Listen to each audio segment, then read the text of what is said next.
Pleasant good morning to everyone, and good morning to the people of the Virgin Islands. The Committee of Budget, Appropriations, and Finance is hereby called to order. Pleasant good morning to all the listening and viewing audience. Welcome to today's meeting of Budget, Appropriations, and Finance. Before we proceed, I'd like to extend my congratulations to Ms. Sharice Davis of the Juanita Gardine School and her selection as the 2025 State Teacher of the Year.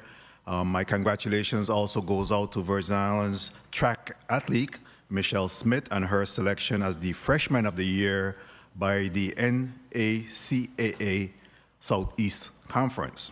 This morning, the committee will hear the budget presentation of the Virgin Islands Career and Technical Education Board. The committee will also consider two bills, which will be forwarded through the Rules and Judiciary Committee for further vetting if favorably approved by the Committee of Budget, Appropriations, and Finance. Today's meeting is one of many that will be held over the next 3 months as part of formulating the fiscal year 2026 budget. To date, this committee has received a budget overview from the Governor's financial team, as well as the individual agencies' budget presentation from the Public Finance Authority, from the Department of Finance, from the Office of Disaster Recovery, from the Bureau of Internal Revenue, and the Office of Management and Budget. Once again, I encourage the community to follow along with these budget hearings for fiscal year 2026, which begins October 1. This process gives us greater insight into the operational priorities and financial needs of the executive branch and the semi-autonomous agencies of the government of the Virgin Islands, as well as their performance, and which is supported by fiscal year 2025 and prior funding and any special circumstances that may affect their budgetary needs.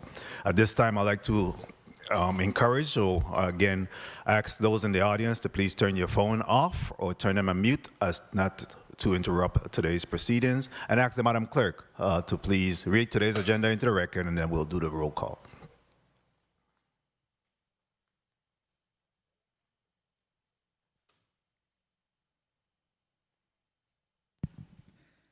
The Committee on Budget, Appropriation, and Finance will meet on Thursday, June 12, 2025, 10 a.m. in the Fritz E. Lowitz Legislative Conference Room on St. Croix to receive testimony on the fiscal year 2026 budget. Block 1, 10 a.m. to 12 p.m. Invited testifier, Mrs. Joanne A. Murphy, Chairperson, VI Career and Technical Board. Block 2, 1 p.m. to 4 p.m. The committee will receive testimony on the following bills. Bill number 36-0025, an act appropriating $90,000 from the general fund of the Treasury of the Government of the Virgin Islands to the Virgin Islands Department of Human Services to purchase all-in-one mobile, health, wellness, and personal safety devices for the Virgin Islands senior citizens and other vulnerable residents, and pay the annual service associated with maintenance of the devices. Sponsored by Senator Ray Fonseca. Invited testifiers, Honorable Kevin G. McCurdy, Commissioner, VI Department of Finance. Honorable Avril E. George, Commissioner, VI Department of Human Services. Mr. Barry Broom, President, ADT. Mrs. Esther Marla Phillips, resident.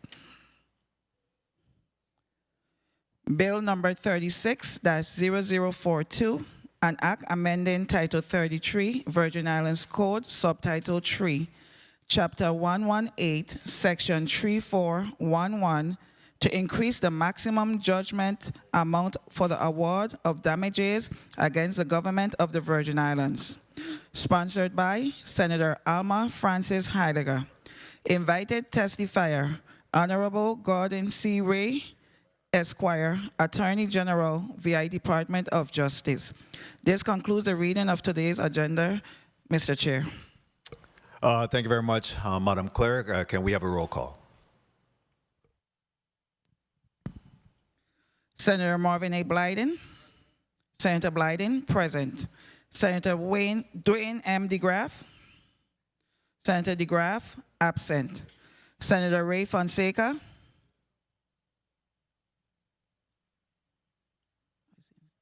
Senator Ray Fonseca. I'm here.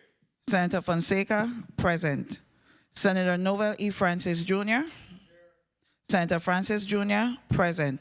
Senator Hubert L. Frederick. Senator Frederick, present. Senator Maurice C. James. Senator James, present. Senator Kirk A. Vele. Senator Vele, absent. Mr. Chair, 5 present, 2 absent. Thank you very much, Madam Clerk. We do have a quorum and prepared to proceed. At this time, we have the testifiers seated, and I want to welcome the members of the Virgin Islands Career and Technical Board, as well as being here this morning. Good morning, as well as the Executive Director. So good morning, Ms. Murphy. Are you prepared to defend your budget?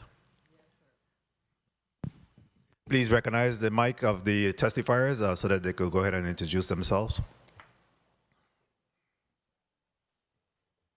Joe A. Murphy, President. Start again, please. I'm sorry. I'm sorry. Joe A. Murphy, Chairperson of the Career Technical Education Board. Anton W. Deuce, Executive Director for the Board. Anthony Martinborough Jr., Secretary, Virgin Islands Board of Career and Technical Education. Very well. Welcome. And Ms. Murphy, you could go ahead and proceed with your testimony at this time. Okay. Good morning, Honorable Chairperson Noel E. Francis Jr., Honorable Vice Chair Marvin A. Blyton, members of the Committee on Finance, and members of the 35th Legislature of the Virgin Islands. Thank you for the opportunity to present this testimony on behalf of the Virgin Islands Board for Career and Technical Education, hereinafter referred to as the Board. It is essential to recognize that semi-autonomous agencies require a degree of flexibility in managing their finances to fulfill their unique responsibilities effectively. This year, the board is facing heightened, challenging financial situations. Our total budget request of fiscal year 2026, $689,681, which includes $289,667 for personnel services, $140,371 in fringe benefits, collectively representing the core funding necessary to maintain staff and operations across both districts. The VIB-CTE presently employs 1 executive director and 3 administrative staff members. However, we must address a sudden and problematic shift. Historically, the $55,000 in Rapster and the Peterson scholarships was administered by the Department of Education. These scholarships are now administered through the board and have been incorporated into our regular budget, whereas appropriations for the administration of these scholarships should have been added to the regular VIB-CTE budget. The scholarships are now being deducted from the regular VIB-CTE general budget. The reduction in our available operating funds by over 8% to $204,643 is deeply concerning. Our agency maintains 2 government vehicles and currently has approximately $45,566.83 in outstanding vendor obligations, primarily due to delays and restrictions resulting from the centralized ERP system. Fixed costs, which are outside of the board's control, such as office leases, $51,000, and insurance premiums, $15,000, continue to rise. The board's current budget appropriations provides neither the flexibility nor the responsiveness required to fulfill our statutory obligations, such as, but not limited to, providing support and oversight to career and technical education programs within the territory, providing for making of studies and investigations relating to career and technical education in such subjects as promoting, maintaining, and aiding in the establishment of schools, departments, or classes for training in such subjects, prescribing the qualifications for teachers and supervisors of such subjects. Examples of the board's support for CTE program in the territory are as follows, but not limited to: sponsoring students in career and technical student organizations, CTSOs, to travel and represent the territory in national competitions, assisting in the provision of CTE professional development and training to build upon and improve CTE programs within the territory, representing the USVI at CTE national conferences to obtain information that is used to enhance our territory's offerings. VICTEB budget submission 2526 therefore reflects the OMB suggestion of $689,681. We must thus insist that semi-autonomous status be restored, accompanied by a system of quarterly cash allotments and annual financial audits, which would ensure both operational agility and fiscal accountability. Programmatic achievements and strategic gains. Despite these fiscal limitations, the VIB-CTE has continued to push forward with impactful initiatives. The National Technical Honor Society was successfully reinstated at the Career and Technical Education Center at St. Croix Central High School. This year marks the first time an adult Career and Technical Education chapter of NTHS was formed, reflecting our commitment to lifelong learning. In partnership with the Department of Education's state office, we initiated program revitalization efforts in critical sectors, including licensed practical nursing, agriculture, culinary arts, construction technology, and cybersecurity. These reviews are the first steps toward modernizing our offerings to meet the needs of the 21st century workforce. We expanded the integration of virtual reality and digital career exploration tools, bringing 30 new modules into classrooms and reinforcing 21st century learning environments. Our CT instructors certification program, supported by a memorandum of understanding with the Board of Education and UVI CEL, has increased the instructor certification rate from 15% to over 70% in 5 years. In collaboration with the VI Department of Education, the board participated in the first Career and Technical Education Symposium held on February 27, 2025 at Marriott Frenchman's Reef to highlight the outcomes of students in career and technical education across the territory and provide CTE students from across the territory with a platform to share their experiences in CTE and voice their ideas for change and growth in programs. We implemented CTE certification portal, which expedites the certification application, document review, and approval processes. Together with the VIDE, the CTE board hosted the 3rd annual territorial CTE fair held in the Emancipation Garden, St. Thomas, VI, with representation from the island of St. John.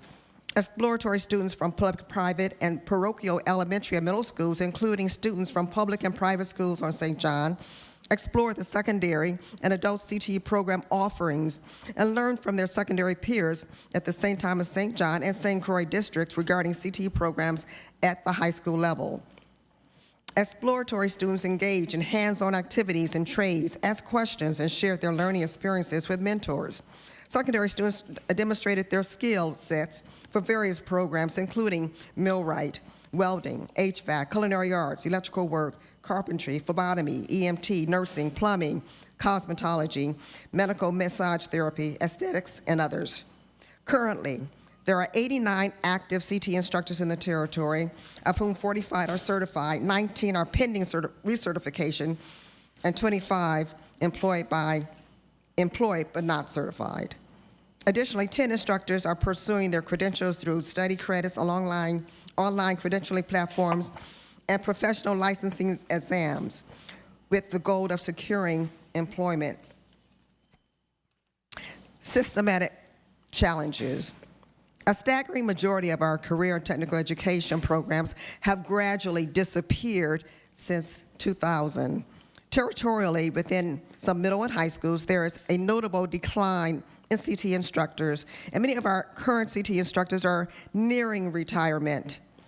For example, in St. Thomas, St. John districts, we see a rapid decline in CT instructors resulting in dormant or sunset programs such as culinary, construction technology, CNA, electrical, and cosmetology.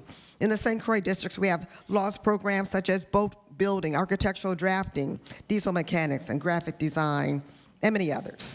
A combination of factors, including instructor shortages, aging facilities, and a lack of investment, significantly contributes to this issue.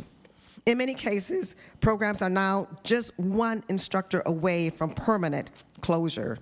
With the uncertainty surrounding the reopening of the refinery in the St. Croix district and the continued emphasis on skilled labor, limited investment into CTE, lack of understanding of the importance of that CTE play in the successful graduation rate of seniors, economic development, and stability of the territory across all careers, and the overall reduction of our local trade and industry workforce, this poses a critical threat to economic future of the U.S. Virgin Islands.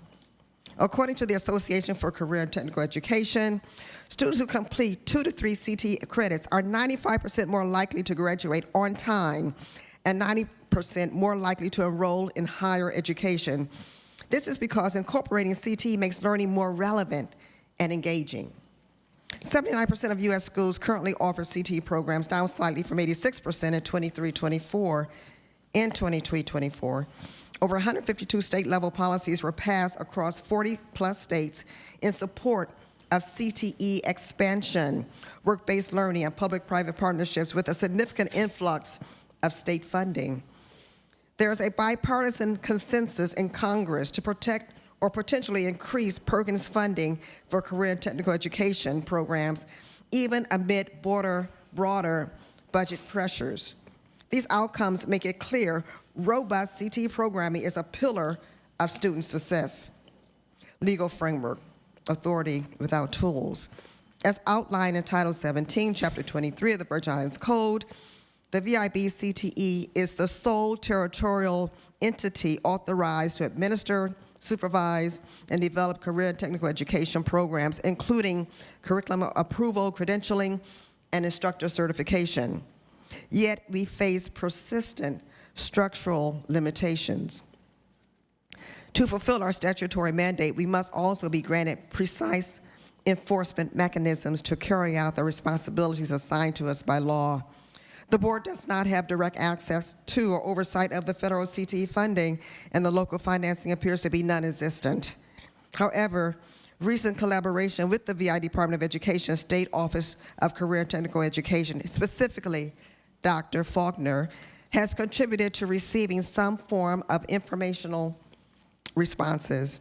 The ERP system hinders timely responses to emergencies, even when funds are available. This undermines not only authority, but also the efficiency and responsiveness needed to deliver quality education.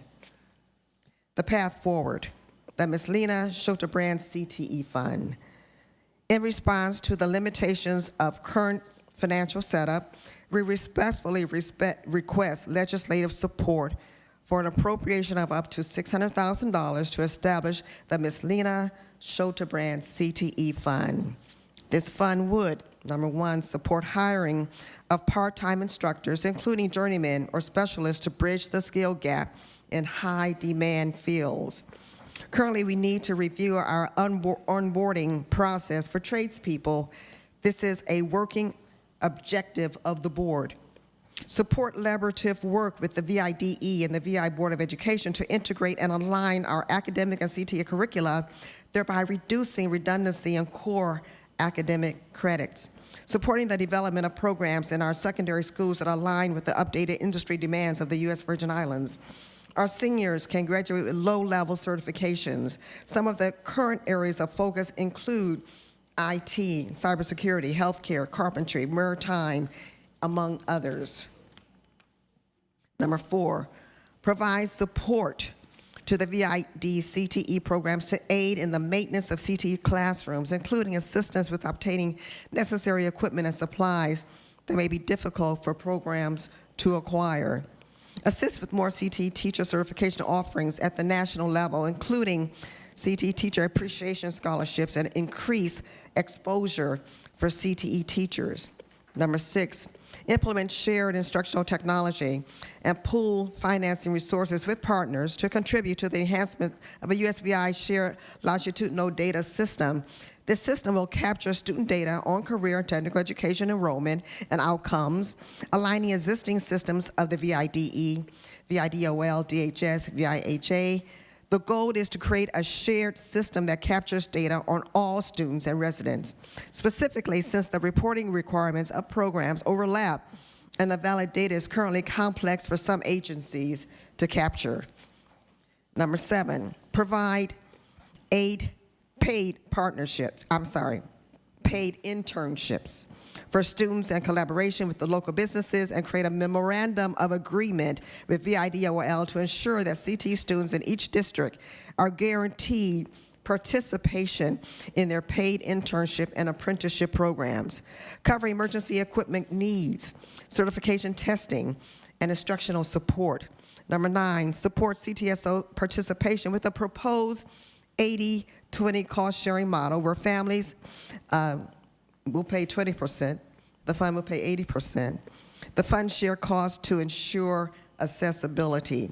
Number 10, forming an exploratory world skills chapter is a significant and imperative step for the USVI Virgin Islands. Our territory boasts a rich cultural tapestry and storied history, making our participation in world skills particularly meaningful. By exposing our students to diverse skill sets and perspectives, we pave the way for transformative learning experiences that transcends borders. In this regard, we urge the legislative body, especially the Committee on Education and Workforce Development and the Committee on Economic Development, to schedule a visit to the World Skills Shanghai 2026 Convention. The 48th World Skills Competition will take place from September 22nd through the 27th, 2026. Additionally, we propose establishing school-based apprenticeship programs as a strategic goal for fiscal year 2026. These programs would offer structured, hands-on learning experience in collaboration with local industries, bridge the gap between classroom theory and on-the-job application, prepare students for employment in critical sectors, including energy, healthcare, agriculture, and information technology. Successful models from states like Maryland, which aim to target 45% of high school graduates to complete a pre-apprenticeship or earn industry-recognized credential by 2030, demonstrates the viability and the long-term return on investments of this approach. This marks the 4th consecutive year we have made this request. Inaction further erodes our ability to stabilize and grow CTE programs. Collaboration, innovation, and next steps. We are committed to working across government and community lines to restore career and technical education to its rightful prominence. Our interagency collaboration include ongoing alignment efforts with UVI-CEL, Department of Labor, VIBE, and VIDE.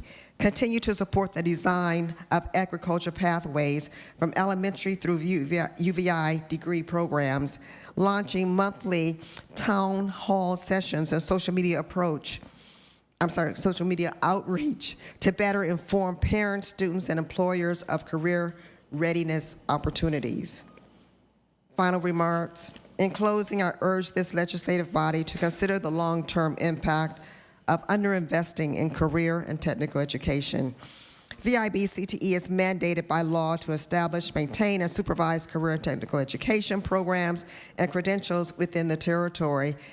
But without the ability to execute, monitor, and fund programs effectively, our statutory authority is little more than words on paper. Reinstating our semi-autonomous financial status, protecting our budget from unpredictable reallocations that have the potential to further cripple, stagnate, or hinder the strides we have made in CTE over future administrations, and investing in the Schulterbrand Fund are not just fiscal decisions, they are also educational, economic, and moral imperatives. On behalf of the board, staff, and the hundreds of students we are now and in the future we do appreciate your continued attention and support. And I and our executive director, Mr. Antoine Dews, and our entire board remain available, Mr. Martinborough, remain available to answer any questions you may have at this point. Thank you very much. Thank you very much, Ms. Murphy, for your testimony. very thought-provoking, and I'm certain that we have some questions in respect to it. Again, you're defending your budget request of $689,681, correct? Yes, sir. Okay. Before we go on, I think there is some correspondence to be read. One correspondence to the one, you may proceed where we're in the correspondence. Mr. Dios. Letter dated June 12, 2025, addressed to the Honorable Novell Francis Jr., Chairman on Budget, Appropriation, and Finance, 36th Legislature of the VI, St. Thomas, US VI 00801. Dear Chairman Francis Jr., please be informed that I will be arriving late to the Committee on Budget, Appropriation, and Finance meeting held on Thursday, June 12, 2025, at the E. Lowitz Legislative Hall Conference Room on St. Croix at 10 a.m. due to prior engagement of my annual Pre-Father's Day luncheon held on St. John. I will arrive to the meeting as soon as possible. I ask that you mark me as excused in this matter. Thank you. Sincerely, Dwayne M. DeGraff, Senator, 36th Legislature of the U.S. Virgin Islands. This concludes the reading of today's correspondence, Mr. Chair. Thank you very much. Madam Clerk, please record Senator DeGraff as excused, and we'll certainly recognize him as soon as he gets here. We also like to recognize the presence of non-committee member, Senator Angel Bolquez Jr., Senator at Large, as well as Senator Avery Lewis, our Secretary. At this time, Ms. Murphy, your appropriations for 2025, how do you receive your allotments, quarterly or monthly? I would like to refer that question to our Executive Director, Mr. Deuce. Mr. Deuce? You have to come up to the mic, sir. All our appropriations are managed by the ERP. We're getting a monthly letter from finance that the funds are available. It's kind of like Monopoly money. It's on paper, but not in my hands. And so even though it says we received 50 grand, bills don't get paid, but that's how we basically get a piece of paper once a month that it's appropriated. So when was the last time you received your allotment? I'm sorry? Month 8. It's the last allotment day that I received a notice for. Month 8 would be May. That'd be May, yeah. So it's up to date, you're saying, or not? We're up to date with what we're supposed to have, yes. Okay, and you have received those allotments to date? On paper, yes. No. My question is about receiving it. Paper is Yeah, one thing, I get what you're saying, right? Yes. So, Come to the mic. I do receive a letter from finance that we have funds appropriated, and which are roughly around $56,000. But they don't show up in the ERP. Very well. Can you submit to this committee the current amount that you have received thus far, and for the times that you have received it from October 1 to present? Sure. Okay, thank you. Point of inquiry, Senator Viale. Thank you, Mr. Chair, and good morning to the people of the Virgin Islands. I know you are going through a transition into the ERP system because before your budget was under the Department of Education, correct? Yes and no. So it was prior to 2015. The checks came directly on a quarterly basis from finance to the board. However, at that time, governor did not staff the board, and the board therefore did not have a quorum of any kind, at which time it was moved to education. And at that time, Mr. McIntosh would have to request funding from education for payroll, etc., which then they would send back to the board. They would deposit in their account and pay bills from there. Deposit in which account? In a Bank of Popular account that the board had. Okay. In, I believe, 2017, somewhere at that time, the board received, got an executive director, Miss, I believe Bass was her name, And she felt that because our staff at the time did not pay into the GRS, did have to pay their own taxes, did not have workman's compensation, that should be rectified by moving everything into the government's ERP system. So at that time, that was created and it went into the ERP. So basically the ERP has now become our auditing device, right? So anytime you write a bill, it's then getting challenged through the ERP system if that bill is right, wrong, whatever, right? And so basically... So you have access to the ERP system? By putting in, yeah, like any agency, I assume, we write a bill, we electronically submit the bills, they get paid, or not. But we have no access to, say, dollar amounts instantly. We have to wait like everybody else until the steps through the ERP have been met, which means it could take a few weeks or a few months. Right now I have a bill in there that we have for $9,500 for software, which is now 90 days out. Right? So this is I think, where the issues we have with our finances, right? So, and I think that if we can receive quarterly cash payments that we manage, I have no problem being audited. We do not cheat, right? I'm probably the tightest guy there is because I even tell the board they cannot get, right? So, but I have a real problem not paying bills. If I had known that this bill for 90 days is not paid, I would have not renewed the contract.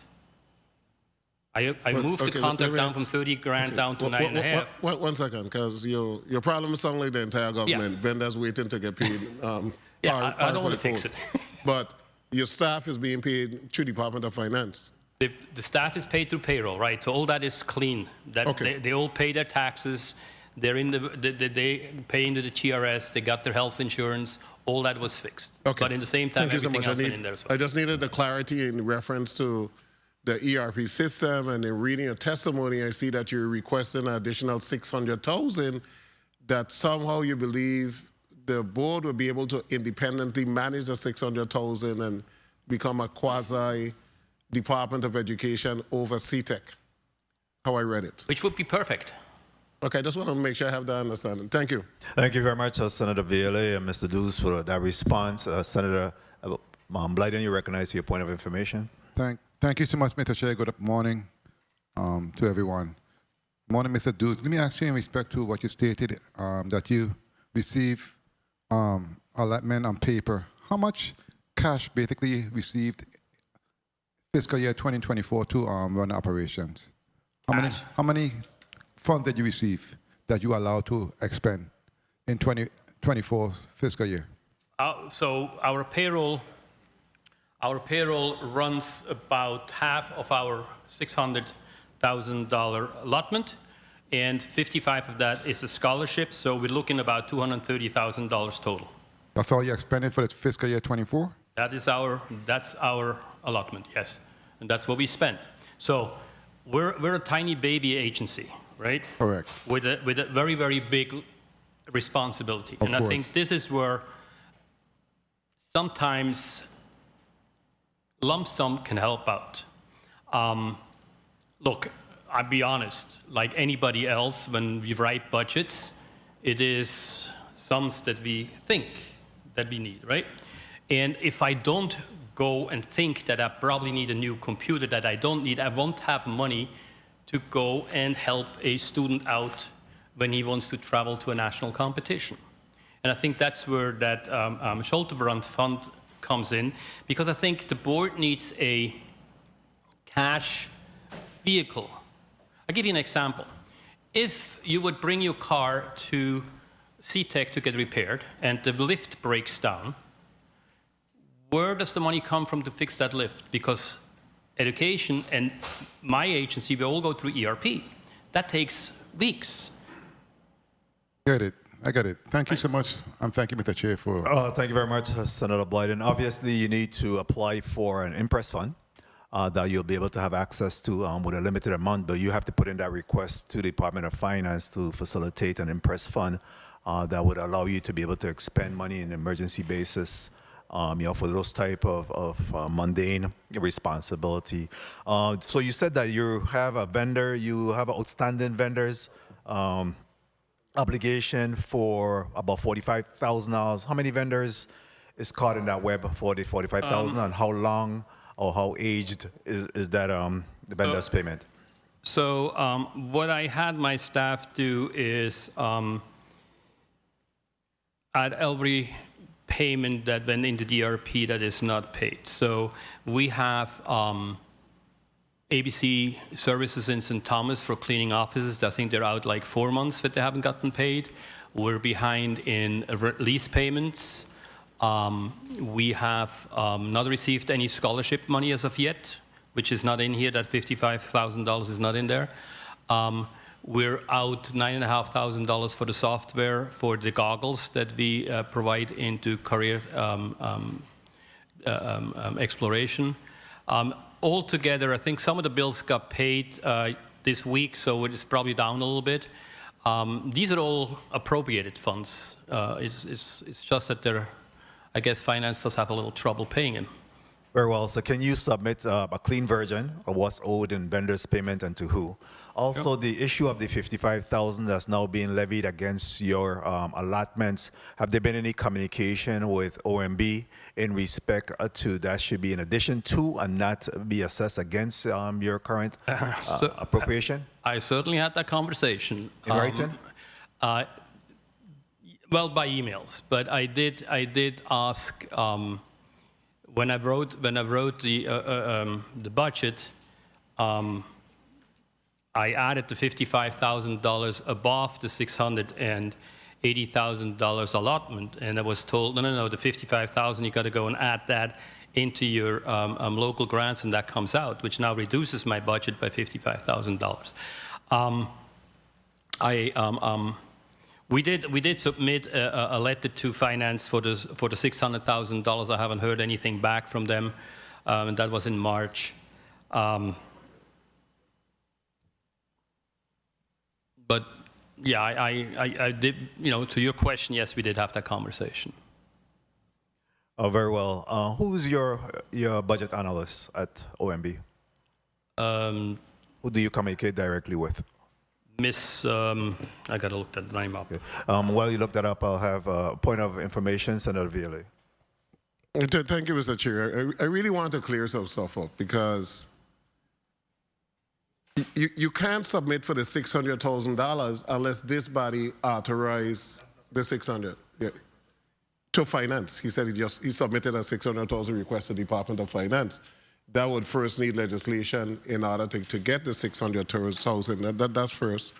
The $55,000, Mr. Chair, I don't know if that was a line item. If it was not a line item, then it's not going to be paid. If it was a line item in the budget, then that is in addition to the $600,000. If it was not a line item in the budget, then they're just assuming the responsibility of funding that particular scholarship. And lastly, in reference to if a lift goes bad, CTEC gets an impress fund. So if there's a need to increase CTEC impress fund, then you do that. But the school that runs the vocational program gets $75,000 impress fund that if the lift goes bad, they could fix it. The board is a regulatory body. The board can't become the school. So we need to have a separation as to how we're going to fund. The board is not the school. The school is the school. And the school responsibility is to the upkeep and maintenance of all equipment, etc. So you can't give the board and then the board spending here or there. If there's a need to give the school more money, then we go that route. But I just wanted to put that on the record so we could know what direction we're moving in. Thank you very much, Senator Viale. Obviously, the situation with the $55,000 was a scholarship that was administered by the Board of Education before and now became the responsibility of the board of CTEC and without any funding, and now what they're doing is deducting that from the board in itself. So that's something that obviously we need to address to make sure there's a clear line of who's responsible for what and how the funding is accessed there. So at this time, I'll open up the floor for 5-minute round, and we'll start out with Senator Angel Bolquez Jr. You recognize for your 5 minutes. Thank you, Mr. Chair. Good morning, Mr. Chair. Good morning, colleagues. Good morning to the listening and viewing audience, and good morning to our testifying panel here from the Career Technical Education Board. What I'm hearing, Mr. Dews, Executive Director Dews, is seemingly the procurement process is impeding you from being able to pay financial obligations as it's moving a bit slower than you would like. The procurement process is there as a guardrail for structured spending in the government, and I do understand that in some cases it can be a very slow revolving wheel, especially when you have vendors and late payments add up with different net 30 policies and so forth. So I understand your frustration. But I wanted to shift over because the question was already asked about the 45,000 with the vendor payments. But I want to shift over to your vacant program grants monitor position. How long has that position been vacant? So when I came on board, we had that position open. It is basically budget for 2 employees for the St. Thomas office and 2 employees for the St. Croix office. I felt that I did not need a second person in St. Thomas because I automated our office from Teams phones to automotive in certifications and so forth. So if I may just stop you there, is that impacting your capacity to secure any federal grant funding currently? Well, yes, it is, because this position is the same cost as my other staff. And I found out the hard way that a grant writer is expensive. I would assume that that is a very critical position in your structure, in the structure of the board and the capacity of the CTEC board. And those barriers could really cause some issues for you to get the type of funding that you would like to see in order to push CTEC programs and services throughout the Virgin Islands. So what is the recruiting process right now, as of today, for that position, trying to attract candidates? Well, we can't, at this particular moment, we have not advertised the position anymore. We did 2 years ago. We had 2 people respond.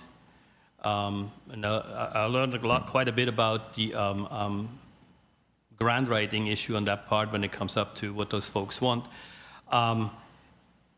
In the meantime, however, we have our former board member, Ms. Whitaker, has kind of acted as our grant writer, if you want so. So we went after some of the local grants. Unfortunately, the one we went after just got pulled again. We're the BEAD grant. We're now working with another part, and we're talking to the Department of Labor. So what is the salary for that position? The position we have budget for would be the $55,000 that I have budget for all my staff. We have not increased that. It's going to be difficult to attract someone at that salary rate. Let's switch up. Concerning operational challenges, as you mentioned in your testimony, what interventions are you currently applying now to stabilize the operations, being that you are asking for additional monies and 1 minute trying to make things meet? If in fact you're not able to get the request that you're looking for, what are some of the contingency plans that you have to try to stabilize and continue operations? Well, I think from my point of view, our office can work with what we ask for. I think that the board in its 30 seconds. In its whole, remember the budget that we're having is basically an office budget, right? It allows us to run 2 offices, one in St. Thomas, one in St. Croix, and all the things that go along. What we are looking for in additional funding are outside of that. Those would be, like Ms. Murphy read in testimony, those would be things that we can help our student population or our instructors Time. to go further. But as it is right now, we're fine. We can run with what we got. Mr. Chair, if I may please wrap up. Thank you, Mr. Chair. Mr. Dews, I would encourage you to try your best to, of course, that's the board tells you what to do, not me, but I'm encouraging you to try to find that program grants manager, because I believe that that individual, he or she might be able to help with some of those operational challenges that you're experiencing, because there are many different grants that are available to CTEC that actually can also include with operations as well. So I would encourage you to look further into that if that's not something you're already doing. Thank you, Mr. Chair, for the time. Thank you very much, Senator Bolkes. Before we go to the next senator, which will be Senator Blyden, and he will also be followed by Senator Frederick, I wanted to ask you in regards to per diem, is board members are receiving their per diem? Yes, sir, they do. $75 a day. How much have you expended in per diem so far for FY 25?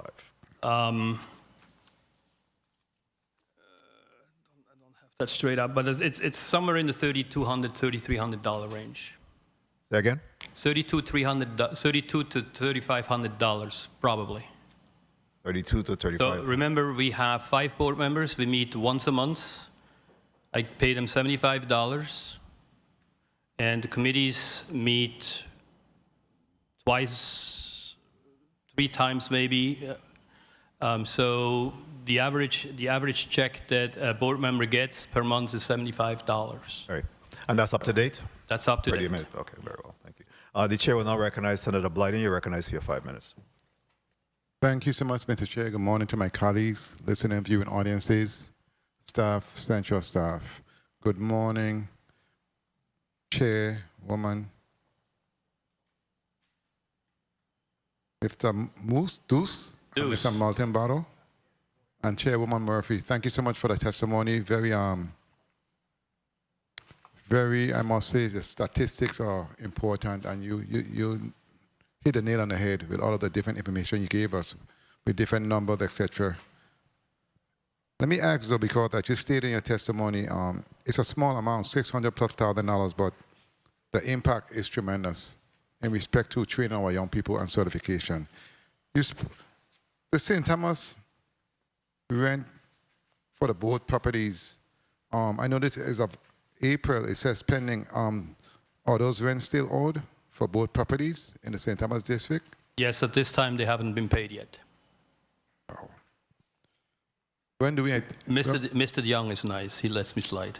No, but when do we anticipate seeing those payments? I hope that they're going to be approved. The check is written hopefully this week, or not this week, but next week. They're on our monthly or on a Monday priority list. Okay, very well. And in the testimony it was noted that we have different categories of instructors, etc.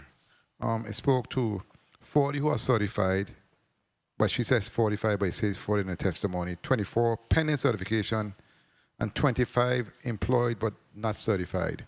What type of level of skill set do those instructors have in respect to the students when it comes to sort of training? Okay. For our trades, for different areas, we require industry certification.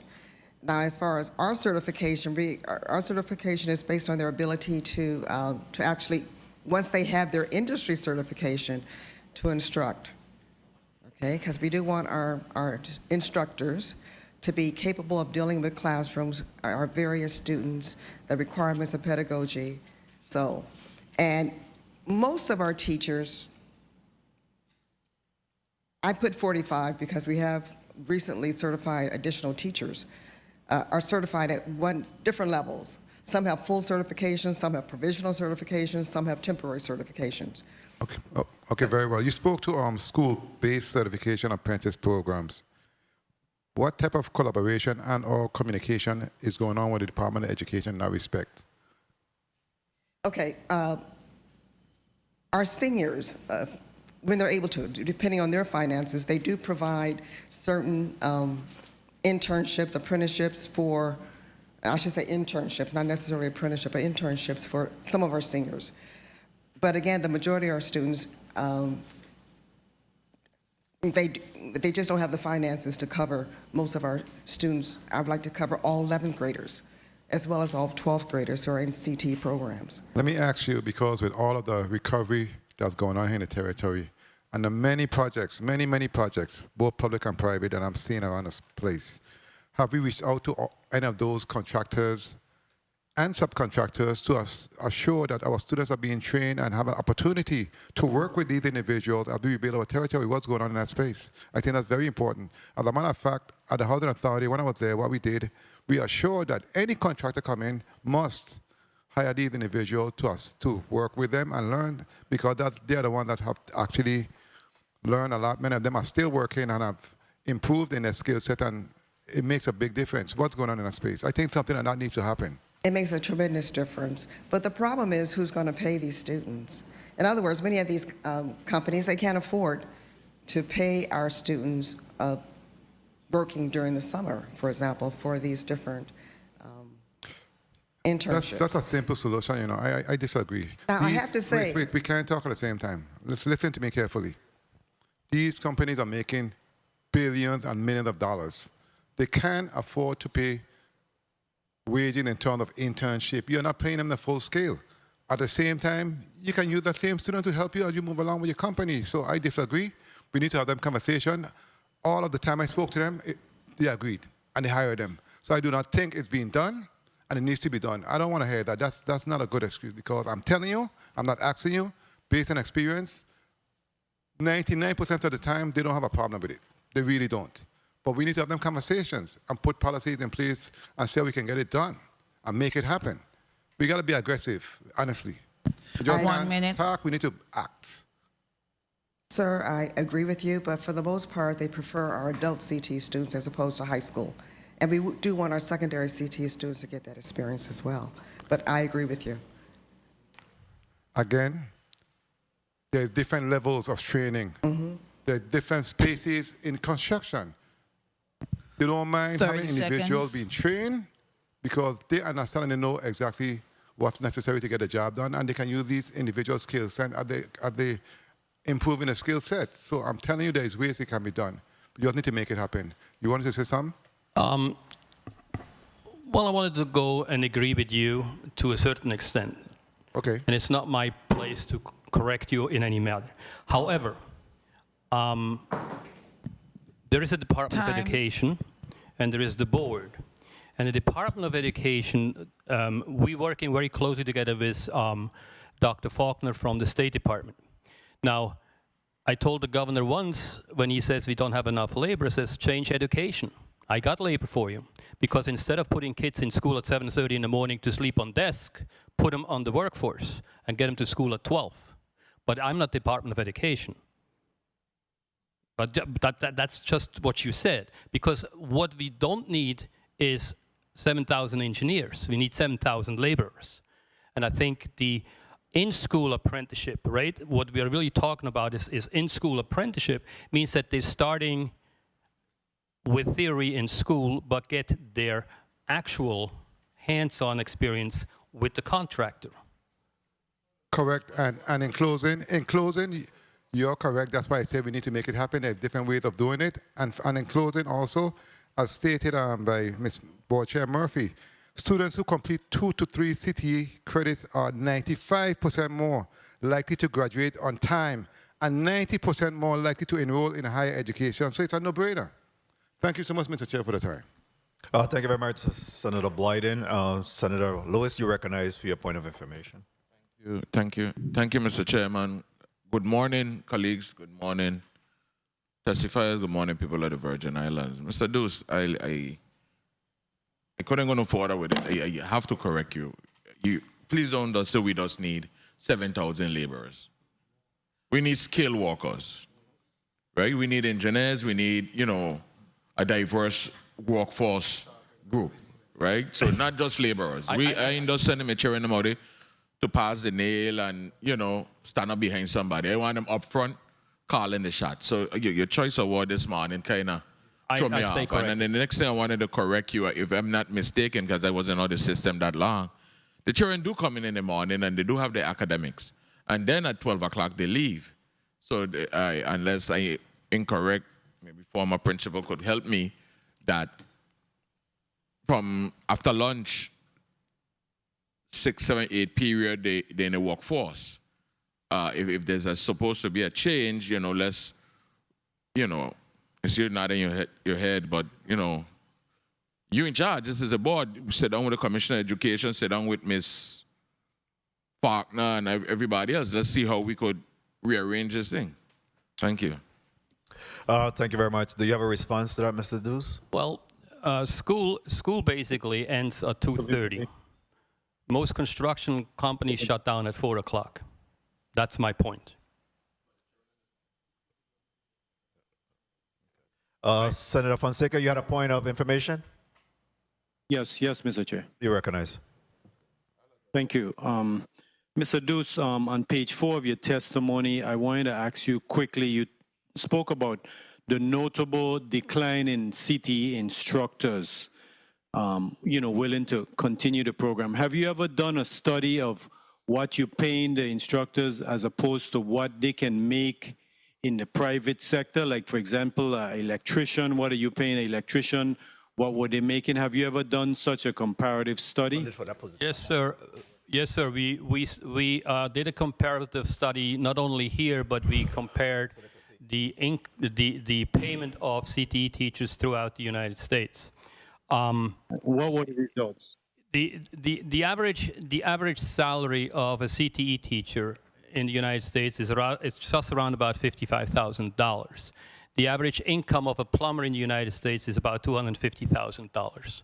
Electrician, $350,000. A chef in New York, and I'm not talking my qualified level of executive chef, $255,000.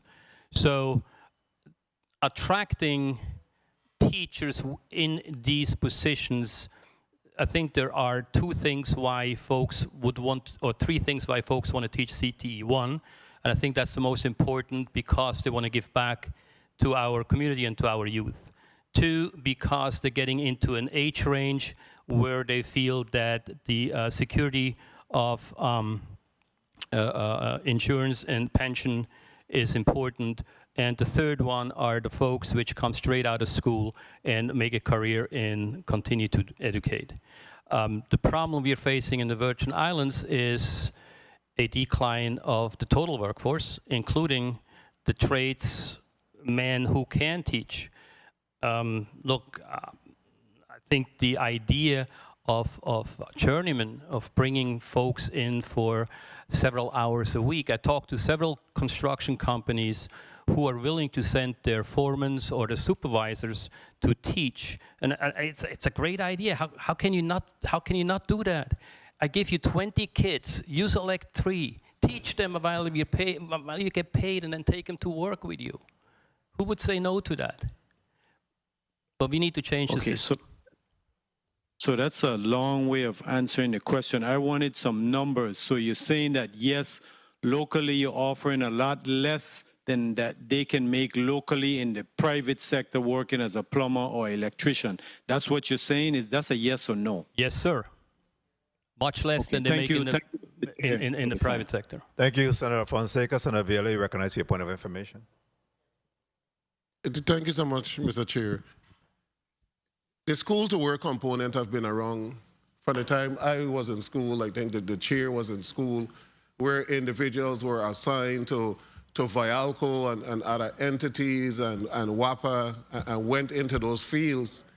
There was never no paid component to get a student to go into a school-to-work component. It was a part of the vocational track, and it was a part of the track when you were teaching.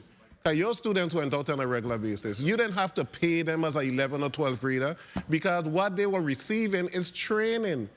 Somebody in the field was training these students, and that was the trade-off. And then they grade the students. The students receive a grade for it. They receive credit for it towards their graduation requirement. So we need to stop, and last time people got upset, but we need to stop saying that we need to pay in order to have a school to work component. What we need is transportation, busing, so that in the event that you have a student that's going to go to a contractor, it is up to the school to design the program. The school could send that child to the contractor first thing in the morning, 8 o'clock. And 11 o'clock, the bus pick them up, bring them back to school, and they take the other academic courses. And that's how it was always done.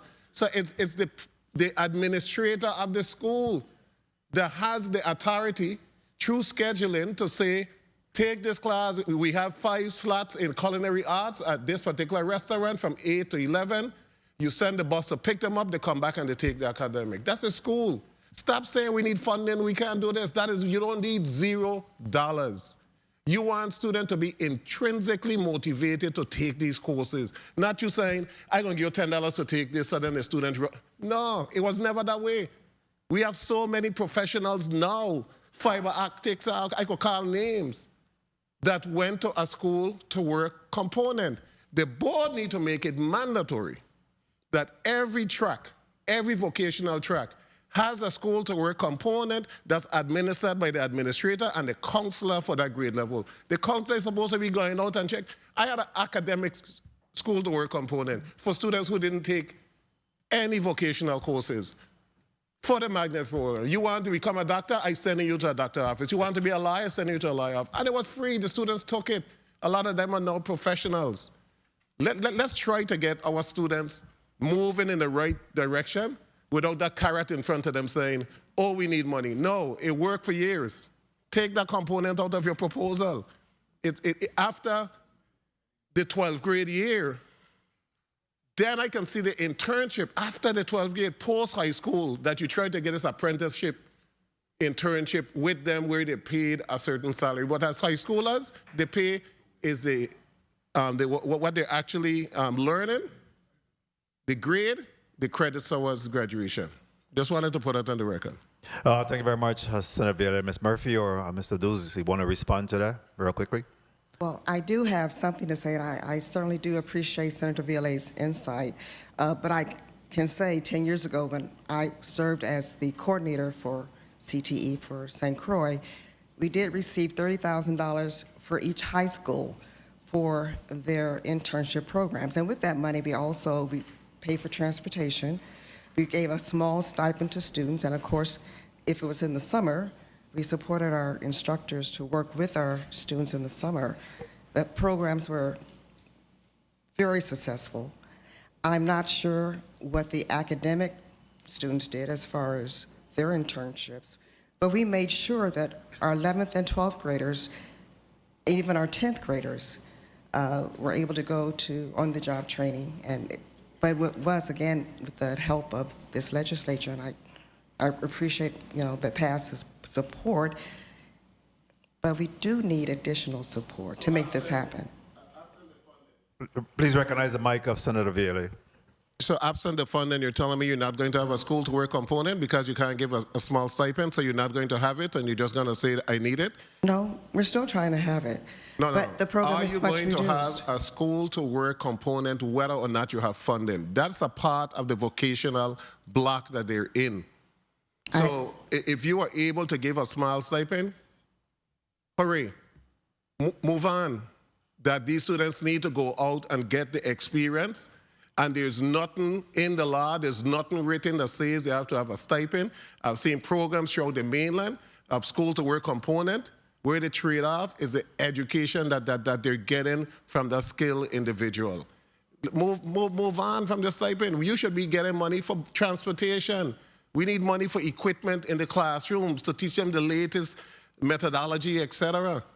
Let's move on to where we really need to get this. Mr. Deuce was at the school when every vocational classroom was filled in 95 to probably 2005. And nobody was getting a stipend, and the school to work component was the largest there ever was. Yeah, maybe we need to move away from the words school to work and call it school to career program, because then there is no expectation. I think when you talk about school to work, then there seems to be an expectation that you'll be paid. So maybe we need to talk about, because back in the days, we referred to it as school to career, and I was a beneficiary of that. I spent a lot of my high school years at the Virgin Islands Police Department, which was public safety back then, and I didn't get paid at all.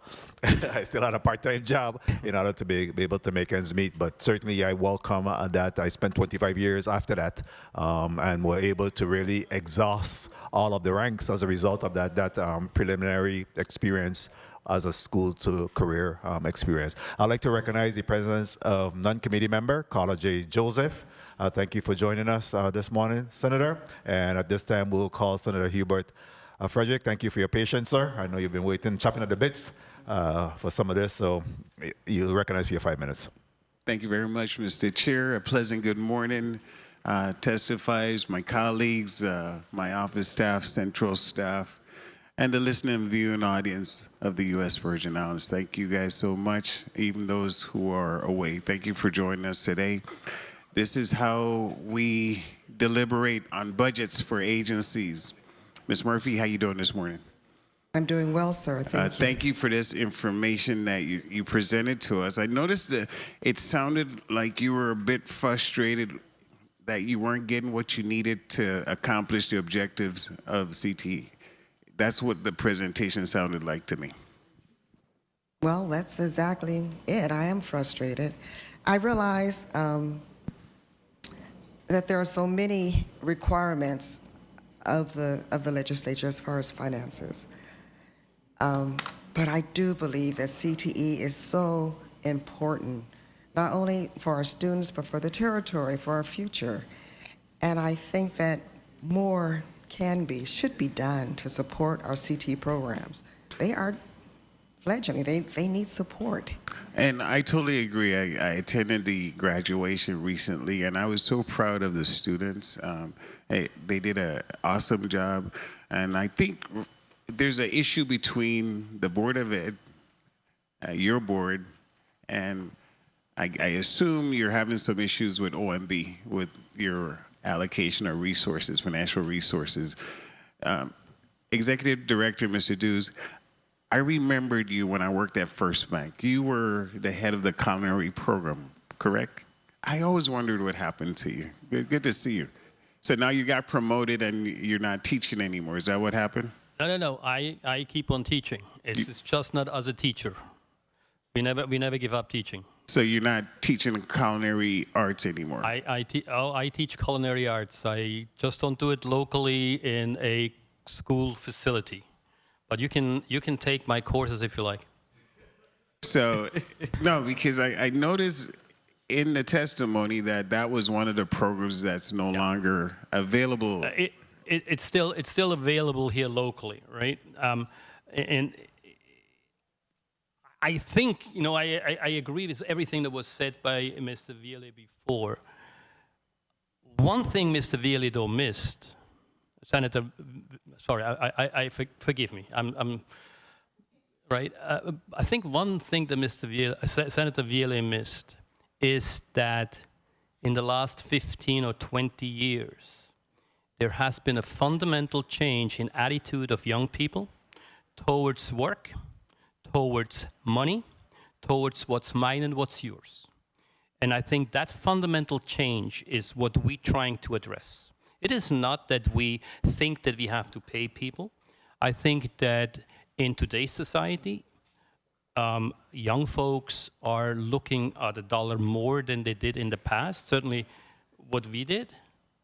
And I think that's really what our frustration is. I understand that, and that's a fair thing. I remember when I was a young man, I wanted to make more money too, but I also wanted to learn more. I wanted to master a skill so that I can in fact earn more money, not just wanting money just to want money.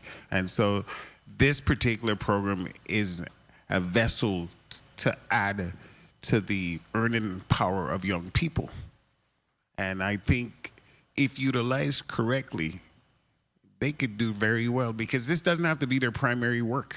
This could be side work, which, that's another huge source of income for most people. And so before you leave high school, you've got an opportunity to learn some supplemental skills that would add to your repertoire. I noticed there were some programs that are dormant or no longer in existence, which I was concerned about because it says culinary. This is according to your testimony. It says, for example, in St. Thomas and St. John, we see a rapid decline in CTA instructors and resulting in or sunset program of such skills as culinary, 30 seconds. CNA. How do you give up on CNA? I mean, we definitely need a pathway of medical professionals to fund our 2 hospitals. How do we justify not having CNAs? Well, if you don't have the instructors to teach those programs, that's part of the problem as well.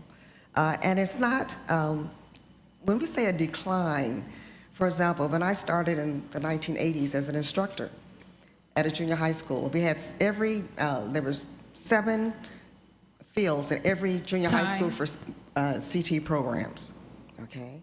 High school, every classroom was filled. Yet construction technology, boat building, all of it, diesel, auto mechanics, a lot of those programs are just gone. We've lost instructors. So we don't have and then plus there has been a decline in enrollment. Slight attitude shift. Mr. Chair, if I please, can I complete this line of discussion? So you're saying we are surrounded by water, all 3 islands, or 4, and we've got so many boats, and there are no interest in marine work? I'm not saying there's no interest in it. I think there is. But to pay an instructor is part of the problem. Okay, I know for a fact we've got some pre-apprenticeship programs and apprenticeship programs that are available that teaches boat and marine skills. Mm-hmm.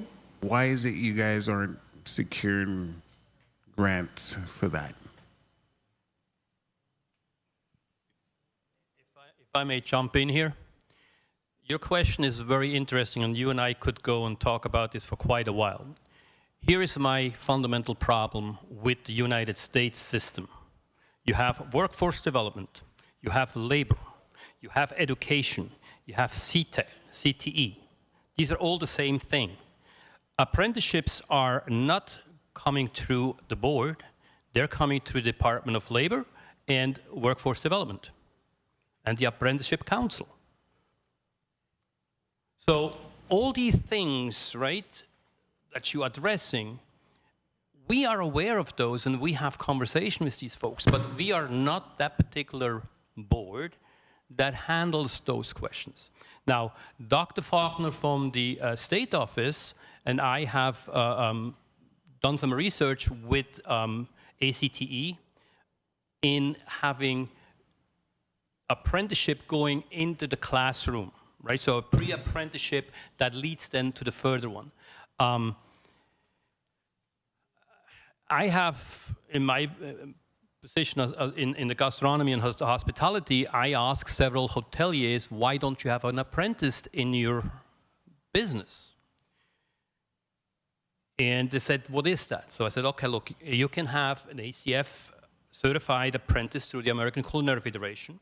There are other programs directly to the Department of Labor. And there are some funding that give you help with paying your cost on that apprenticeship. A couple of weeks later, I get a call back and says, dude, you talk crap. I said, what do you mean? It says, I got to pay that full all out of my own pocket. There is no money available, right? So somewhere the information does not get to the right people. I think I've exceeded my time. Thank you very much. But no, these pre-apprenticeships and apprenticeship programs, they're paid.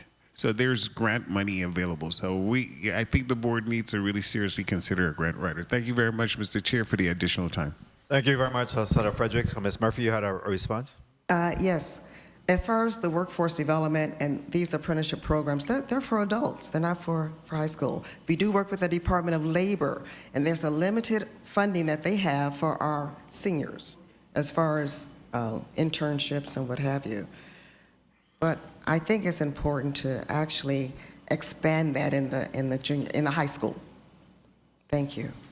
Thank you very much. Ms. Murphy and Executive Director Dawes, in reference to the trending jobs, skill set that's required right now in our community, what would you say is the 5 jobs that is needed in our industry right now? Use the mic. When you look for needed jobs within our 4 islands, obviously construction. In construction, you're talking both electrical and you're talking carpentry, you're talking masonry, you're talking all these construction jobs. These are number 1. Of course, the development of AI and development of all the cyber influences has given us the opportunity to develop more of a of these IT special jobs. Really, our mandate really is to produce a workforce for here at home, and that is basically right now rebuilding, construction, road building, infrastructure of perhaps the next step in what's coming. I certainly do a lot of research, which is most of my time that I spend. I do research. I think and I had that conversation with Ms. Murphy this morning. I think we need to look very closely at where we as a community want to put career technical education. I think we are at the threshold of thinking, should career technical education go directly into the private sector, which is somewhat supported by education, or should it be continued in education and somewhat helped by private sector? And I think we as a community need to come to understand that private sector makes its own employees, its own rules, its own stuff. And we in education, we don't have much choice. We really have to follow that line of thinking. So again, you know, we work together with labor and they're having the capacity to find and research further than what I can. But yeah, I think the majority of employment we need is in construction. Should the refinery open up, of course, that goes back into that. And we had some beautiful programs at the time when the refinery was operating. I mean, kids came out of school, made $35 an hour. Yes. Unfortunately, those days are gone. Very well. Board member Martin Barrow, you have a perspective. You with fresh eyes on the board and being close to the community. Do you have a perspective in terms of the skill set that may be required at this time? Yes. Thank you for the question. So we know what the community needs, what we need to improve our workforce. But I think one of the issues overall with the board is our authority, because we could have individuals in the conversation, but that's it. So we need more legwork, like basically more teeth, to be able to get the programs going, be able to get the individuals and have them fulfill the responsibility. Some, like I said, construction, we have a lot of construction companies here. We have 2 or 3 I can think off the top of my head. But the issue is really getting the program, working with labor and having it enforced and done, because it's one thing to have the conversation, but to actually have the authority to execute it and get it done is the other thing.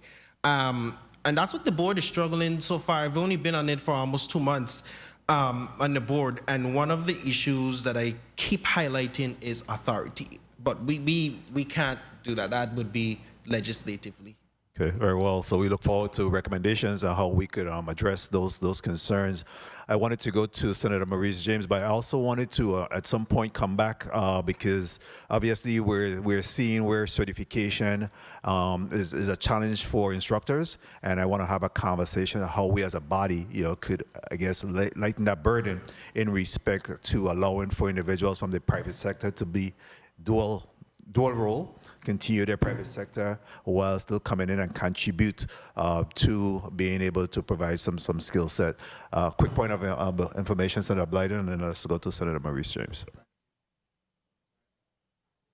Thank you so much, Mr. Chair.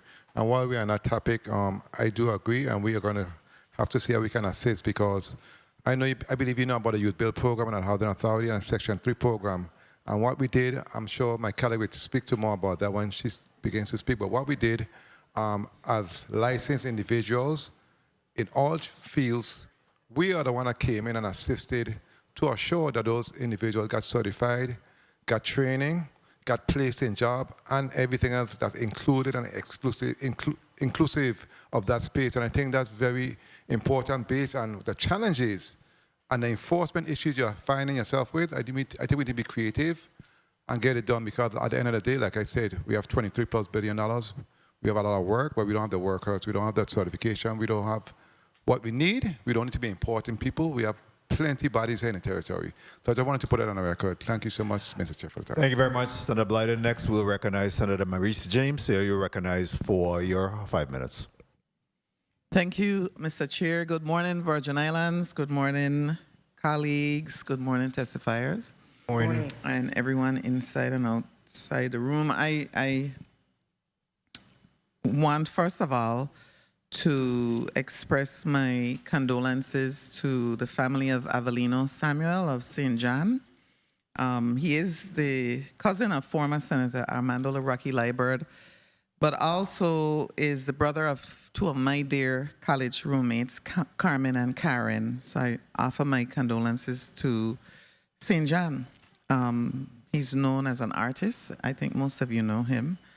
I also want to say that I heard the exchange earlier between my St. John colleague about the grant writer, and I wholeheartedly agree with him that you need to have that grant writer on board. Yesterday, two of my colleagues and I had the opportunity to go to RT Park for a presentation that was excellent, but I want to focus on the fact that they have a STEM summer camp. The curriculum was written by Marie Perkins, and we went from classroom to classroom. There were they said within 10 minutes, parents signed up their children. And they have 167 students, 58 on St. Thomas, 64 on St. Croix. So when I hear about career and technical, and I visited this one classroom with 3rd and 4th grade students, and one of the young men said he wanted to show me the robotic arm that he built. And this is 3rd and 4th grade. The potential of our children has to be mined over and over again, M-I-N-E-D, and also pay mind to it too, M-I-N-D. And this young lady, and the facilitators are all teachers from the school system here, but I'm hoping that they can scale it up, because when you have a 4th grade young man explaining robotics to me, I just thought that was unbelievable and impressive. I do want to also say that I support high school internships and apprenticeships, and that you can, in fact, employ high school interns during the summer. We just need to find the organizations and the companies. I want to focus with you, though, on, you talk a lot about the viability of CTEC programs, and there are two questions I have. The first is, do you go into, after seeing these young people yesterday, and I was so impressed with them, do you go into the elementary and the middle school before students get to high school and really stir their interest up into coming into the CTEC programs once they hit high school? I was wondering about that. Yes.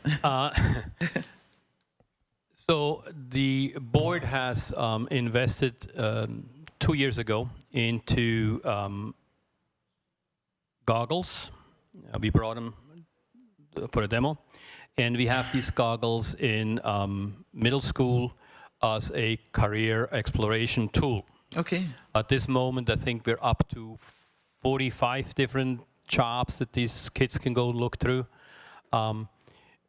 So the board actually invests into trying to get, and we had some very close conversation with the state office in order to get, in agriculture, for instance, from kindergarten to 12th grade, you know, that there is some kind of a follow through.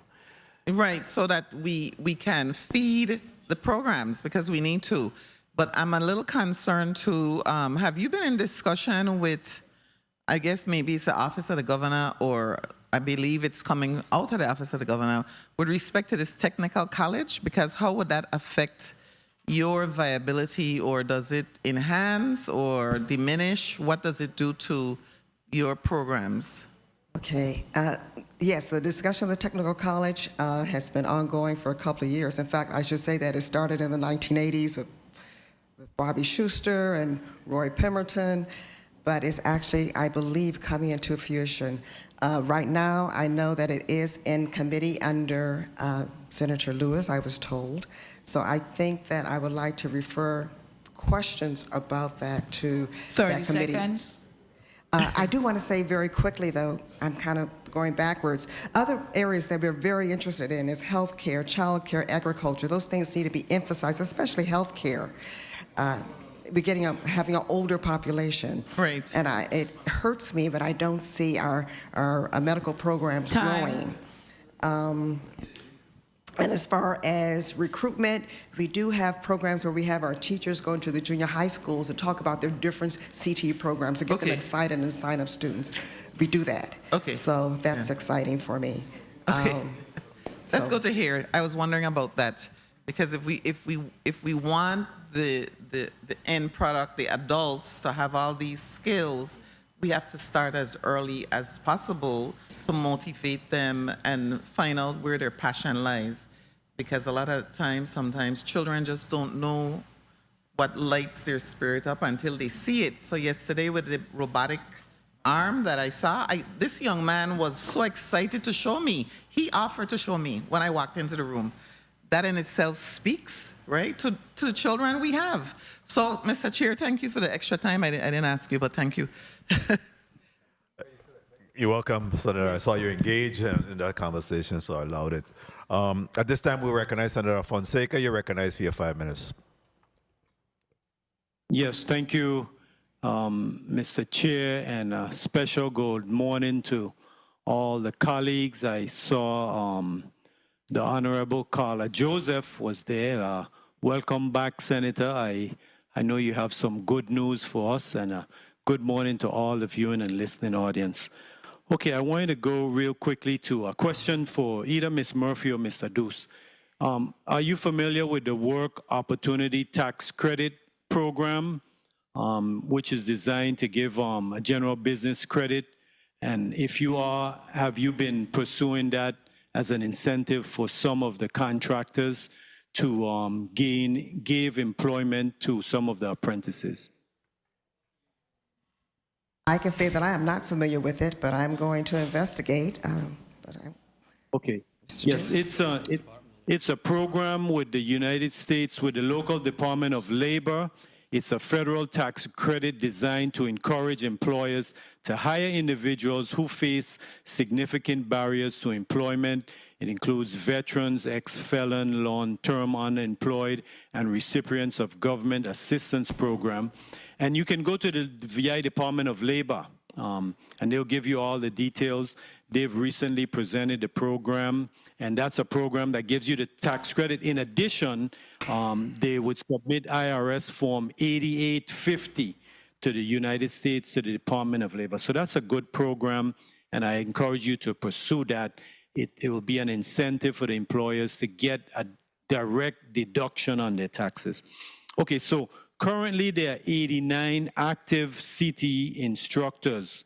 40 are certified, 24 are pending certification, and 25 are employed but not certified. I want to discuss those 25 that are employed and not certified? What is happening with that? What are you doing to get those 25 certified? Sir, just to backtrack a little bit, if I may, Mr. Deuce just informed me that they are in conversation with the Department of Labor regarding this program. So I wasn't aware of that, so that's great. Normally, Department of Labor deals with our adult programs, so not with secondary, normally. Although there are a few exceptions. And to the second one, I just lost my train of thought. 25 instructors. The question was certification. Give me. You want me to repeat the question? I was just refreshed. Repeat the question. Well, I think I have it right now. We can't make our teachers go through their certification, okay? We have no teeth. We say that, yes, it's an requirement, but if they don't do it, they don't do it. We try to encourage them, and just by talking to them, saying the importance of it, saying that it might be related to a salary increase. Things like that has encouraged our teachers to seek certification. But again, we do have a core group that somehow we have not been able to corral into getting certified. But we're trying, and we have made some significant improvements over the past 3 years, I have to say. Okay, Mr. Deuce, can you respond to the question regarding the Work Opportunity Tax Credit program? You said you were in, Ms. Murphy said you were in contact with Department of Labor. Can you give me an update? So I was just informed, I think this is 2 days ago, there was a meeting on Tuesday, June the 10th, about the State Small Business Credit Initiatives, the SDCBCs.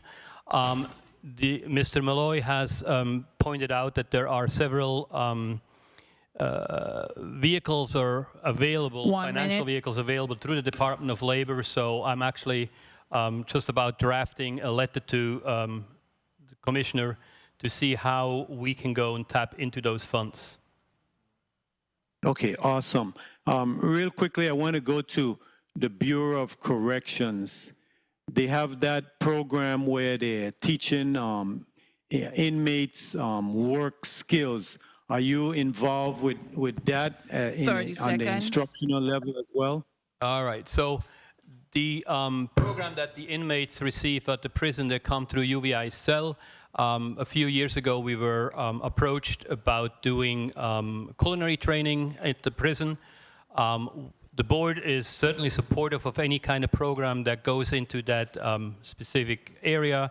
But again, most of these items that you're addressing are either going to workforce development, apprenticeship council, Department of Labor. While we are having discussion with these folks, unfortunately,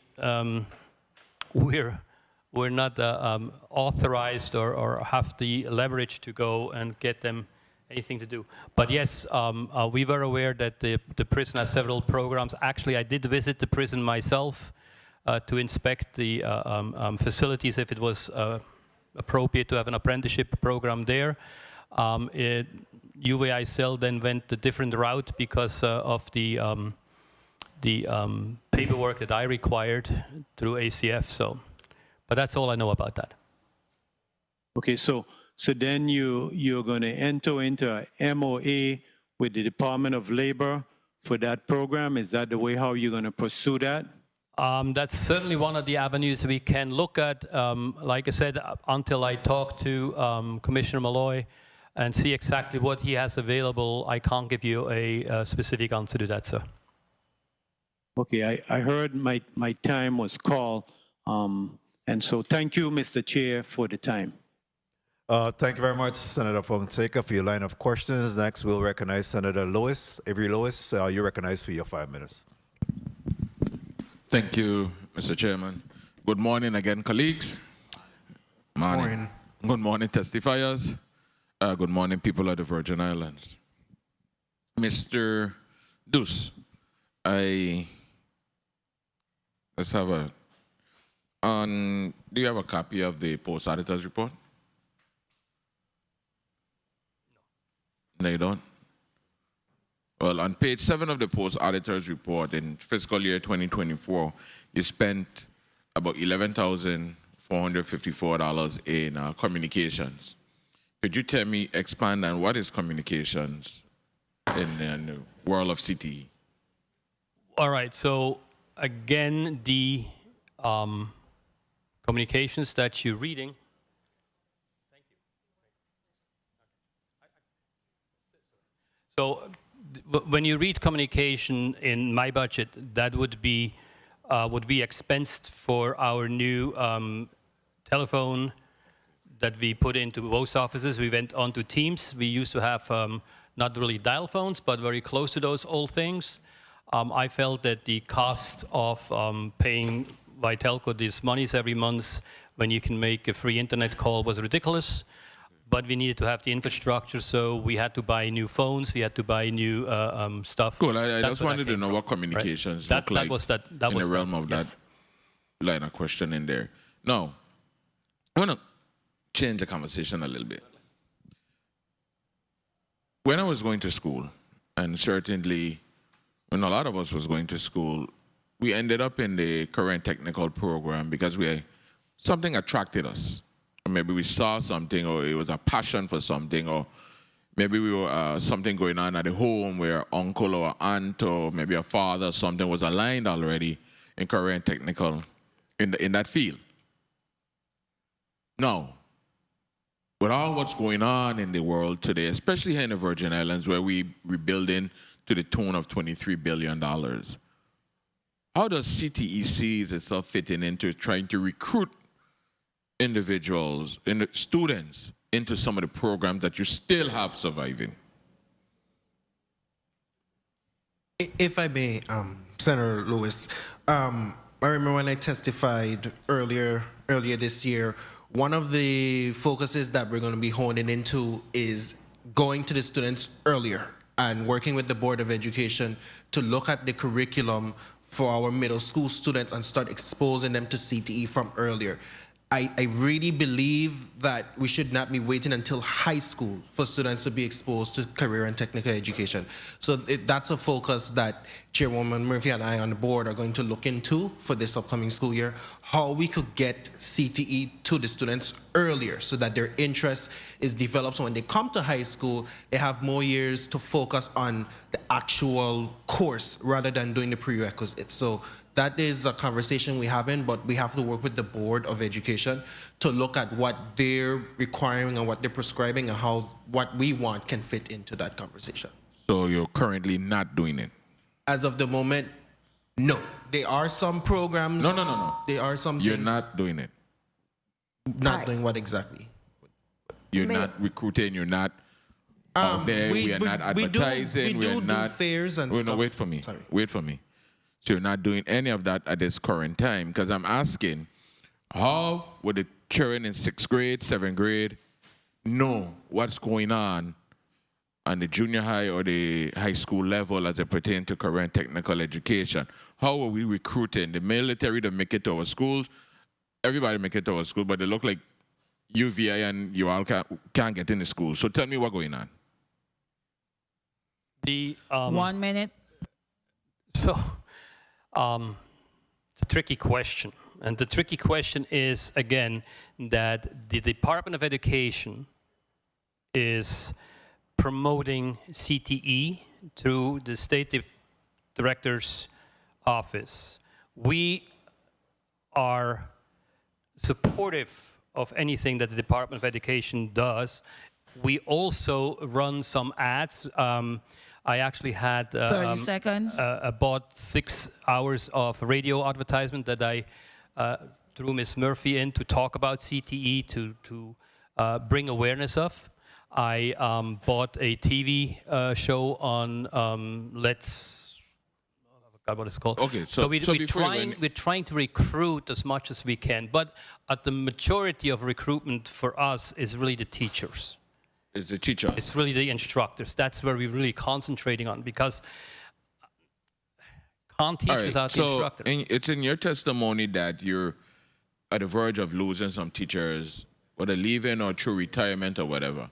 what type of hybrid model or something that you coming with to try to promote learning? I mean, when we were going through the pandemic, we had online teaching, we had all kind of different modules and so forth. Tell me what you all are doing to help our children in the Virgin Islands. I do want to backtrack just a little bit, sir. Every junior high school initially had 7 pre-CT programs. And we've been negotiating with the board and education to have at least 3 pre-CT program in every middle school from 12th to through 8th grade. Still in the process. So we have, home economics, business, industrial technology, those type of programs in every junior high school. As far as recruitment, as I was saying to Senator James, we do have our high school instructors going to the junior high schools to talk to students about CTE. And at times, I'm not sure if they did it this year, we would have those junior high schools students come to the high school to actually see the programs, to do, to see, what it's about, to just do some exploration. So we are doing that. And I'm getting old, I'm forgetting part of the question. I asked politics is part of the city. Are you really walking it? You chew up my time. I know you're forgetting the question. You're really doing it. But anyhow, I'm 73. My question was, what are we doing to bring some kind of hybrid model or some different modules for the different courses that we are offering? Being that we're losing the instructors. So, working together with Dr. Faulkner, we supported a symposium at the Marriott that was open to everyone. We held career fairs, and we had a big to-do down at the park in St. Thomas to attract the knowledge of things. From the instructor's point of view, if you want, so how do we get new instructors in? I think the journeyman idea, where we would go to companies and bringing in their supervisors or their foremen to teach a few hours, I think that's the best approach because, look, besides teaching the kids, it is also the advertising that doesn't cost me anything, because once he's in the schoolroom and once he sees the kids, I hope the same thing happened to that guy that happened to me, because I only went to teach for a few hours a day and I got stuck for 20 years. Mr. Chairman, if I just add this, and then that's it for me for CTE. I'd like to say this. You all had a wonderful fair in St. Thomas earlier this year. We brought students from St. Croix. I was amazed with some of the stuff that's going on. Not that I didn't know what's going on in the schools, because I'm no stranger to education, but I have to say this. We, the people in charge, have to do a better job with exposing what's going on in the schools. We have the government access channel, we have WTJX, we have the legislative channel, we have all kind of Facebook media. We could have had the media down there, we could have had all these different teams. Send requests to the legislature, to the chair, the president, to the governor, to everybody. Let's have these things down here.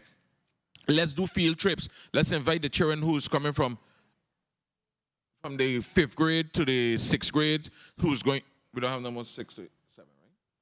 From the 5th grade, who's going from elementary to the junior high.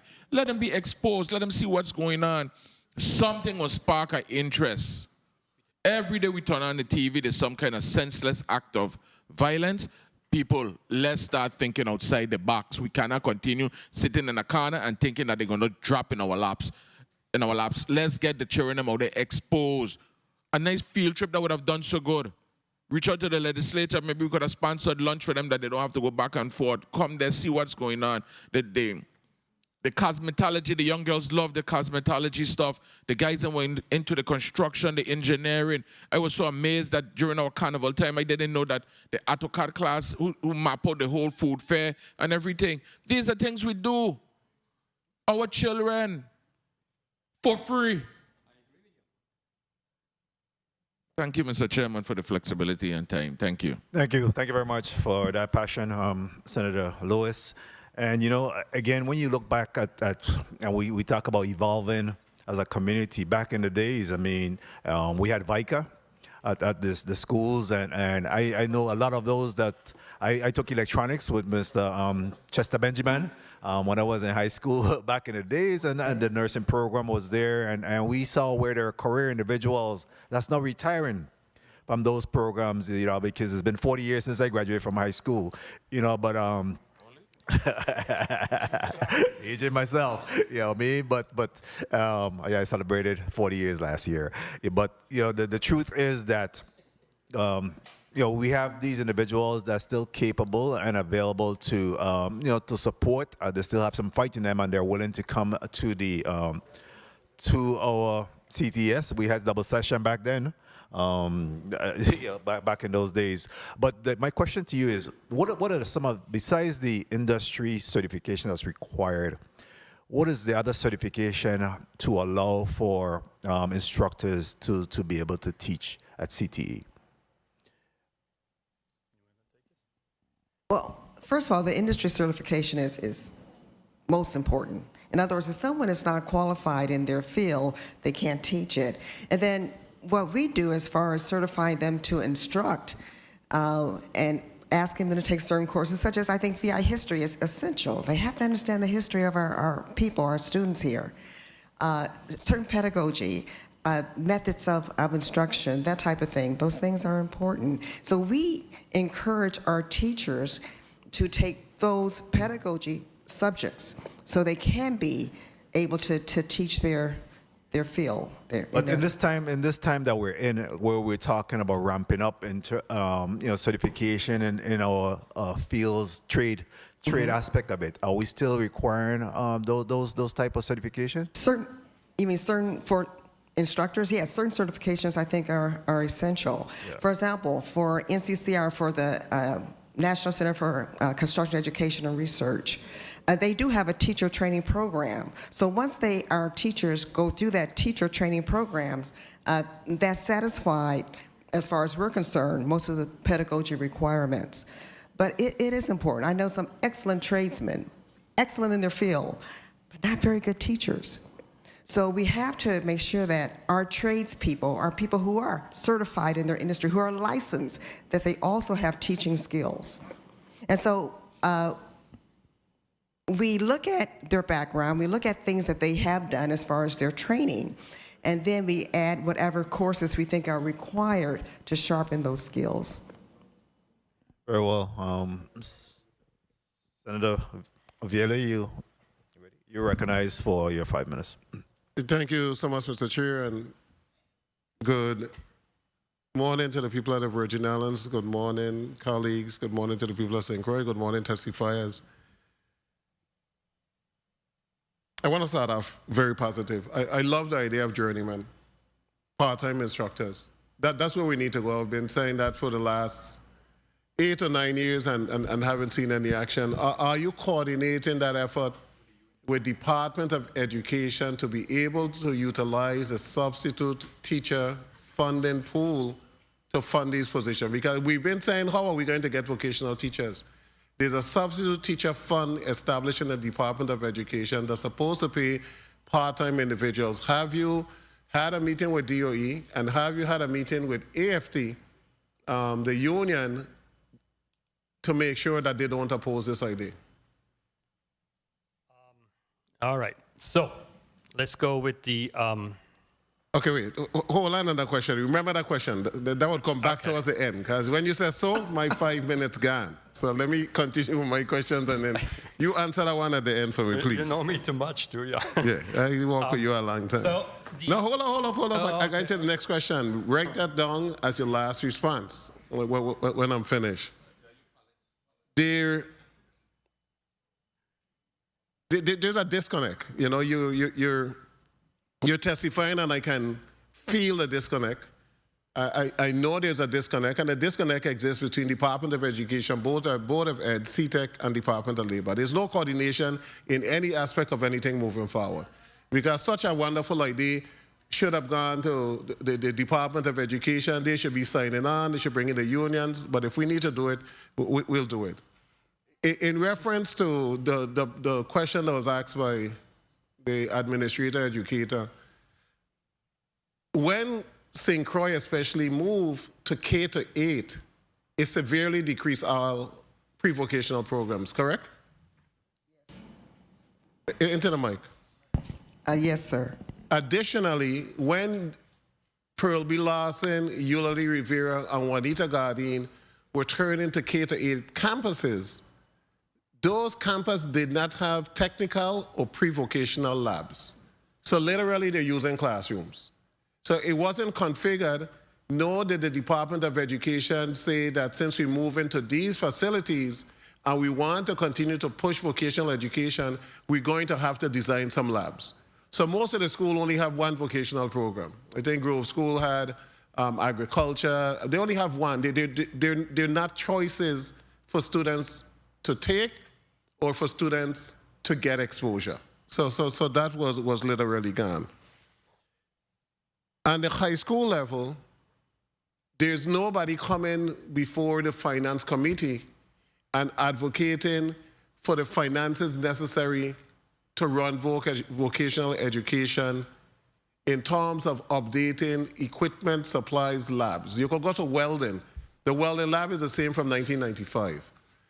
Do you have any, or have you requested from the vocational teachers to provide a budget in terms of updated equipment, materials, and supplies so that that can become a part of the discussion?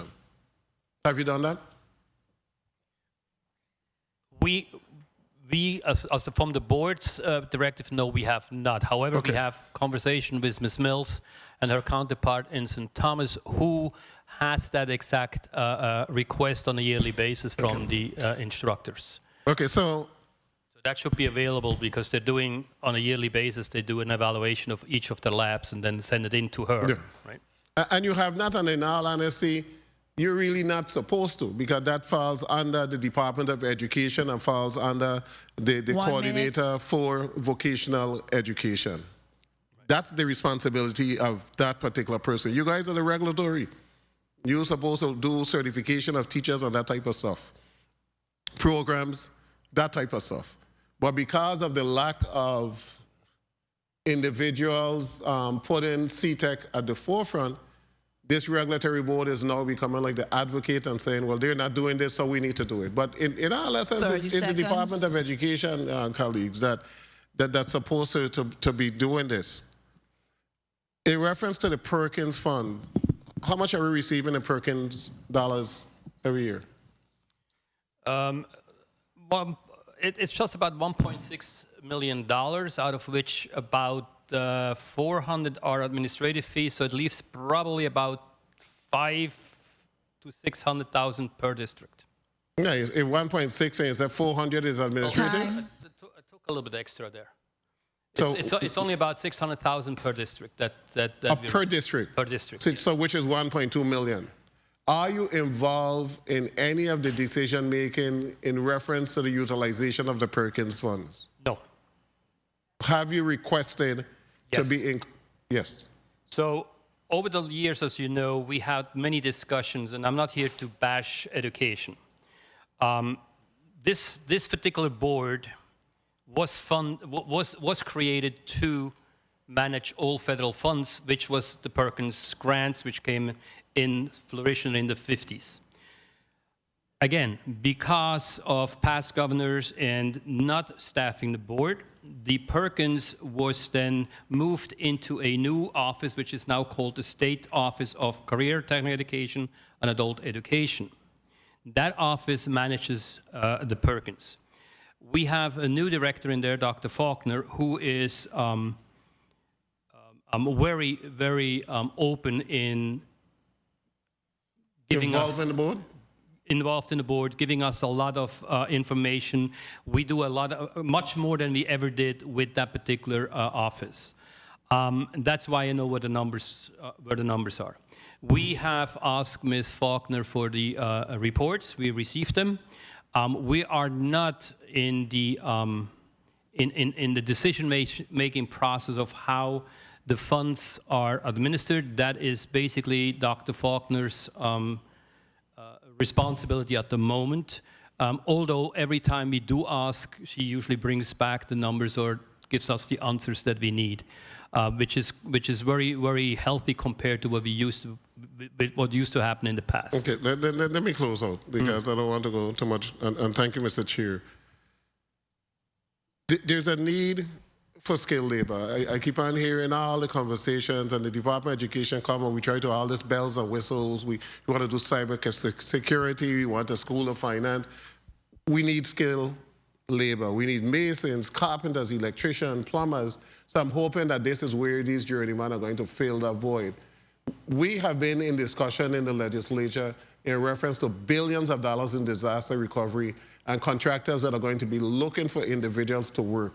We have to have a fast-track program to get some masons and carpenters, etc. So every school, these schools in St. Thomas and St. Croix must have those programs, and the goal should be to have those programs this August. I mean, all the others are good enough. I want to hear about cybersecurity. I want to hear about how we'll get these programs where these students are going to be able to hopefully go into internships and then increase the skill level where they'll be able to make a very good salary. I mean, we have teachers at the vocation that quit the vocational school to go and work in the plant, masonry teacher, that made more money in 1 month than they made for a year of teaching. But we could have incorporated how those students could have been in apprentices at that particular program and then be able to work there full time. Secondly, you need to request that the Peterson and Raxa scholarship become a line item under CTEC. So in addition to the $600,000, we put the CTEC, the Raxter and Peterson scholarship as a line item. And they did provide, which is good, they provided the names of the recipients that got those 2 scholarships last year. So we know that you're literally making sure that individuals get those scholarships. And those are for vocational.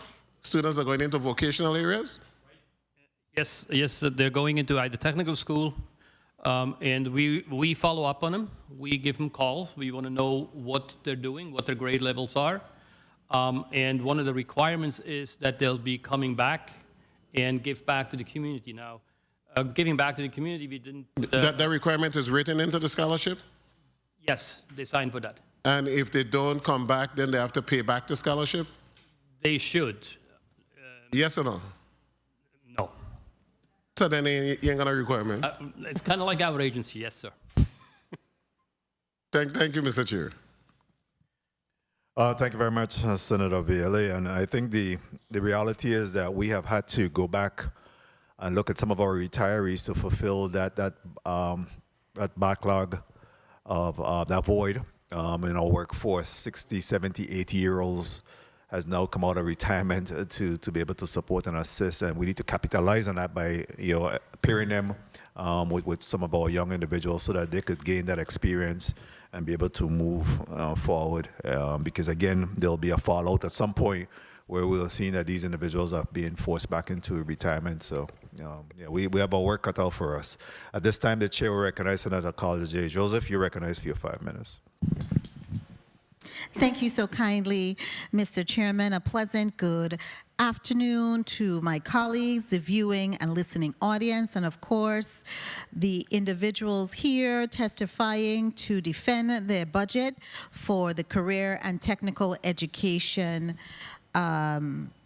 entity.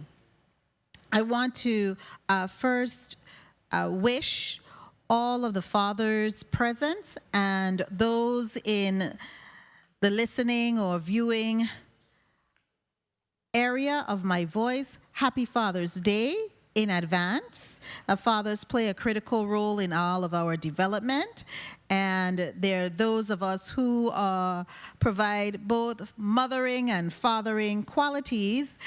So I really, really want to applaud and really say happy Father's Day to everyone, and also to convey my condolences to Miss Karen Samuel, who was my homeroom teacher when I attended Ivana Udoraken High School, and the passing of her brother, Avelino Samuel.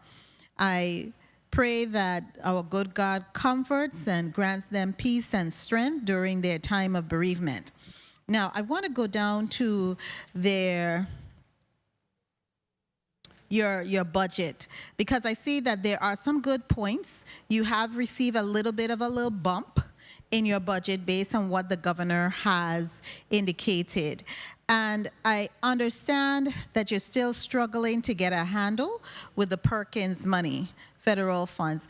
Is there any conversation that you're having with the state department here, the state Department of Education, and you regarding how that funding is given? Are you given a certain amount per quarter? So Perkins is administered by Dr. Faulkner through the State Department of Career Technical Education and Adult Education. She administers these funds to go and get into the district coordinator's office. They do not reach my desk. We do not have any distribution from that fund, nor do we make anything from that fund. Okay, does any of the money pay for any of the instructors for the career and technical education that are located within the schools? No. Okay, Perkins can only be used for very specific items like equipment, instructor education to a certain extent to further their education. There are some ways of where we can use some of the Perkins funds for students, but they're very limited. So okay, so it doesn't pay any of the instructors' salary. It cannot be used to pay in training salaries for the trainers. It can be used for training, and what we do with that is, if the instructor happens to be a CTSO advisor, we can go and pay for travel for instance, Skills USA, which happens in June, FBLA, or any of the other CTSOs. Now, that's acceptable. I haven't read the whole requirements behind the Perkins, but I know typically grants pay for training, instructions as well. And they would pay for equipment. So when they're purchasing equipment for the schools, that will cover that cost. Yeah, now, like I said, it's $600,000. It doesn't go very far. But that covers the cost. That's yeah. Okay. Now, I want to be solutions-oriented because I used to manage a program. It's a federal program, and I know my good colleague from the small island of St. John mentioned a grant writer. And have you explored that? Because there's with the administration looking at possibly placing, and it's being placed on pause, Job Corps, there's going to be other opportunities for training and certified training through the Department of Labor. Is that something you want to consider and even look at in placing in your budget to have a grant writer on board? Certainly, I think the board in the long run, especially looking at what the federal government is doing, we have to revisit the idea of putting a grant writer within our staff. I think you should give some consideration. Sorry to interrupt you to that because my time is running. And if that is part of your wish list, so you can manage your own money, right, and do what you need to do, including the stipend. I'm sorry, Mr. Chairman, I'm going to wrap up really quick. I believe that would be more of a way to solve some of your troubles, your challenges that you're experiencing. I don't have any more questions, Mr. Chairman. I thank you so much for the time. Thank you very much. Senator Joseph, you have a response for Senator Joseph on her last comments? You good? No, so the only thing I can say is we did try to hire this grant writer, and I was a little bit shocked. I always thought the grant writers work on a commission on the grant, and I was proven wrong on that one. So, you know, the last one I talked to, I think, was $134,000 she wanted. And I said, "Fail, great. You give me $1 million, I'll pay you $134,000, but I'd like to see the million first." Yes, Point of information, Mr. Chairman. Point of information, Senator Joseph. The University of the Virgin Islands also can be utilized as a resource for grant writing. I also know some grant writers myself. They don't charge that much, and they really produce a good work. That could be utilized under your, and last time I paid a grant writer to write a grant, and this was in Help Me Write a Grant, because I was also writing the grant. We didn't pay that much because we also was participating. But I think that would be a great avenue for you to look at external funding, especially to cover the items of stipend. I know young people, the culture now, and our environment now, because of the issues that we have. We don't want them to become stealing. But they are going to need something based on where they come from, their household. Some of them are really struggling. Some persons may not understand that, but there is that true struggle. So I would definitely ask you to look into that and suggest that you put it in your ask here. It may not be granted, but put it in your ask. Thank you so much, Mr. Chairman. Thank you very much, Senator Joseph. Senator Lewis, you recognized for your point of information. Thank you, Mr. Chairman. Mr. Deuce, we having a large discussion as it pertains to a grant writer. But I just have a little question, not a big one. In your course of travels and going to your different trainings and everything, have you identified at least 3 to 4 different grants that you could honestly tap into that would benefit the people, the children of the Virgin Islands, the students here? Or we just bring in a grant writer and starting them from scratch and say, find grants? Well, yes, I did. I actually, the last person actually that I talked to, she works for, well, she doesn't work for us. She does bona fide work. She's a very nice lady. And I have given her probably about 6 or 7 different kinds of grants that we, what I thought we could look into. Unfortunately, the underlying requirements weren't there at the end. The last one, we were talking about doing an agriculture program that would have allowed some students to actually travel to another country and do an internship over the summer. Unfortunately, we didn't qualify for it again. Again, I'm not a grant writer. I'm not saying you're a grant writer. I'll look but at your heirs, you're the director and you're out there, so you're probably hearing about from your other colleagues throughout the United States about different grants we could tap into.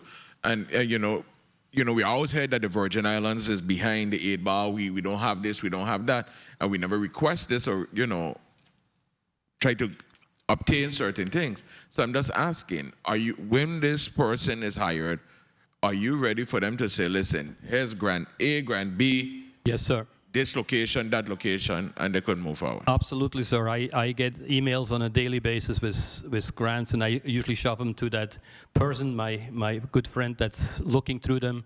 I haven't found anything that I can use, unfortunately. But I'm looking. I'm certainly looking. Thank you. We are. Thank you, Mr. Chairman. Thank you. Thank you, Testifier, for your answer. Thank you very much, Senator Lewis. Real quickly, in regards to the Perkins grant, how much did you receive on that? The Perkins is roughly, and I can't give you the exact number, it's $1.6 million, and out of that, like I said, there's administrative fees. It is about $600,000 that goes into each district, and per what I understood from the district coordinators, that is the only funding they have, is that 600 grand. Great. That's what they have to run CTE with, basically. And have you had access to that grant? How have you used access to the Perkins grant? Have you been able to benefit from the Perkins grant? The board access? itself? Yes. No. No. Okay. What about it? Have there been any other funding that you have received, whether it's through ARPA, Workforce Development, Office of Insular Affairs, Department of Labor, any other grants? No. Gary Malloy and I had long conversations last year actually. We wrote a plan to do a workforce development with him, labor. Unfortunately, The monies that he had ran out, so that didn't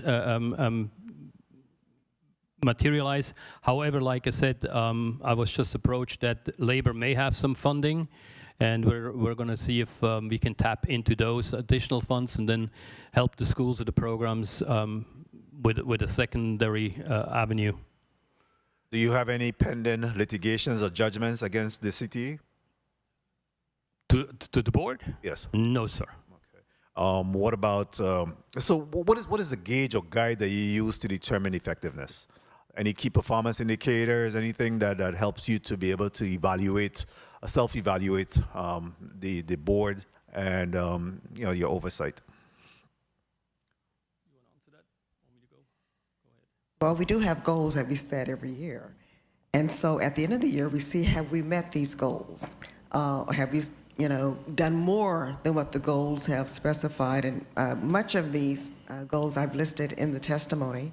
And I think for the most part, the board has done a pretty good job in meeting our goals. Certain things that we can't control. I would like to make sure that 100% of our CT teachers were certified, but you cannot force them to be certified. So things like that. But I think that we set our goals, we try to meet our goals, and often we succeed. Any specific goals that is placed on your executive director, things that you would like him to achieve, any objectives that you want him to work towards, and then you evaluate him based on that? I can't think of any right now that Mr. Deuce has not achieved. He has done more than what we have expected of him. I'm going to let him speak on that. No, I was asking the board in terms of your evaluation of him. I mean, anything Well, our that you evaluation said. of him is excellent. He's done an excellent job as far as looking at our finances, making sure we stay on track, and actually finding funding for things that when the schools call us or when. So there's always room for improvement. The benefit of work is more work. Is there anything that you set out on an annual basis, you know, semi-annually or whatever, in terms of specific goals that you like him to achieve, and then evaluate him based on that? I really can't think of anything specifically that he has not achieved that we've asked him to do. The question is, have you set any goals for him, and then evaluate him on that? You're right. The goals are for the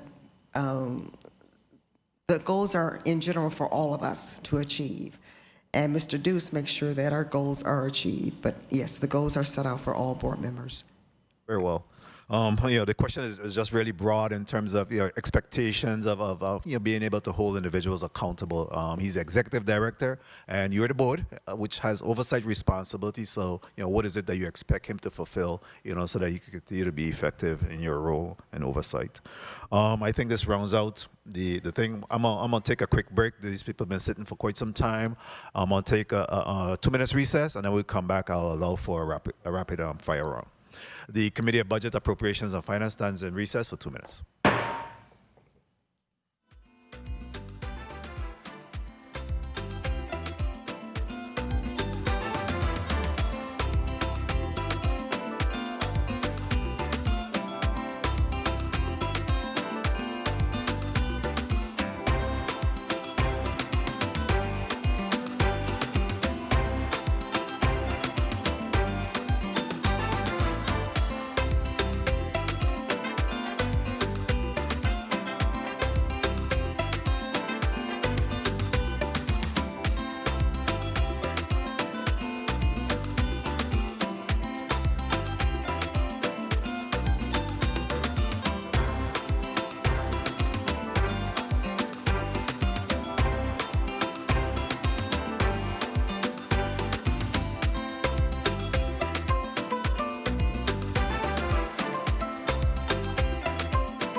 And we're out of recess. Again, we're in the Committee of Budget, Appropriations, and Finance. And today we have before us the Career and Technical Education Board.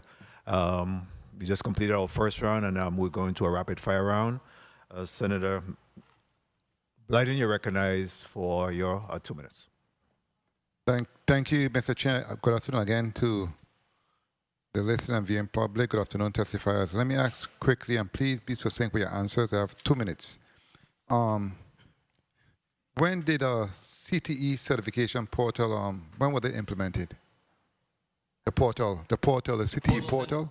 Was implemented 3 years ago, but it took a year for it to get working. It is actually the exact same portal that the Board of Education uses, except it's a little slip over there, and then you get to mine.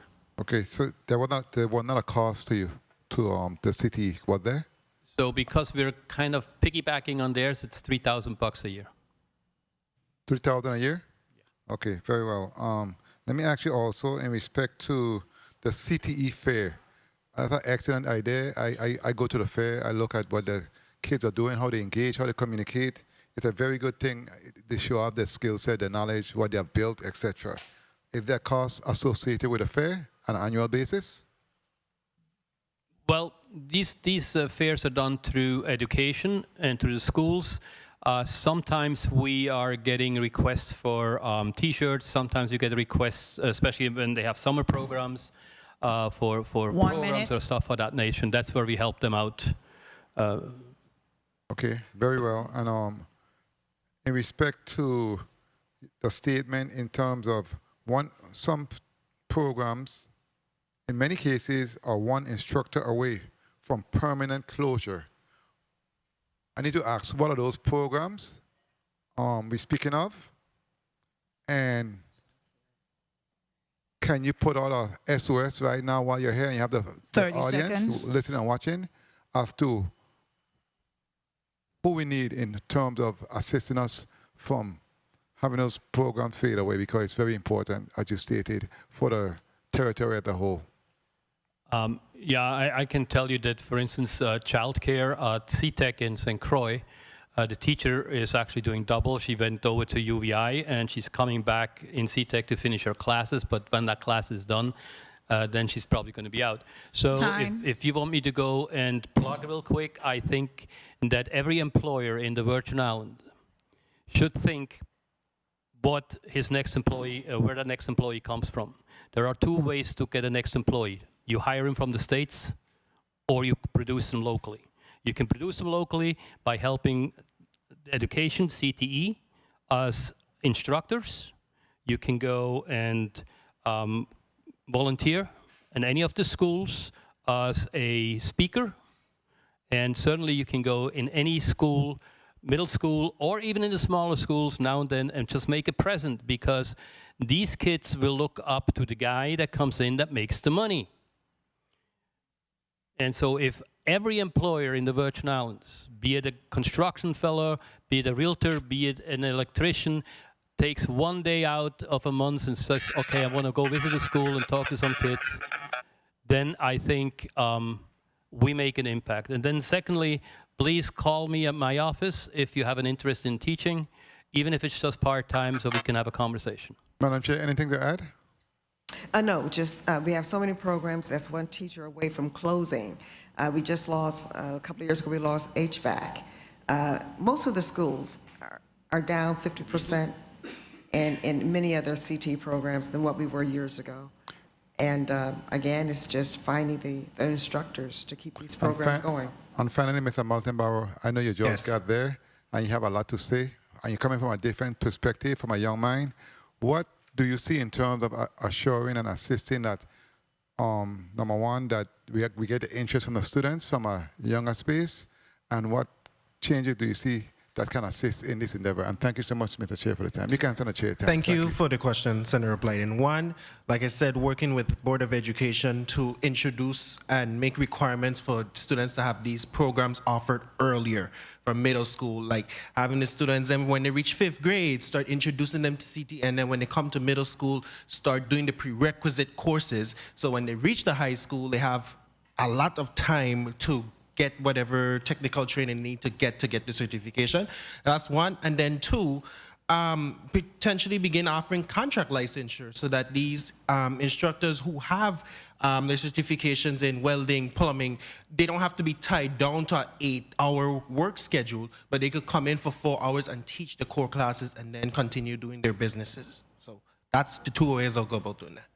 Thank you very much for your response there, Mr. Martinborough. Next, the chair will recognize Senator Angel Volquez. You recognize for your 2 minutes. Thank you, Mr. Chair. I have a quick question for the panel. If the legislature were to make any specific change to Title 17 pertinent to CTE, do you have any recommendations for anything that that has stood out to you to be problematic? Yes, I'll go through them quickly. One, we need instructor certification enforcement. So we need to be able to suspend or revoke the instructional eligibility of individuals who fail to maintain the certification. That's one. And then also, we need to be able to have reviews of the instructor qualifications in partnership with UVI and the VI Board of Education to make sure they're fulfilling their certifications. Well, stop right there, sorry. But wouldn't the board be able to review, isn't that within your justifications currently under Title 17? I'm talking about any specific piece of legislation that is prohibiting the board from operating to its full extent. I would then say the statutory compliance requirement. It needs to be more specific. 1 minute. That gives us the authority to approve, monitor, and if necessary, suspend the program, any program involving career and technical education in the Virgin Islands. It needs to be more specific. Okay. So, okay, my time is going to expire, and I wanted to touch on the 8% reduction that was mentioned during your testimony. 30 seconds. With that reduction, has it delayed any programs or initiatives that you've had scheduled for implementation or for progress? No, Senator. The reduction of the $55,000 is that the scholarship became part of the office budget. Okay, so that was mentioned earlier. Okay. Yeah. So just wanted to clarify. Mr. Daly has made a point to that. So. Okay. Time. And I'll wrap up quickly, Mr. Chair. Thank you so much. I think that if there in fact is any issue statutory-wise in Title 17 that the CTE board should review and make sure that if there is in fact any recommendation to come to this body for us to be able to see what we can do to try to accommodate. Thank you for the time, Mr. Chair. Thank you very much, Senator Volquez, for your line of questions. I wanted to ask you real quickly before we go on to Senator Frederick, what is the collaboration synergy between boards, between the Board of Education as well as the Board of CTE? Synergy, any collaboration occurring there? Okay. I have attended the Board of Education's meeting, and I do want to make it somewhat permanent that we attend each other meetings. Mr. Dewes, would you like to add to that? Well, we have collaborated with the Board of Education in, so we opened a door in order to offer a reduced credit amount, right? So we're in the process of discussion. So for instance, again, I come from my background, baking is pure science. So if somebody takes baking as a CTE student, he should be getting science credits. If somebody takes accounting, that is pure mathematics. So he should be getting some math credits, which then would open up the door for students to take CTE programs and not drop them. So that's one of the collaboration discussion we're having. The board of education, sometimes we have one of their members when we have our board meetings, and vice versa, we attend their board meetings. We work in tandem, if you want so. Certification is in tandem. But that's about what I can say to that. Coming from criminalist background, I'm seeing a little bit of body language that tells me that there's a little bit of insensitivity that's going on there. But I will imagine that you guys need to work closely together because it seems like you have the same target population in mind. So there should be, and if it's not occurring, there should be some effort and overtures made to make sure that there are better synergies and you guys are working closely with each other. I see that there may be some overlaps here and there, but it should be beneficial to the students, your target population. So, again, without airing dirty laundry in one way, shape, or form, I think it's important that you guys work in tandem in being able to, again, improve the experience that's happening by the students. So I'll just leave it at that, and I'll recognize Senator Fredericks for his 2 minutes. Thank you very much, Mr. Chair. Pleasant good afternoon now. I just wanted to elaborate before you guys leave. Ms. Murphy, you talked about the appropriation of $600,000 in your testimony, so I want you to have the opportunity to sell us again on why this is so urgent for the board. Why do you need $600,000 for the CTE program? Okay, we specify, thank you, Senator, for that. You're welcome. We specify several areas. Of special importance to me is the journeyman program. In order to get some of these experts in the field in construction, in medicine, and in various fields to work even part-time with our students, I think this journeyman program is very important.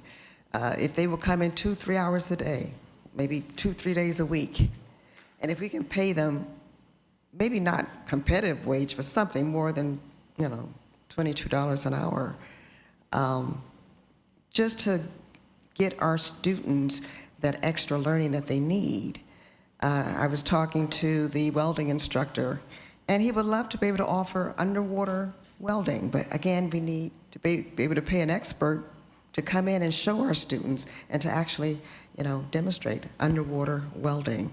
And if you got this $600,000, well, that's part of it. Also for the CTSOs, we would like to be able to make sure that our students are represented in the various national organizations. The CTSOs is a career technical student organizations like FBLA, agriculture. We have the Tuskegee Airmen, which I'm very proud of. And to let our students be able to go to those different conventions and to participate and to compete. 30 seconds. I think is essential. Also, emergencies. I can remember C-Techs crying. Their freezer was gone. They had thousands of dollars of food in their freezer, and they had no money. The school had no money to fix the freezer, and they had to have it fixed immediately.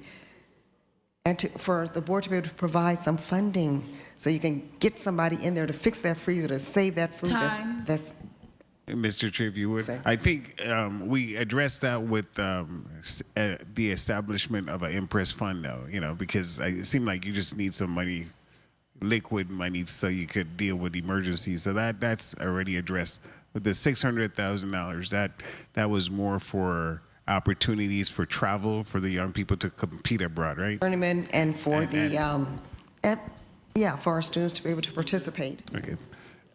I think one of the very expensive items would be a World Skills chapter, and that would go into what Senator Lewis lectured me on, and that is we have tradespeople, skilled tradespeople.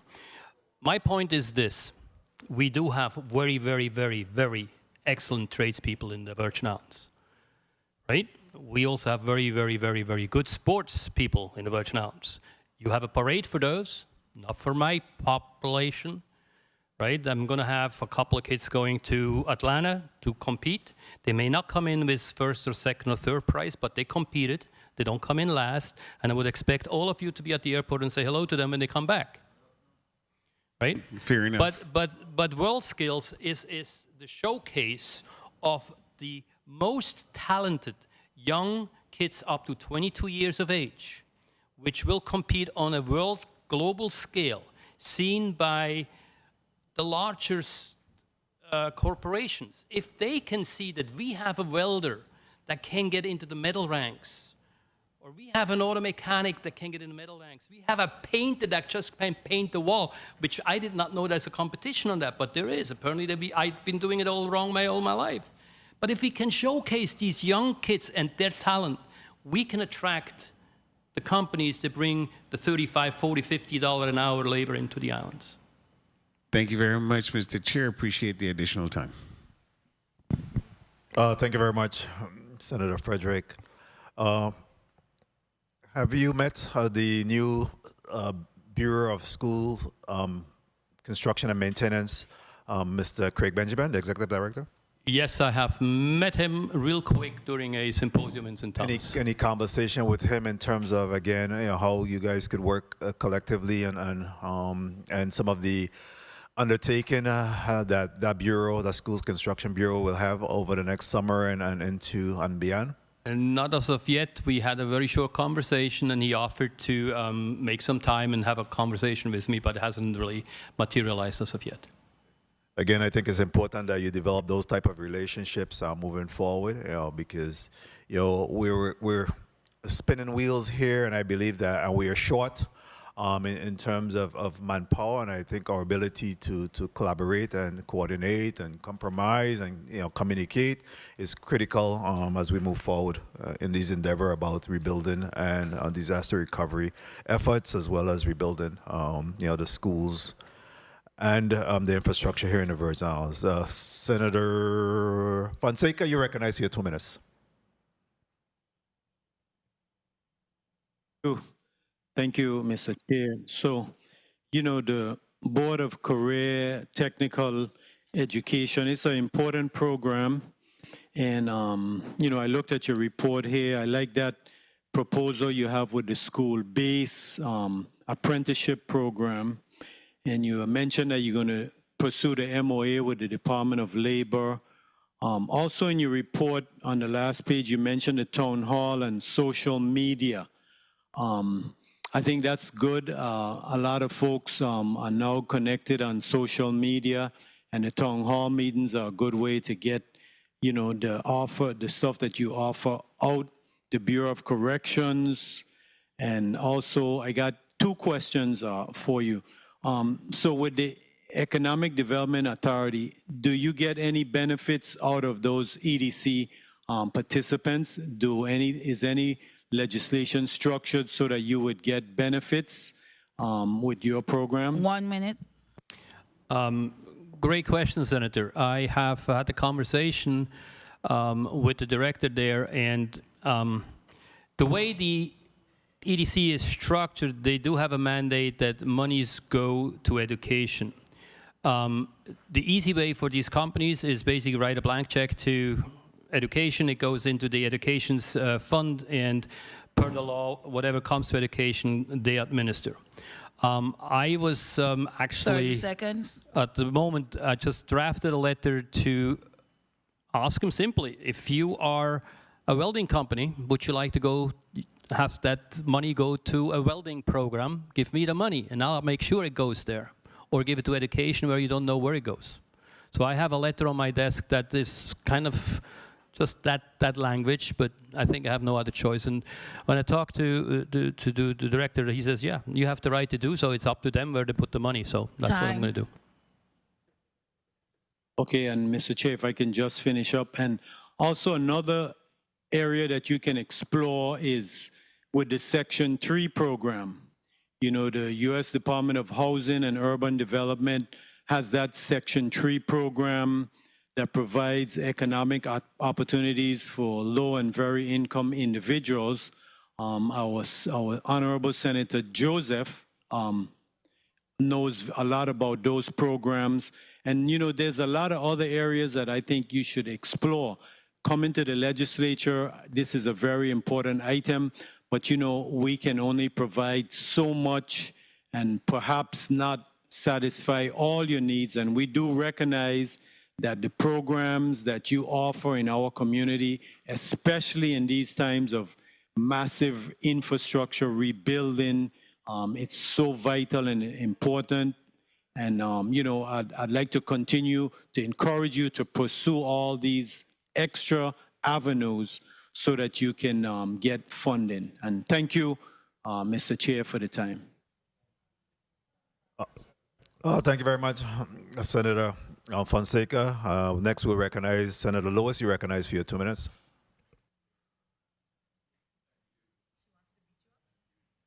Thank you. Thank you, Mr. Chairman. Again, good afternoon, colleagues. Good afternoon, testifiers. I really didn't have a burning question or thought. I just wanted to say, based on my last request, let's expose the children. Let's keep them first and foremost, and get that talent out there. Field trips are things of importance. Bring the younger ones to see what the older ones are doing and expose them. Again, I urge you to let us be creative. We're losing a pool of teachers for different reasons, but let's see if we could create some kind of hybrid model, something so we don't lose all. Thank you very much. Thank you very much, Senator Lewis. Senator Viola, you recognize for your 2 minutes. Thank you. Thank you, Mr. Chair. In reference to collaboration between the Board of Education and the CTEC Board, do you believe that a member of the CTEC Board should become an ex officio member of the Board of Education and vice versa, so that you could have consistent collaboration? I think that's an outstanding idea, yes. Okay. Next, in reference to, and the board is trying to fill gaps, but a lot of the gaps that exist, and perhaps as the chair of the Education Committee, I'm going to have to request that the CTEC board come along with the vocational arm of the Department of Education, and we have an overall discussion, because you can't hire anybody, correct? Well, speaking to the mic. Well, we can hire. Can you hire teachers? I can't hire a teacher. I can hire a private individual, which potentially can go into school, but I don't know exactly what law I would step on. I mean, I applaud you for wanting to help, but you can't. You're the board. You can't. The Department of Education is an arm that hires teachers, and they're all type of liability, compliance, etc. But there must be a discussion with human resources, because I am sure that at this point you don't even know how many vocational or CTEC positions are being advertised this summer. Do you? Do you know? Last I looked on the website. Last time I looked at the website, I think there was one. No, I'm not even talking about a website. Have you had any communication with HR in reference to their efforts to attract CTEC teachers and how many positions are available? Have they had a discussion with the board? No. Okay. The Virgin Islands Technical College, what was this projected start date for the Virgin Islands Technical College? If I may, Senator Viola, it is in committee with Senator Lewis. No. I'm asking, with your discussion, what is it? It's not in Senator Lewis' committee. Senator Lewis might be the sponsor. It's not in his. You call his name, so I could put his name because I'm responding to you. We're hoping to start this year. You're hoping to start with one program. this year one when? program. This year when? When? September. September. Yeah. Which program? I believe it's going to be with I might be wrong, but I believe we're going to start with a cybersecurity program, but I might be wrong with that. I know we also talked about having a medical program. We'll see. In other words, it's still in discussion. We're still talking with UVI. What amazes me? Okay, hold on. Well, what amazes me? I just wanted to get a term. I wanted to get a date. Adult. We can't even get staffing for the high school programs, supplies, equipment for the high school program, and now we're branching off to a technical college while programs are dying in CTEC, where you have room after room of empty laboratory with no teacher from both building, I mean, there's so many vacancies. But guess what? A technical college sounds Excellent. So let's move in that direction. I don't want to speak out of turn, sir, but we already have an adult CTE program, and that adult CTE program is the basis for the technical college. So it's not like we're recruiting students or instructors. We already have that established. What I want your adult CTE program to do is to have courses in masonry, electricity, carpentry, the area plumbers, the areas that we need individuals now. We keep on just moving. This song good, that song good. Let's do this because it's song good. We're going to do cybersecurity. We need plumbers, mason, electrician, carpenters. That's the reality as to how we're going to be able to expand the workforce because we have billions of dollars for contracts. We just hear Benton get Central High, Julia Sproul, Charlotte Amali, Charles Howard getting ready to build. We need Virgin Islanders to fit into those areas. So CTEC, DOE, and the Department of Labor should be having that discussion as to how we're going to bring in those professionals to teach a course in the night, to begin to have those individuals and that first level, that first step, learning the skill, and then going to work with a contractor and hopefully training them until they could test up and become certified. We must have a plan for that. I am so tired of hearing, don't respond again. I'm tired of hearing pie in the sky ideas, and we can't deal with the real issues. The real issues are we don't have plumbers, carpenters, electricians, and their jobs are here. So you have plain loads of individuals coming in from Puerto Rico. You got individuals coming from the mainland, and we here acting like that is not the reality that we're living in. That's the reality. CTEC's supposed to take care of that. And we have to meet those goals. And everything needs to be formulated to meet those goals. Not this continuous expansion into areas. What are cybersecurity jobs they're going to get here? How many companies advertising for cybersecurity jobs right now versus carpentry, plumbing, and those other areas? That's the message. I'm good, Mr. Chair. You don't have to respond. You're good, Mr. Deuce. Thank you very much. And I think that there's opportunities for us to have the discussion about cross-training as well as reclassification. We have a different demand. We have individuals that perhaps, especially with the type of salary that could come with these technical skills and trade skills, individuals that may have done clerical work and other work may very well be interested in reclassifying or be cross-trained, so that they could be able to meet the current demands and change your career track. A point of information, Senator Blyden. Thank you so much, Mr. Chair. I just wanted to put on the record, the Skills Center in the St. Thomas, St. John District just had a graduation of over 167 students in all of the trades that my colleague just spoke to, and we are doing it on this end. I mean, I usually visit the Skills Center on a regular basis, and we are on that track, and that's the track we need to go on with CTEC. It's a must. We don't have no choice. Thank you so much, Mr. Chair. So we have one territory, so I'm hoping that it could become effectuous, and we could have similar, again, training and here in St. Croix as well. Senator Joseph, you're recognized for your 2 minutes. Thank you so much, Mr. Chairman. It is really an interesting conversation we're having to try to give you as much guidance and support. Note that we are limited with our local funding. We just increased the amount a government worker can earn, the minimum, and so it's looking at what we need. Are you a member, is CTEC a member of the Workforce Board, Workforce and Development Board? I believe one of our board members was on that board. I think And who was that? Ms. McGrath, Dr. McGrath?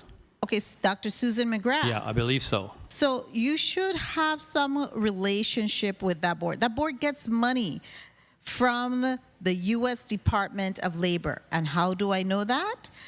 The program I managed successfully for over 12 years got money directly from the U.S. Department of Labor. So those, and it's called Youth Build. I don't know if you will be an eligible entity, and it would pay the stipends, all of the things that you would need, equipment and everything, if you would grant it to another agency. But that's one solution that is there. I really think we need to do more. I know you don't have a lot to do. You do have a lot to do, but you don't have the manpower that you need. But I think it's possible. It's just that we need to have those 30 conversations. I just want to ask you one question. What would be that one thing that you would need for CTEC, that one priority item that you would need to see that CTEC is making a real move? And you can answer in the chair. Thank you so much. Thank you very much, Senator Joseph. I think this rounds out He has to answer my question. Who you asked? No, I was not. I was a bit distracted. I know you were. So let me just repeat. What would be that one ask CTEC that this committee and this legislature grant you, that just one, that is within reason that you would need? Well, if I would take all the things I need, I think in the end I would end up with our journeyman program. Your what? Our journeyman program. The tournaments. I think that is the single item that makes most of the impact at the moment. I mean, everything else I would like to, but that would be the one that would stick out. And I think the chair agrees with me, so. Excellent. Thank you. I think the journeyman program as well as the apprenticeship program, I think would be definitely a quick start for us to do. And what I'd like to see you do is to tie this $600,000 with programs. I mean, so you could be more, don't just pull a number out of the hat and say $600,000. If we could tie, the journeyman program to a specifics line item, you know what I mean? When you look at the various journeymen that you're seeking to put in those programs, I think it'd be critical so that we could be able to line item, that type of programs, if it's going to take masonry, electricity, whatever that cost will be, rather than just come up with this big ballpark figure. I think it'll be important for us to be a little bit more specific and show how beneficial this program will be. My usual closing is to ask you, what about this budget that you have submitted before us keeps you up at night? What is the gravest concern that confronts you as a board at this time?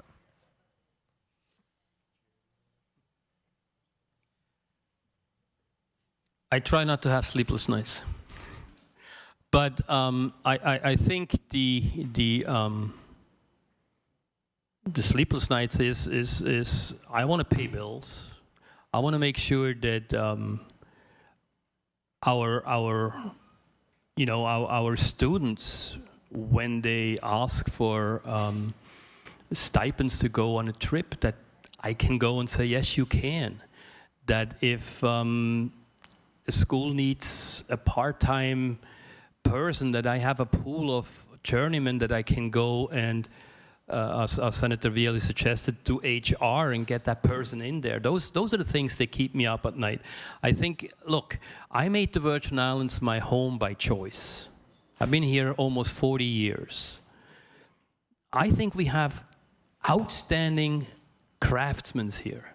We have, I keep on saying that, but there is probably more people here that will pull me or bail me out, no questions asked. That's the kind of people we are. That's why I'm still here. And I think, for 20 years, I tried to make some good cooks. I did. Some of them are doing very, very well. Some of them were at the food, they were on TV. Some of them own some great businesses. They do. Not everybody. Some of them are in jail. That's life, right? You can't grab them all. But these kids, even the one that was most rebellious today, has a family and makes a living. Is he a cook? No, but he learned some good stuff from us. So having said that, what keeps me up at night is really the idea that I cannot grab the department, the program, the student or the teacher under the arm and uplift him to where he needs to be. And that's basically where that extra funding comes from, that maybe gives us the opportunity to create something, to say, okay, look, we do have some funds available, so we can go and get a tool for welding that is a virtual welding machine that costs $75,000 that they can't afford. Or something that, I don't know what tomorrow has, but I truly believe that we can be as prosperous as anybody else. And frankly, I don't want to dance after anybody else's fiddle. I think we can go and make an impact in education here in the Virgin Islands, where we tell other states, look how it works for us. We don't have to always take what somebody else has. Sometimes, and yeah, I'm talking directly to you, the lawmakers, who now and then can go and say, yeah, we should go and reform our education system. We should go and look at it. And we have openings at the board, so Mr. Vielle, interested? Right, so we have these things in place. And so if what keeps me up at night really is some finances, get us the little mobility that we need to do things right. Maybe a little bit of a revision on like a board member, Madam Bora said, give us some teeth. I don't, really, there's a lot of times where the board says we need to go to court. And I have tried to move the board to a different direction, because I think the court is the last, I think we should be, before we go to court, we should work things out on our own. Right? But if we cannot tell a teacher, you must be certified or you don't teach. And we're in a situation where we can't say that because we don't have enough teachers. So what are we going to do? Right? So those things are to keep me up at night. Thank you very much for your response there.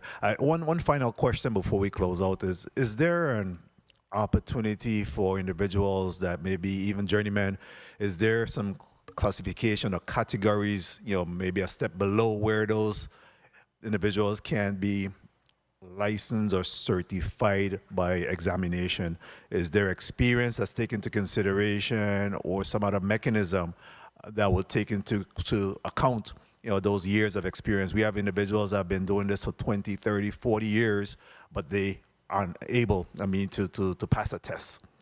They're unable to be certified or sit in a classroom. How are we filling those voids and still giving them an opportunity so that they don't be left out in the loop? Because the reality is they could do the work. However, that certification aspect and that licensure aspect may be problematic because of an examination. How do we, if there is any consideration for such individuals? I think there is consideration for instructors who fit in that category. But you do have to realize that in order for our students to be certified, leaving the program, the person who is instructing the program, the top instructor, has got to be certified. But of course, I believe with the Journeyman program, we can bring in our seniors with the expertise, with years of experience, to give certain qualifications to our students. And that's part of what the Journeyman program will be about.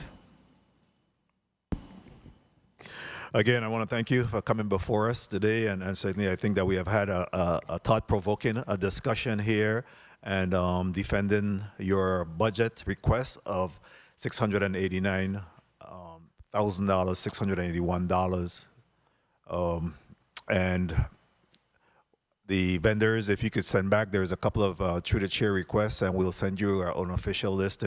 But if we needed a refresh on your vendors payment of $45,000, you said that there may have been some recent payments there. I noticed submitted was as of April, so if you could do a little refresh and send that information in so that we could be able to make an informed decision. Thank you for coming before us, and we'll take a 15 minutes recess, and we'll come back. We'll try to run out the schedule. We have 2 bills before us, and 15 minutes. The Committee of Budget, Appropriations, and Finance stands in recess for 15 minutes.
And we're out of recess. At this time, Madam Clerk, please call up the item in block number 2.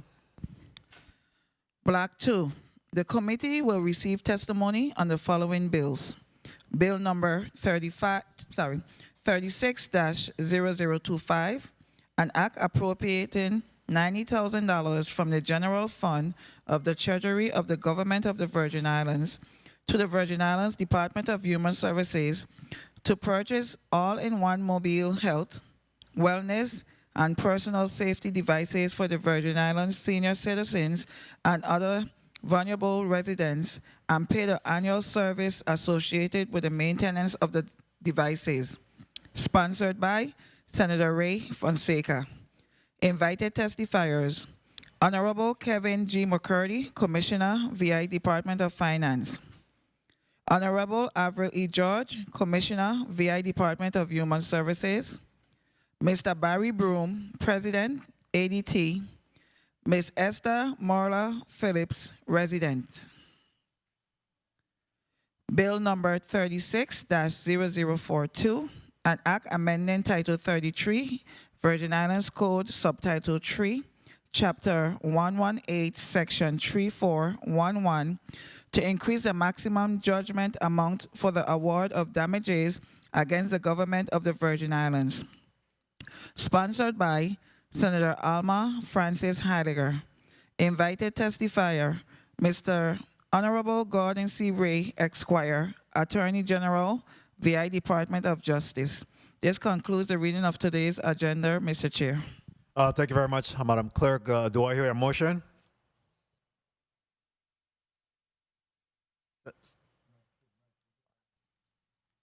Motion. Senator Fonseca, you recognized for your motion at this time?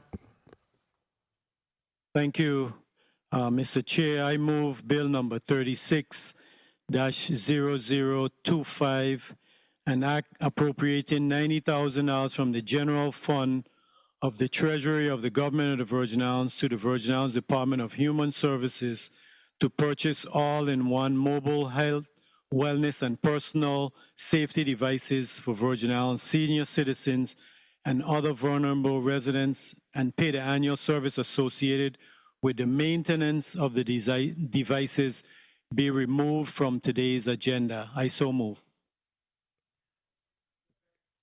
Motion properly made by Senator Fonseca, seconded by Senator Blyden.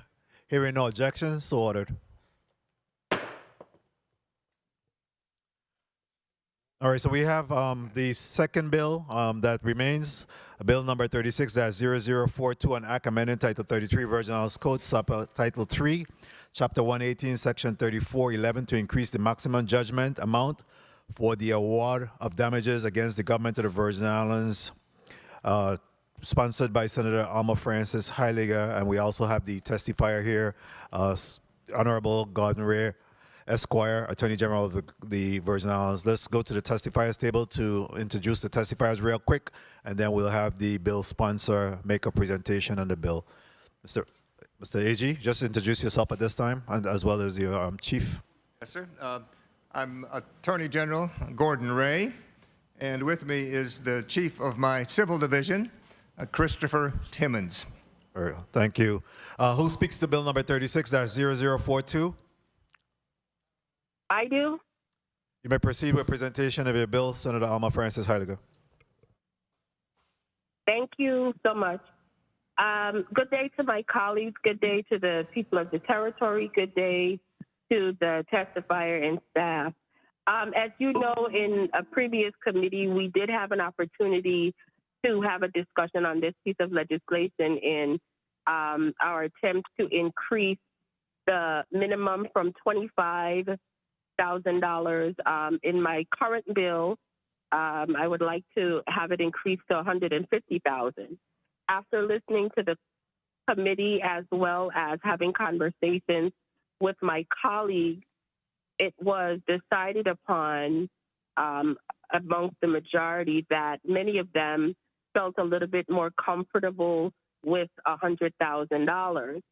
And they also had requested for this bill to be held because the Attorney General did not have an opportunity to come and put their testimony on the record And I am looking forward to hearing that testimony so we could get a better understanding as to what they would like to share as it relates to this particular increase.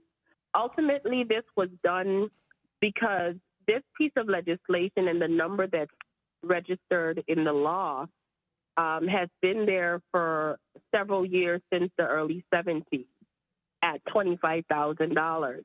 All I'm basically attempting to do is to raise that amount slightly so that individuals that might have to deal with situations, unfortunately, with the government, that they could be able to get some sort of compensation in order to do so.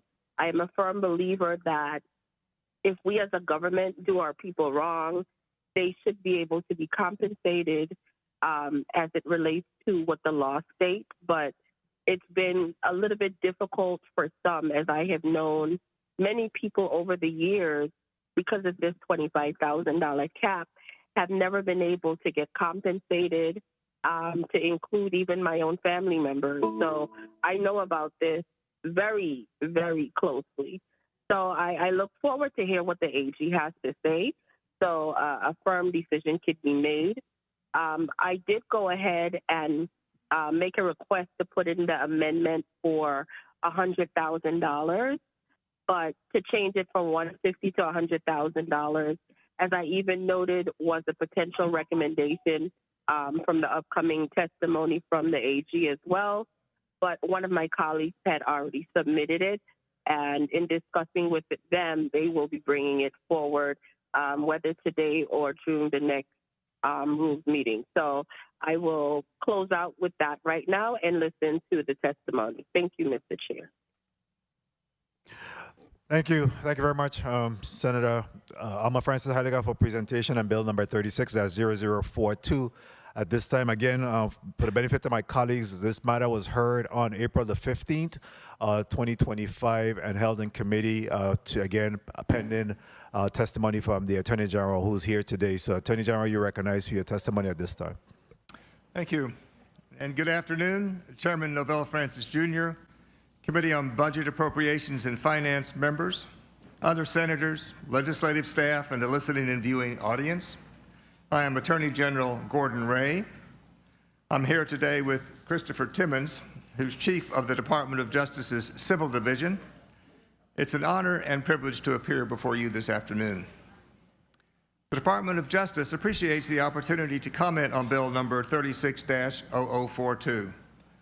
We've completed a preliminary review of the bill and offer the following comments. Bill number 36-0042 seeks to amend Title 33 of the Virgin Islands Code, Subtitle 3, Chapter 118, Sections 3411, to increase the maximum judgment amount for the award of damages against the government of the Virgin Islands. As presented, Bill number 36-0042 seeks to increase the amount of money that a claimant can recover from the government from $25,000 to $150,000. Currently, the Virgin Islands Tort Claims Act places a cap on the government's damage in exchange for a waiver of the government's sovereign immunity. Although a cap of $25,000 exists, courts within the territory have construed that cap in a manner that's greatly expanded the government's liability. For example, courts have routinely held that the Virgin Islands Tort Claims Act permits multiple judgments in one lawsuit to persons with independent causes of action as a result of a single tortious incident or occurrence. In other words, limitation of liability under the Virgin Islands Tort Claim Act applies to recoveries by each individual claimant without regard to the number of claimants in a given lawsuit. And the Act permits multiple judgments in one lawsuit to persons with independent causes of action as a result of a single tortious incident or occurrence. As a result, while the current cap has been set at $25,000 by statute, the actual damages the government's routinely responsible for is often multiples of this amount. Because each state and territory has the independence to govern itself and enact its own policies and laws, states employ different methods to reduce tort liability, including limiting the jurisdiction's duty to the public, prohibiting punitive and exemplary damages, including damages for pain and suffering, creating statutory caps, either aggregate or per incident, and sovereign immunity. For example, in Alabama, the recovery of damages under any judgment against a government entity shall be limited to $100,000 for bodily injury or death for one person in any single occurrence. Recovery of damage under any judgment or judgments against a government entity shall be limited to $300,000 in the aggregate, where more than two persons have claims or judgments on account of bodily injury or death arising out of any single occurrence. Recovery for property damage or loss is also limited to $100,000. Settlements for claims of bodily injury, death, or property damage in excess of the statutory limits are expressly prohibited in Alabama. Like Alabama, many states cap their liability to a single person at a lower amount and provide a slightly higher limitation for all claims in the aggregate. For example, Florida limits the government's liability to $200,000 per person and $300,000 in aggregate. Other states, such as Nevada and Virginia, which both cap their liability at $100,000, apply their caps in the aggregate. And importantly, Virginia limits its waiver of sovereign immunity to claims for negligence. While the Department of Justice does not object to increasing the maximum judgment amount for the award of damages against the government of the Virgin Islands, the department has some concerns with the proposed legislation. Oh, very good. To the extent that the legislature sees fit to increase the potential recovery amount in lawsuits brought against the government of the Virgin Islands, as this bill contemplates, the Department of Justice would encourage and implore that the legislature right the wrong that the courts have created through interpretation. The Department of Justice would propose an additional amendment that makes clear that the government's liability under the Virgin Islands Tort Claims Act is limited to a specific and defined amount in the aggregate for all claims arising from or relating to any act or occurrence or series of related acts or occurrences causing injury or harm to a plaintiff or a group of plaintiffs suing the government and or any individual who acted within the scope of government employment. Additionally, unlike the Federal Tort Claims Act, which extends to and covers torts limited by federal employees in their official capacity, in the Virgin Islands, while the government becomes a defendant, claims continue against the individual official or employee who will be personally liable for the judgment in excess of the cap on the government's liability. The Department of Justice would propose that this issue also be addressed. The Federal Tort Claims Act provides that the government shall be substituted as the party defendant upon certification by the Attorney General that the defendant employee was acting within the scope of his office or employment, and any action or proceeding commenced against that officer or employee shall be deemed an action against the government, and the government shall be substituted as the party defendant. In those cases, the individual capacity defendant, the government employee, is dismissed. This is not unique to the federal government. In fact, this is the way most state tort claim acts are structured. The Department of Justice believes this should be the case in the Virgin Islands. The Federal Tort Claims Act does, however, provide exceptions to its waiver of liability. Among other things, to the extent claims arise out of an employee's intentional acts or willful misconduct, or the exercise of discretion in the performance of their duties, there is no waiver. The Virgin Islands Tort Claims Act carves out claims arising out of gross negligence of an employee, but not claims arising out of intentional torts or willful misconduct. This seems a bit illogical. If an employee is reckless but does not intend harm, the government is not responsible. But if the employee intentionally harms someone, it is. There's no logical reason the government of the Virgin Islands should be liable for the intentional acts of its employees. The Justice Department believes this should be cured by amendment as well. Finally, it should be noted that many jurisdictions, including New York, Florida, and others, draw a statutory distinction between a public duty, such as a duty to investigate or to maintain a road, from a specific duty, such as where there is a special relationship between the alleged tortfeasor and the plaintiff, maintaining sovereign immunity and immunizing their personnel from all liability from the former. The common law of many other jurisdictions provide this protection in the absence of a statute. A statutory distinction of this nature would be helpful in defense of claims against the government of the Virgin Islands because, notwithstanding the public duty doctrine, which provides to the contrary, our courts have recently interpreted statutes creating a general duty, such as the Department of Public Works' duty to maintain roadways, as a basis upon which to find liability to any member of the public at large.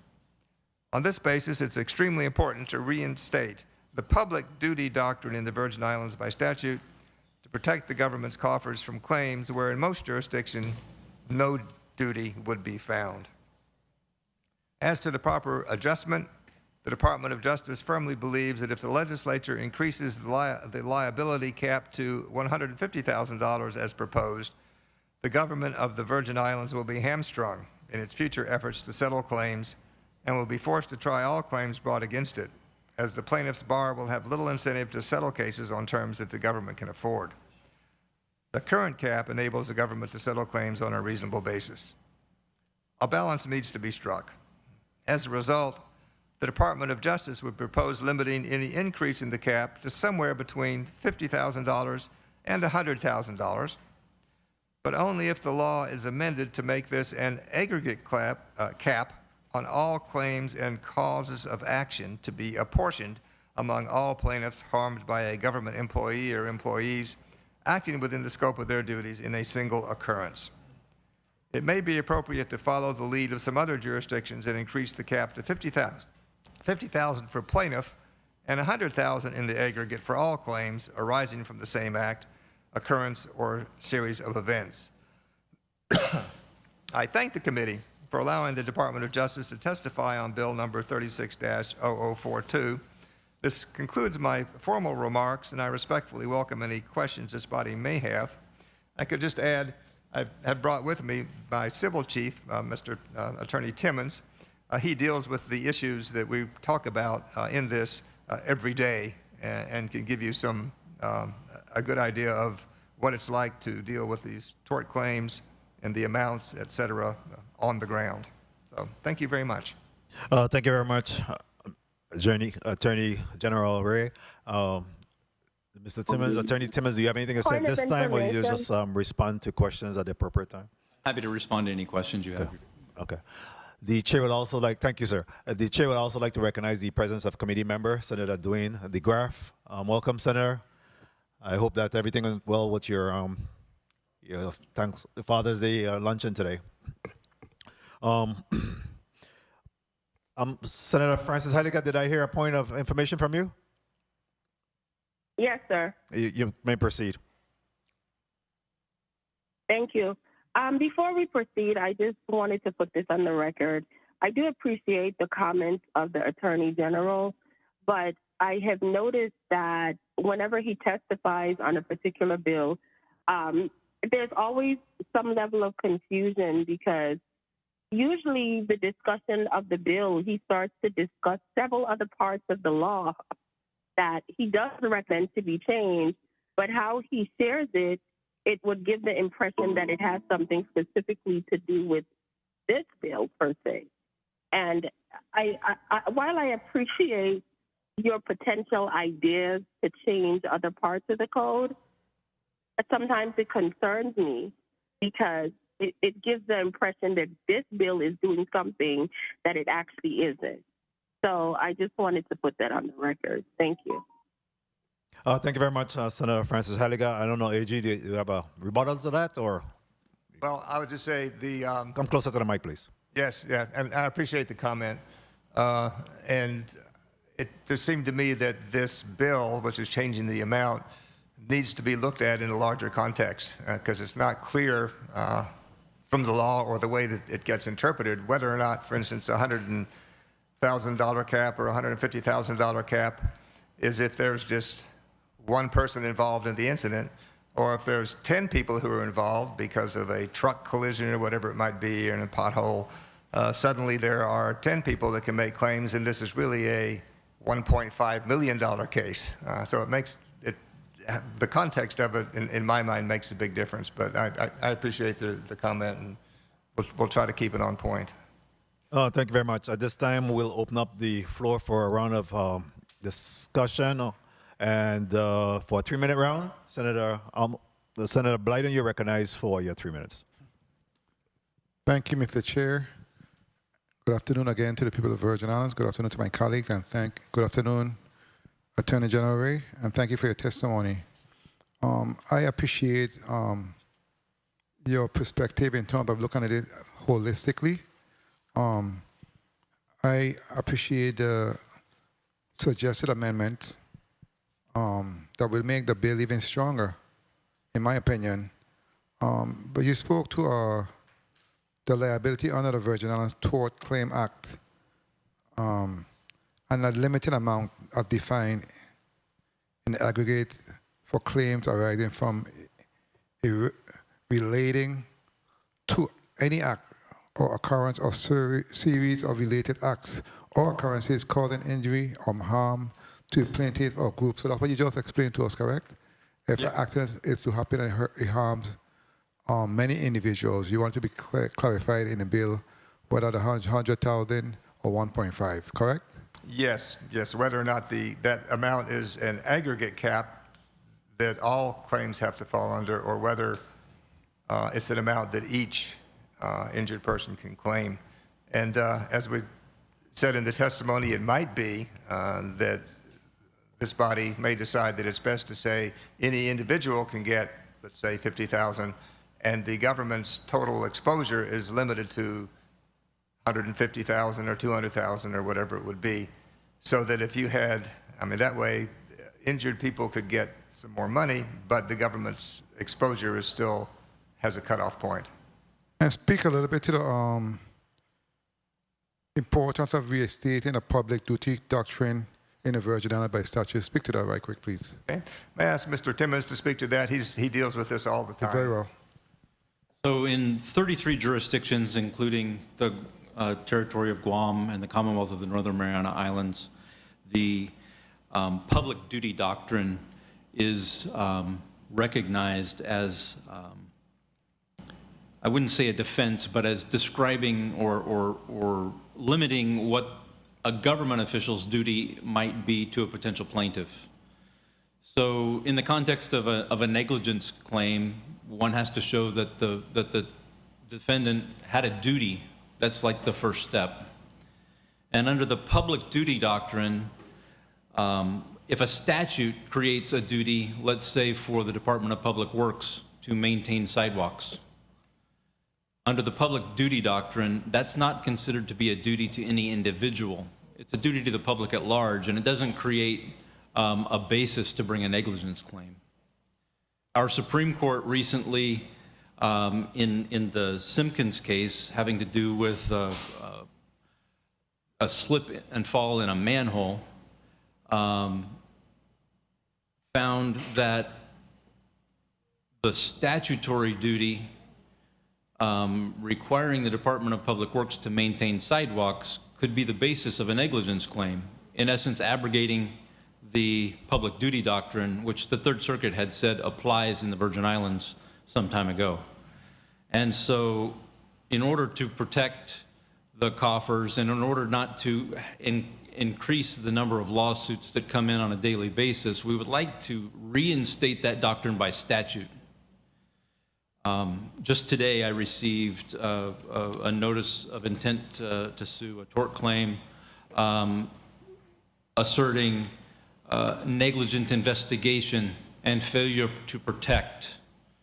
And so because the VIPD has a duty to investigate crimes, in the absence of the public duty doctrine, one might be able to find negligence to an individual. And that's just not the way that it is in the majority of jurisdictions. And we see that as an important defense to return to the Virgin Islands. So we need to codify that. We need to put it in the code, basically. That's right. Instead of relying on the common law, which the Supreme Court has the ability to interpret and define, this body can create that by statute. Okay, very well. Thank you so much for your responses. Thank you so much, Mr. Chair, for the time. Thank you very much, Senator Blyden, for that query. That's very important, and I'm glad that that was discussed.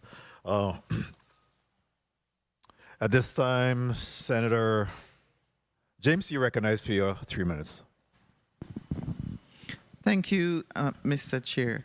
Thank you, Attorney General Ray and Assistant Attorney Timmons, who I only know through emails at this point.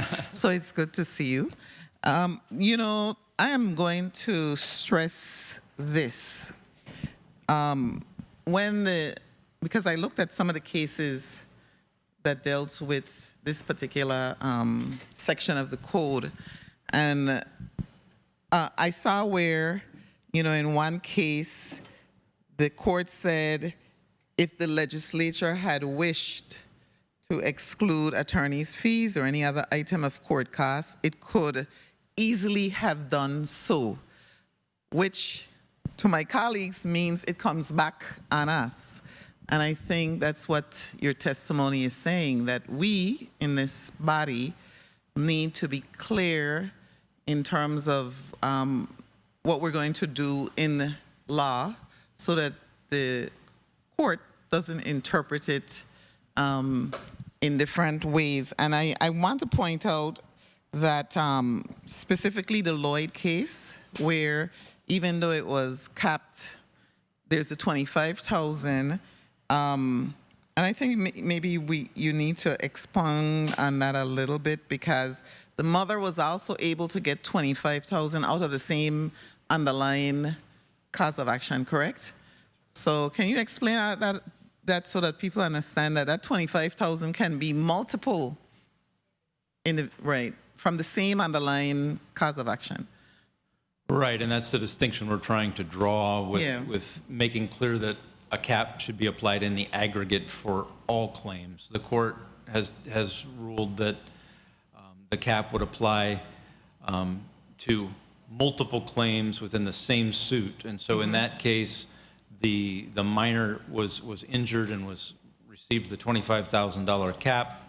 The court said, well, the parent who has medical expenses and is responsible for the child can also recover up to $25,000, in effect doubling the cap. And we see that happen with multiple plaintiffs in the same suit arising out of the same negligent act or occurrence.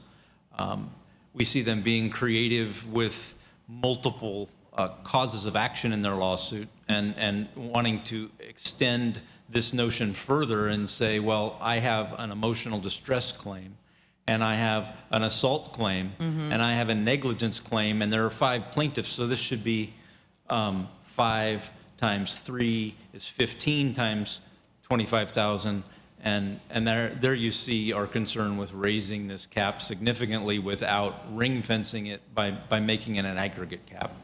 Yeah, I agree with my colleague who has this bill that the 25,000 is too low for a single individual, but I do appreciate the fact that you brought what can happen with the multiple claims, and so there has to be an aggregate cap to protect the government of the Virgin Islands. So we do need to work and make some more amendments, but I do think 25,000 is just too low for if you were to compare 25,000 1971 to now, you know, it's very low. So thank you. I mean, I do not disagree with anything that is in your testimony. I actually appreciate the fact that you've raised these concerns, because we can make the legislation even better to protect individuals as well as to protect the public, the government. This is just a question. I'm just wondering in terms of, you said something like every day you get claims. I was just wondering, how many claims do we actually get against the government of the Virgin Islands? Because now the manhole one, and I was thinking, you know, as a society, we need to take care and not be negligent in what we're doing for our people, but at the same time, how many claims are coming out of You know, there are busy weeks, courts? there are slow weeks, there are some weeks we get none, but usually I would say we get at least one administrative tort claim or notice of intent to sue. Intent to sue. In a week. Wow. Okay.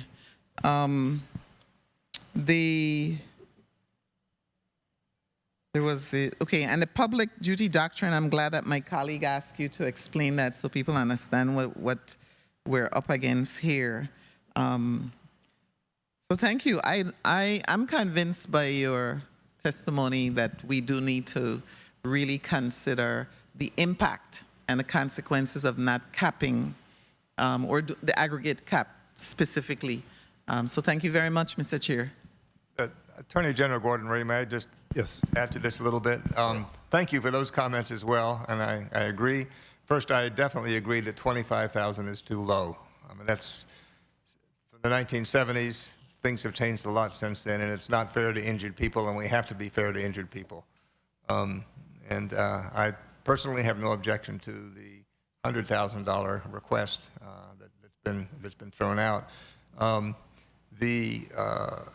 One thing that I would volunteer to do, since all of these issues are sort of interrelated, should there be a cap, should there be an aggregate amount as well as individual amounts, et cetera, we'd be glad to draft a proposed legislation and get it to the committee to suggest here's a way to make all the pieces of this statute clear and work together.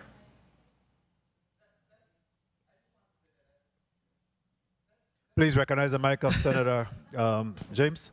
Yeah, I just want to say that's the way the executive and legislative branches should work. So thank you very much for that offer, and I'm sure the chair is going to accept that offer. Thank you, Mr. Chair. And I agree. We need to work together. Thank you very much, Senator James, and your response. AG, I just wanted to ask before we move on to the next senator, which will be Senator Fonseca, in terms of the discussion about the ability to mushroom as a result of having multiple clients or claimants, the situation, do you believe, will be somewhat restrictive if there is a aggregate cap in those instances where there may be multiple claimant? Then if we're seeking to ensure and will submit that 25,000 is too low. If you have 5, 10 individuals as claimant, and this now, each of those claimant will be, if the aggregate is 100,000, then could very well be 10,000. So, how do we reconcile the fact that while we're trying to ensure that there's proper claims payout for this situation, which could amount to 25,000 in some instances, when you have a restrictive cap or aggregate cap of 100,000, then that could be problematic to ensure that every claimant is then treated adequately and fairly. I agree that is a problem. And as I thought about it also, what if, let's say, there's an accident with a bus with a lot of people on it? That, again, if there's no aggregate amount and if each individual has the right to go to the cap, then that could end up in multi-millions that the government may even be unable to pay. I don't know. But on the other hand, if there is an aggregate cap that's too low, and there are several injured people, each one may end up getting an amount that is so small that it's simply not fair to them. And I understand that problem. As we sit here today, do not have a solid answer to that, but this will give my civil chief something to do this evening, and we'll be glad to get back with you with some thoughts about that. If I could add, this isn't unique to the government and to this liability cap. We have thousands of motorists on the road every day, and we establish a minimum amount of insurance that they need to carry as liability in order for permission to drive on the road. And that amount is quite small. There has to be a balance that's struck that says we want to offer some protection, but we can't offer a blank check. And when you look at the way many other jurisdictions have done this, they will set their individual cap and a separate aggregate cap that may be 2 or 3 times as much as the individual cap. And, you know, you have to just take it with the understanding that you're doing the best you can. And at some point, if you have 10 claimants instead of 3, then the one that has the most injury, the most damage, is going to get the larger percentage of that aggregate cap. Very well. Again, I just throw that out in terms of reconciling, you know, how do we address that type of nuances in it, you know, and like you say, the ability for us to have multi-claimant in a particular case, you know, is concerning. So that is something I would love to look and see what the industry standard may be, because it's certainly in 100,000. It has to be in terms of our aggregate cap seems to be a little bit higher than 100,000 when you have in instances where there is multiple claimants. You know, so I don't know if it's conditional, if when we write this legislation, we want to put in conditions to allow for multiple versus single, or how do you handle that type of situation? Any feedback on that? Or? Well, I think that was the approach to the suggested 50,000 per plaintiff and 100 or 150 in the aggregate. That contemplates that you might have multiple plaintiffs, but does set the total liability that the government might be exposed to. I'd be happy in looking at draft legislation to kind of look at the average of what the multiple of that aggregate cap might be, and offer that information up in support. Thank you. I appreciate it. At this time, the chair will recognize Senator Fonseca. Ray Fonseca, you're recognized for your 3 minutes. Thank you so kindly, Mr. Chair. I do too support Bill number 36-0042. You know, because each state and territory has the basic independence to govern itself and to enact its own policies and laws. And I also agree with the statement where the Virgin Islands Tort Claims Act calls out claim arising from the gross negligence of an employee, but not claims arising out of intentional torts of willful misconduct, which is pretty interesting. And I do agree that it seems illogical if an employee is reckless but not intend to do harm, the government is not responsible.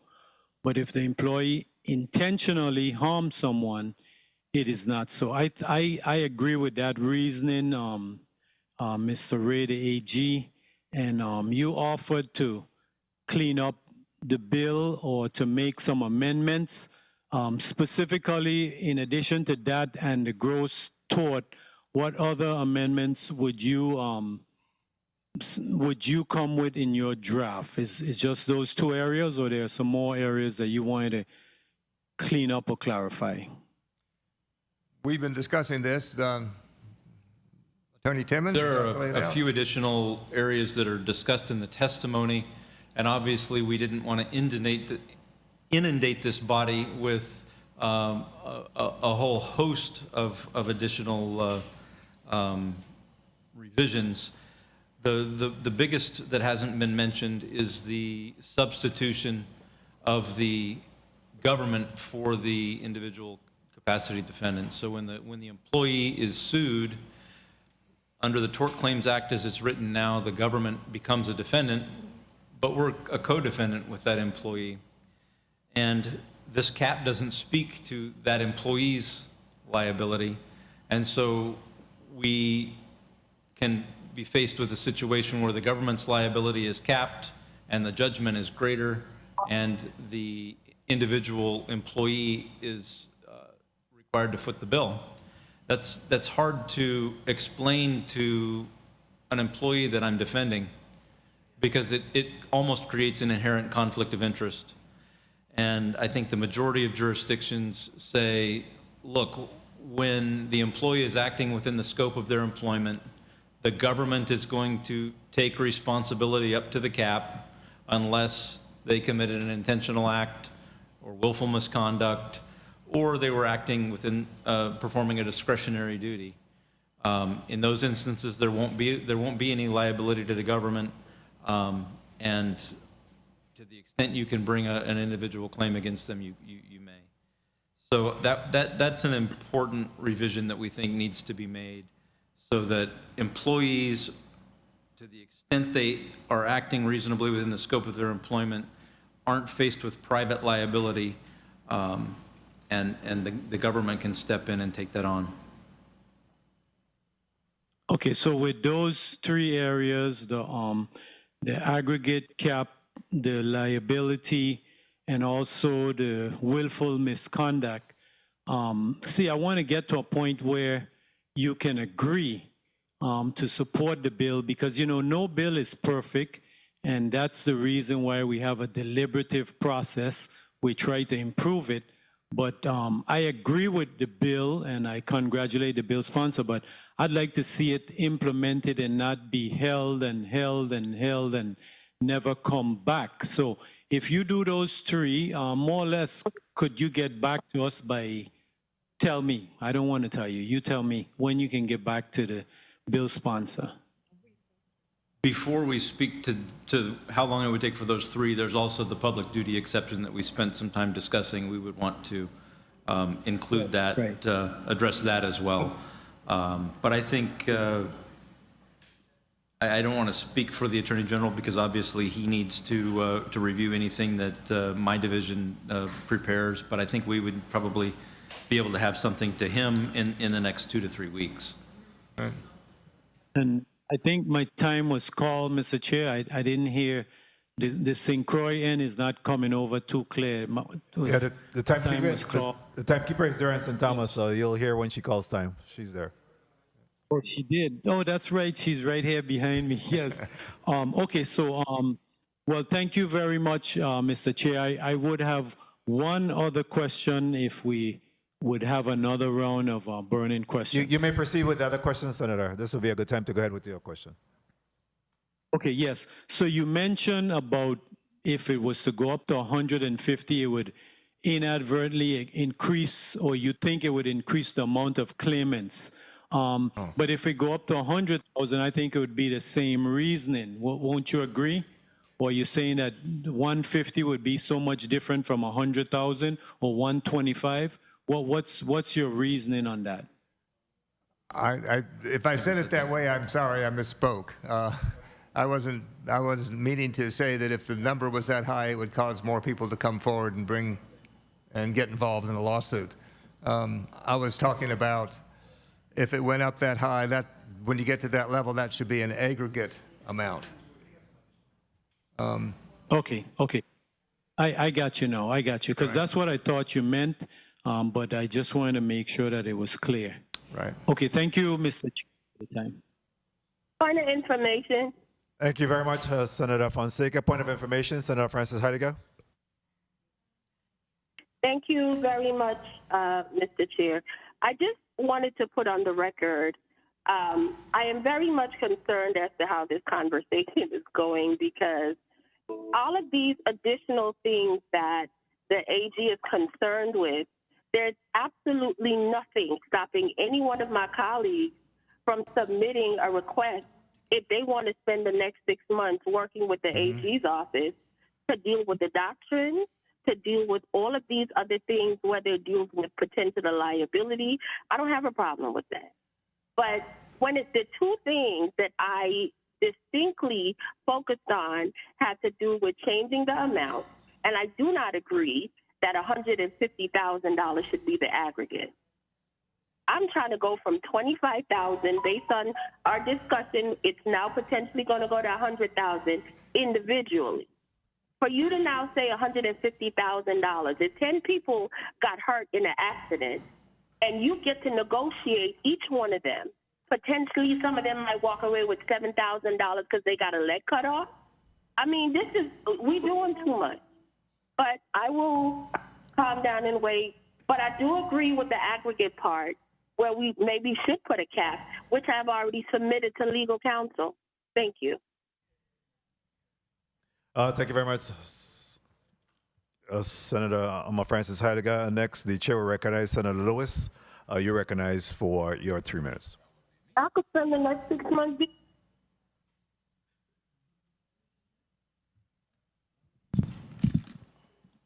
Good afternoon, Mr. Chairman. Good afternoon, colleagues. Good afternoon, testifiers. Good afternoon. Good afternoon, people of the Virgin Islands. A.G. Ray, what specific data does the Department of Justice have on the annual number and value of tort claims filed against the GVI?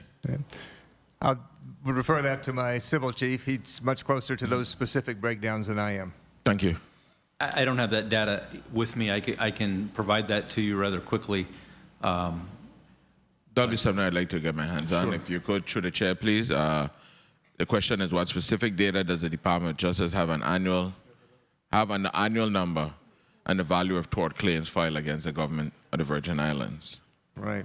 I would like to follow up and just say that because there's a prohibition on ad damnum, on a use of an ad damnum clause in a complaint in the Virgin Islands, we don't usually end up with a claim for a specific amount of money that is developed through the course of the litigation.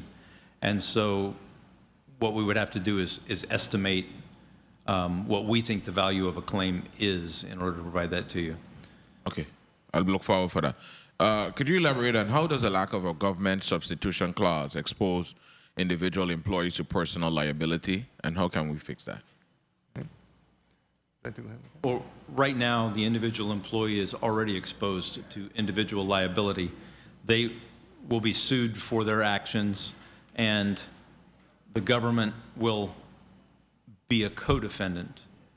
And if you look at the way the mechanism works under the Federal Tort Claims Act and most state tort claims acts that have been patterned after that, once the lawsuit comes in, the Attorney General will certify whether that employee's actions that are alleged in the complaint were reasonably within the scope of their employment. And if the answer to that is yes, then the court will dismiss the individual plaintiff, or the individual defendant, excuse me, the employee, and the case will be brought against the government itself. In the absence of a provision that causes that substitution, we move forward with the government as a defendant and the officer or the employee as a defendant. And at the end of the day, let's say a judgment is for $500,000 and there is a $100,000 cap on judgments against the government. Well, the joint defendants are jointly and severally liable, which means that if we pay our $100,000, that employee is still liable for the rest. For the rest, the $400,000. For the $400,000. Okay. And so, without substitution, that's the mechanism that we have. All right. And to the best of your knowledge, how often has the current 25,000 cap been exceeded in practice due to multiple claimants per incident? And what are the actual fiscal consequences of that? Oh, it's routine, because when an individual suffers harm, their spouse claims loss of consortium, right? Other people get involved, and we have multiple claimants arising out of the same incident. And so the cap, based upon our court precedent, gets multiplied for each of those claimants. Okay. I guess you're going to continue answering. Pardon? I guess you'll continue answering. Are there examples in other U.S. jurisdictions where raising liability caps without concurrent legal safeguards, example given like aggregate limits or immunity revision, led to serious fiscal strain? I don't have that data. I do not know either, no. I can look into that as well, though. That'd be cool to know. I can tell you that some tort claims acts have increases tied to inflation. So at some point they said, yeah, we need to raise it, and then it needs to raise based on inflation. All right. Mr. Chairman, I think that would be it for me for today. Thank you very much. And I do think, Attorney Gordon Ray, I took your amendments or your suggestions I'm looking into some of them and I see where we could go from there. But I do think, I agree with everyone here today, the consensus is that based on inflation and everything that's going on, 25,000 at this time is way too low. I we agree. have to do it responsibly. Thank you very much. Thank you very much, Senator Lewis. Senator James, you're recognized for your point of information. Thank you, sir. I would like you to give a really good example. Maybe I can help you with when someone is acting within the scope of employment, and let's use a driver taking a senator to an event and an accident happens, and then the driver taking the senator to the event, but the driver has been drinking, right? Can you give a really good example of what happens in? So in both of those instances, you have somebody that is acting within the scope of their employment. Their duty is to drive the senator to the event. One might argue that driving under the influence, they were grossly negligent. In that case, the government would not be responsible. But one could also argue that they intentionally consumed that alcohol, and so it was intentional misconduct, and the government would be liable. So that's using that example that shows some of the difficulties. I think, another example to try to illustrate what might be within the scope of employment is looking at a police officer. In the course of their duty, they will pursue suspects. They might tackle a suspect and restrain them, and the suspect might be injured. Well, it's reasonably foreseeable that an officer might have to throw a suspect down, and so therefore that activity is reasonably within the scope of their employment and would fall within the Tort Claims Act. But right now, the officer, just to clarify so that the people understand, the officer would be sued in addition to the government. But I'm sorry, sir. The officer would be sued, or even a driver would be sued in addition to the government. And let's just say they were both found to be acting within the scope of their employment. They would still be liable separately and apart from the government. That's correct. And what you're trying to do is substitute the government so that those two employees will be removed from the lawsuit. That's right. And I like that. Thank you. Thank you very much for that scenario. I thought it was important to allow that discussion. I wanted to ask you, in terms of the payment, the actual payment that goes out, can you speak to the process by which tort claims are paid out? So we have to distinguish between administrative tort claims and tort claims that fall within the Tort Claims Act. There's a procedure for small claims. So Get a little closer to the mic. Oh, yeah, yes. there is a procedure for small claims by statute if a claim is under $3,000, or if it's related to an automobile accident and it's under $6,000. The claim will come into the Attorney General's office. We will review the police report and the estimates for repairing the damage, and if it's clear that there's fault, we will approve the tort claim up to the $6,000, and then it will go into a queue with OMB, and it will get paid in order that it was received based upon availability of funding. Thank you for that. Senator Viola, you're recognized for your 3 minutes. Thank you so much, Mr. Chair. Where does the funding for the settlement come from? So there are multiple funds for settlement. Within the Department of Justice's budget, we have a budget for settlements in increments. Okay, that's where I wanted you to go. Are the amounts that are presently appropriated under each of those categories, is it sufficient? For judgment $6,000 and less is $40,000. Judgment $6,000 to $25,000. $100,000. I'm sorry, the first one was 70, then 100,000. Judgment greater than 25,000, 250,000. Are those amounts sufficient? From past experience and settlements, etc., have you exceeded the amounts appropriated in the budget? Oftentimes, we seek additional funds from the department that's involved in the claim. Sometimes that's based upon availability of funds within the appropriated fund. Sometimes it's based on exhaustion of the appropriated fund. And certainly to the extent that the cap is increased and the amounts that we're going to pay out will increase, and we will need more, especially in the greater than $25,000. Okay, so for the judgment greater than $25,000, the amount is $250,000. If you're supposed to raise the amount to 4 times what was the limit, would you surmise that the amount appropriated then would need to be 4 times as to what is presently appropriated? With respect to that fund, it's a little nuanced because right now, judgments shouldn't be greater than $25,000 except like in a breach of contract case or a civil rights claim in federal court. We have 1983 claims where there's a statute that says that the government will be responsible for the first $100,000 of a judgment against an employee. So then stop there 1 minute.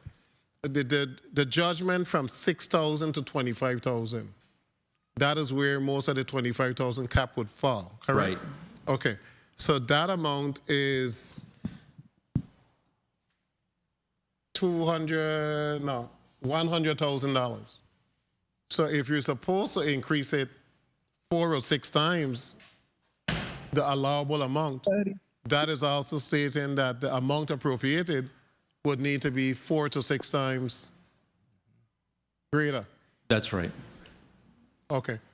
So I just wanted to make sure we do understand that I'm not saying that I don't agree with the increase, but we just need to know that it comes at a cost to the government of the Virgin Islands, and if it's not appropriated, then it can't be paid.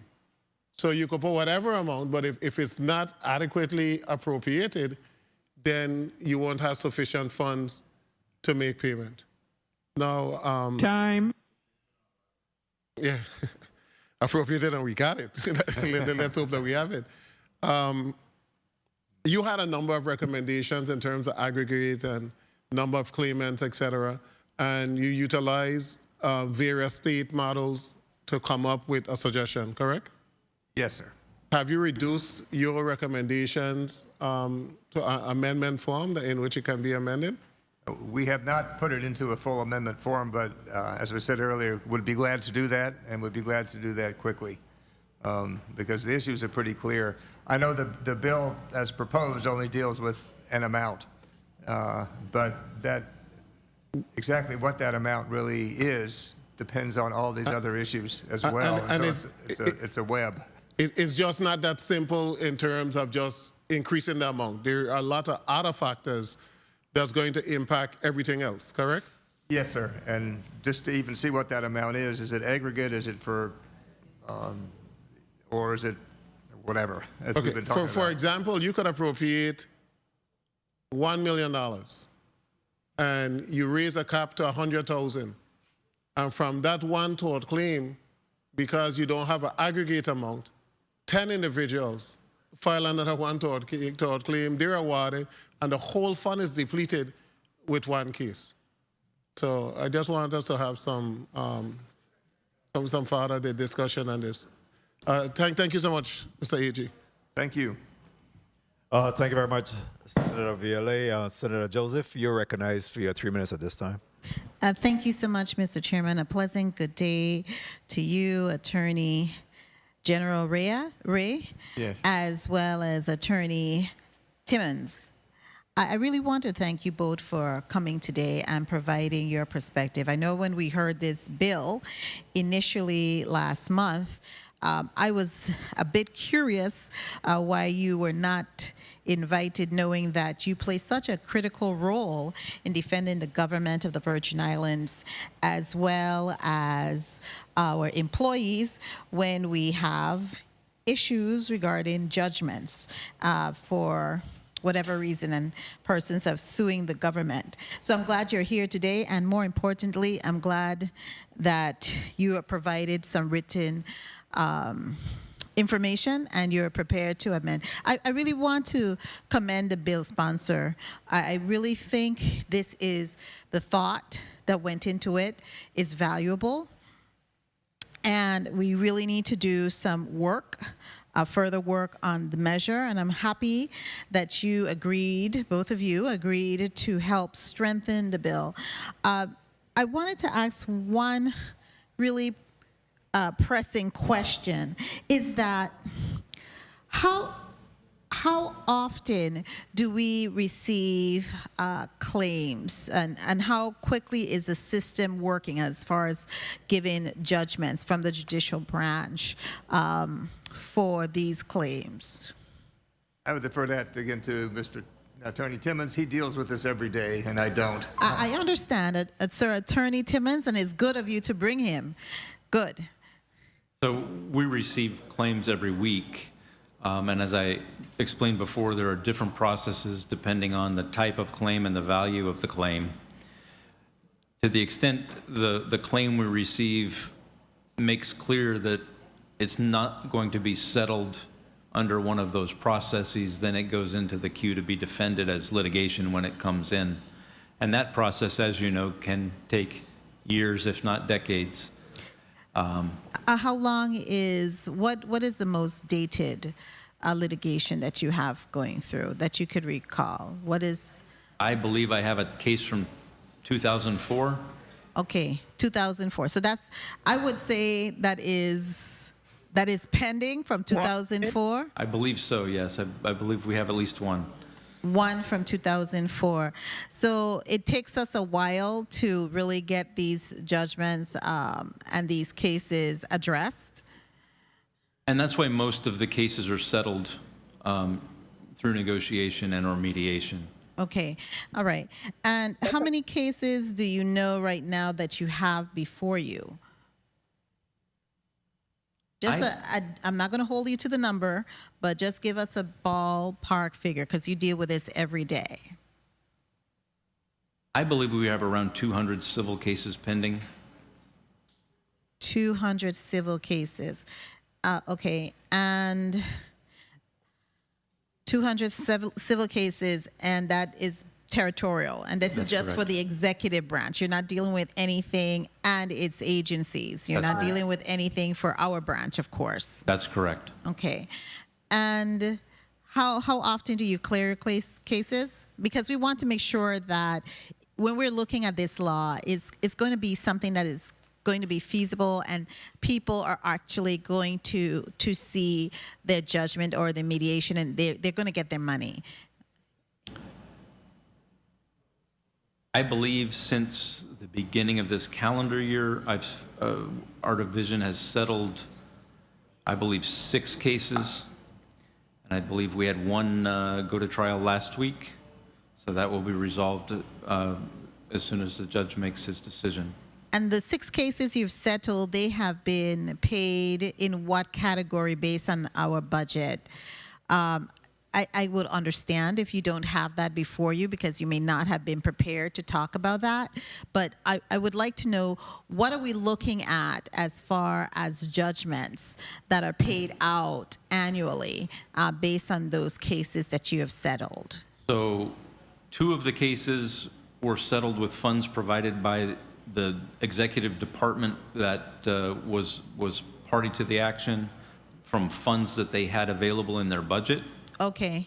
And 4 of those cases were settled pending supplemental funding. The settlement is contingent upon supplemental funding. Supplemental funding. So when you say supplemental funding, those those individuals or entities that were to get the settlement judgment haven't received their funding, hasn't received any money. That's correct. Okay. And what is, do you have an idea of the aggregate, the total amount for these 6 cases that you have settled? Off the top of my head, of the 4 that haven't been paid yet, probably around $200,000. 100. Okay, and the two that have been paid by the executive funding, how much was those? I believe one was in the $30,000 range, and the other one is not coming to me. I had some tally marks, but I didn't have amounts. Okay. What I'm getting at is that, you know, people wait a long time for these judgments.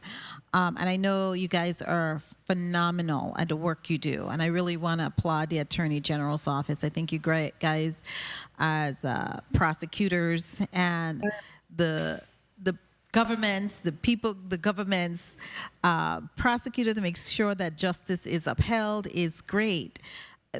So how would we factor in, and looking at some of the amendments that you and Attorney General Ray is looking at, how would we factor in to be able to assure that we are carrying out justice, especially if the government is liable? What we are doing to assure that justice is swift? Well, again, if we can settle the case, and that's been one of the things that we've been really trying to do, is to see both on the criminal side and civil side how quickly we can get cases moving. Because a lot of cases, if all the parties sit down together, we can get resolutions. Those could get done very quickly. Right. The ones that go slow are the ones that end up getting litigated in court. And there we're pretty much at the mercy of the calendars that are set by the court. Right. And again, the court, I think they testified the other day here, had about over 11,000 pending cases. Yes, we are aware. We are aware. And sometimes it takes years and years. I can say I've been practicing here for more than 45 years. And there are cases that are still pending in the court that go back into the 1990s. I'm not going to defend the judicial branch, but I do have conversations with them, and they also say that some of the challenges are with your department. So I'm just putting it out there. They do say that some of your attorneys come ill prepared. They have to. I'm just saying they come. They're not prepared. They have to do continuances and the like. And so that's some of the things that we will have to have a discussion with, and all of you are attorneys, and I'm not. Absolutely. So I am just looking at it not as a legal mind, but just as a manager with a process and having that level of communication on all fronts so that we could move things, because at the end of the day, the clients that you all represent and we all are servants to are not lawyers. They are lay people, and we have a really community where we have a lot of persons who are indigent and they're poor. So I just wanted to make sure that justice is swift and to be able to do that. Thank you so much. I wish I had known that I had 30 seconds before so I could stay within my time. Thank you so much. I appreciate it, and I appreciate the leniency, Mr. Chairman. Thank you. Thank you very much, Senator Joseph. You have anything else that you wanted to say? It may pop up in my head, but I'm good to go so far. Thank you so kindly, Mr. Chairman. Thank you, Senator Joseph. Senator Frederick, you recognized for your 3 minutes. You'll be followed by Senator DeGraff. Thank you very much, Mr. Chair. Good afternoon again, Attorney General Ray, Attorney Timmons. Thank you guys again for taking this time out, having a discussion about this bill. Let me rephrase the conversation slightly. I'm an insurance broker. The most important thing about an insurance policies are the aggregate limits. Liability insurance for automobile insurance, the bare minimum in the U.S. Virgin Islands is 10-20-10. That means 10,000 bodily injury, 10,000 property damage. The most the policy would pay out is $20,000. We are discussing limits right now. No other issue. You know, there are other parts of this law we could tweak, twist, bend, turn. But that's not what this bill is specifically addressing. It's the cap. what's the max? Right now is $25,000. I've got an amendment that says, since April, 75,000. Your testimony stated between 50 and 100,000, correct? That was your recommendation in your testimony today. Yeah, my recommendation for individuals, we have no problem with 50,000. I think that could be fair. Once it gets above that, we have to start asking the question, if there are multiple parties, should we have a cap? Should there be a total amount that could be paid to all parties? Which is a different argument, because you're talking, how do we break down the aggregate cap, right? But the bill as it's written is just to address the term $25,000 in the bill. Yes. So that's all we were talking about. So I agree we could always add more to it to make the bill stronger overall. But for today, it was specifically relating to the $25,000 cap being moved to $100,000, well, $150,000. My amendment says split the difference to $75,000, and if it needs to be adjusted again, fine. It doesn't change the other elements that we have to deal with. Attorney Timmons, if you currently have a case right now and there are multiple claimants that won, 1 minute. Your payout would still be based on what the aggregate amount that was appropriated to your office anyway, right? No. Can you can't pull the money out of the sky. Well, whether or not the case settles will depend on our aggregate liability and the availability of funds. And to the extent we increase the cap without specifying that it is an aggregate cap, it will make cases exponentially more difficult to settle, because we won't have funds available or budgeted. And that's a valid argument, I understand that. But right now, as it stands, we could get 1 million claimants right now, right? And we're still in the same situation. More people get paid out, but the amount doesn't change. The cap that we have is based on how much money is appropriated to us, right? The amount we pay is based upon the amount that's appropriated. Right. The amount we're liable for is not. Which is a very good point. Yeah. Yeah. Right. So hopefully we can work through this today. Nice comeback. Thank you very much, Mr. Chair. I gotta watch you. Thank you very much, Senator Frederick. And Senator DeGraff, you're recognized for your 3 minutes at this time. Thank you, Mr. Chair. Good afternoon, colleagues. Good afternoon, testifiers, all viewing, listening, and present. Mr. Chair, the seniors send their regards. Thank you. I was looking at the bill the same way. We're looking at changing from 25,000 to 100,000. The Attorney General had made his claim to adjust different things that they are seeing on the civil end. Those things exist for years. Now we're here to address the $100,000 or 150 or 75, but it's an increase that the bill says from 25 to 150. Attorney General agrees that 25 is low, and it should be, I guess, at a minimum of 50. But we have here of 100. So when you take, Attorney General Rea, when you take to adjust the amounts of the bill, it changes the intent of the bill, or you actually are going to address other elements around this bill? Yeah. Thank you. I think you put your finger on it very well. We need to know, what does that $100,000 mean? Is it what each individual is going to get, in which case, for any given incident, if there are several people who are involved, the amount is not 100,000 anymore. It may be 5 times that or 10 times that. It may be $1 million. If the $50,000 or $100,000 in the statute is the cap, for the entire incident, then the individuals each get a whole lot less. And so the reason we were proposing to maybe add some additional things to the legislation is to make it clear, what is that amount for? Is it an aggregate? Is it just for one person? And those other elements in the statute that we were talking about also impact on what does that money mean? So that's why I think it would be helpful to look at it in the bigger context.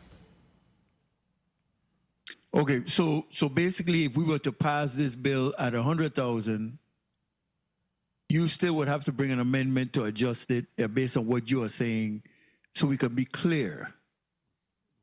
But going forward, it would just be a difference of number, amount. But, correct? And it would 30 seconds. It would be clarifying also what that amount is for. What it does, is it for the aggregate or is it just for individual claims? And it would also take care of the other issues that we were just talking about. When and under what circumstances, is it just the government that does the pay, or does it also come from the employee as in his personal account, et cetera? So it's just to bring clarity into that whole picture. Okay, so thank you for this. So in closing, then time. Just in closing, the aggregate amount of, let's say, 150. I know it boils down to what my colleagues mentioned, how much money is appropriated and all of that. But for the aggregate amount of 150, based on claims that you have now at 25,000. What would be the difference that you are suggesting for your amendment going forward in regards to that 150? How would it actually look for this bill or for the overall function of the government payout, toward payout? Okay. I think my civil chief can give you some specifics on that, yes. So for example, I have a case that has somewhere around 10 plaintiffs. And right now, with 10 plaintiffs, the maximum liability would be $250,000. And so that case will go to trial. If we were to increase the cap to $50,000 with, say, $100,000 in the aggregate, now that case is worth $100,000, not $250,000. And that's a case we might be able to settle. If we increase the cap from $25,000 to $100,000, now that case has $1 million value. And that's a huge difference, and it's something that we can't deal with with our current budget situation and with the availability of funds that the government has. You know, we've proposed a number of additional changes that would holistically address the government's liability by, if we increase the cap, but we provide some additional defenses. The people that have legitimate and serious claims might be able to get more, but the other claims might go away, and our liability might not rise as significantly when we look at all of the changes that we've proposed.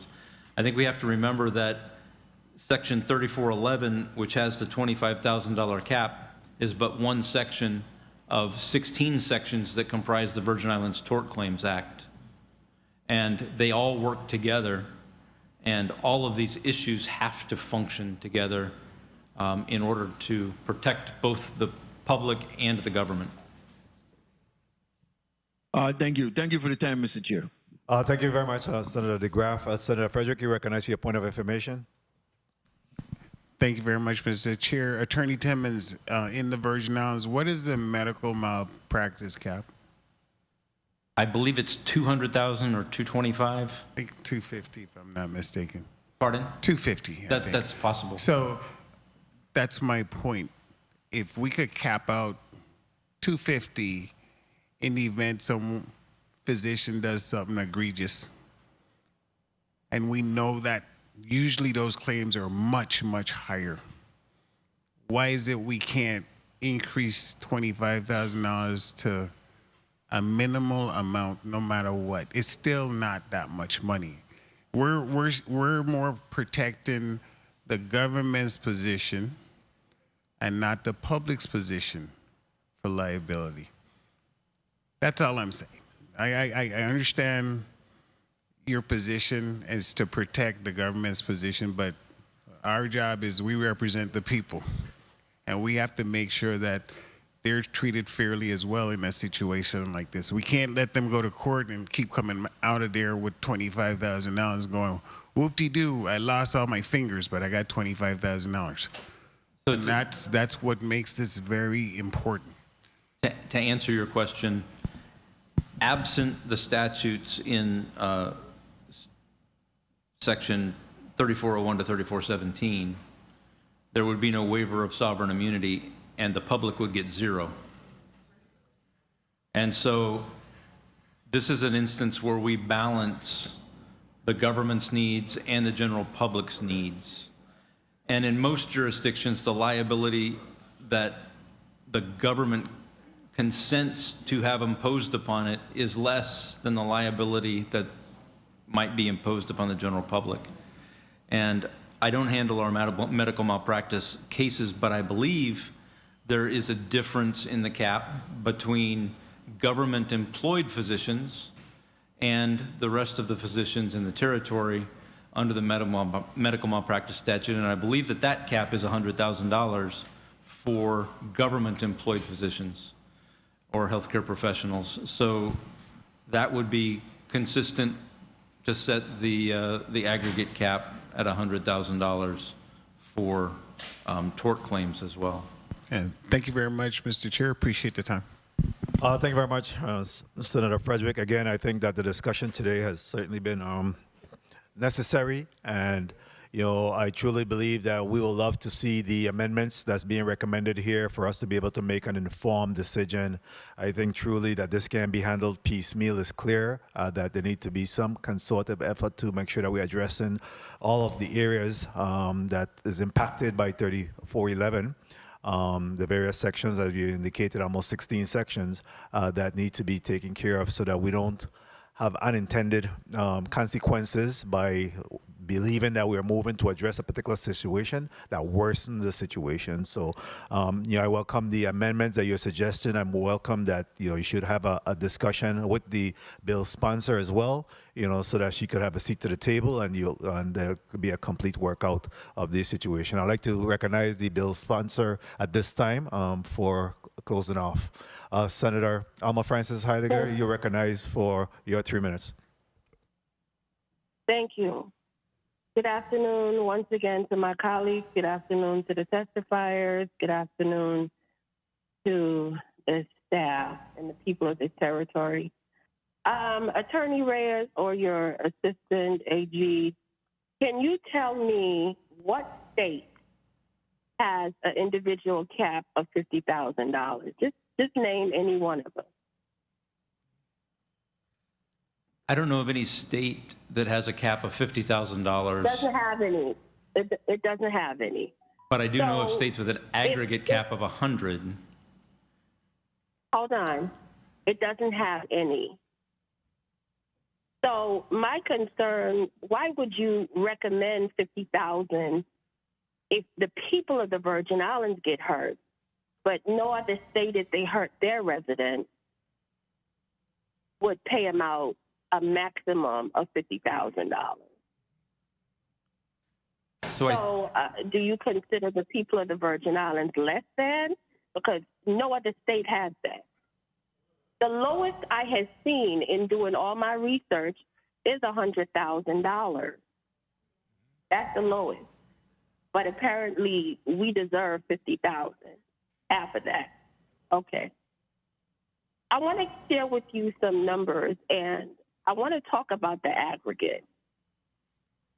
Mississippi has individual up to $500,000, and their cap for aggregate is also $500,000.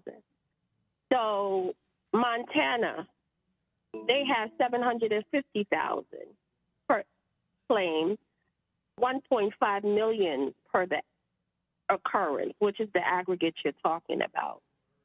Nevada, 200,000 per claim, and they have no maximum of aggregate.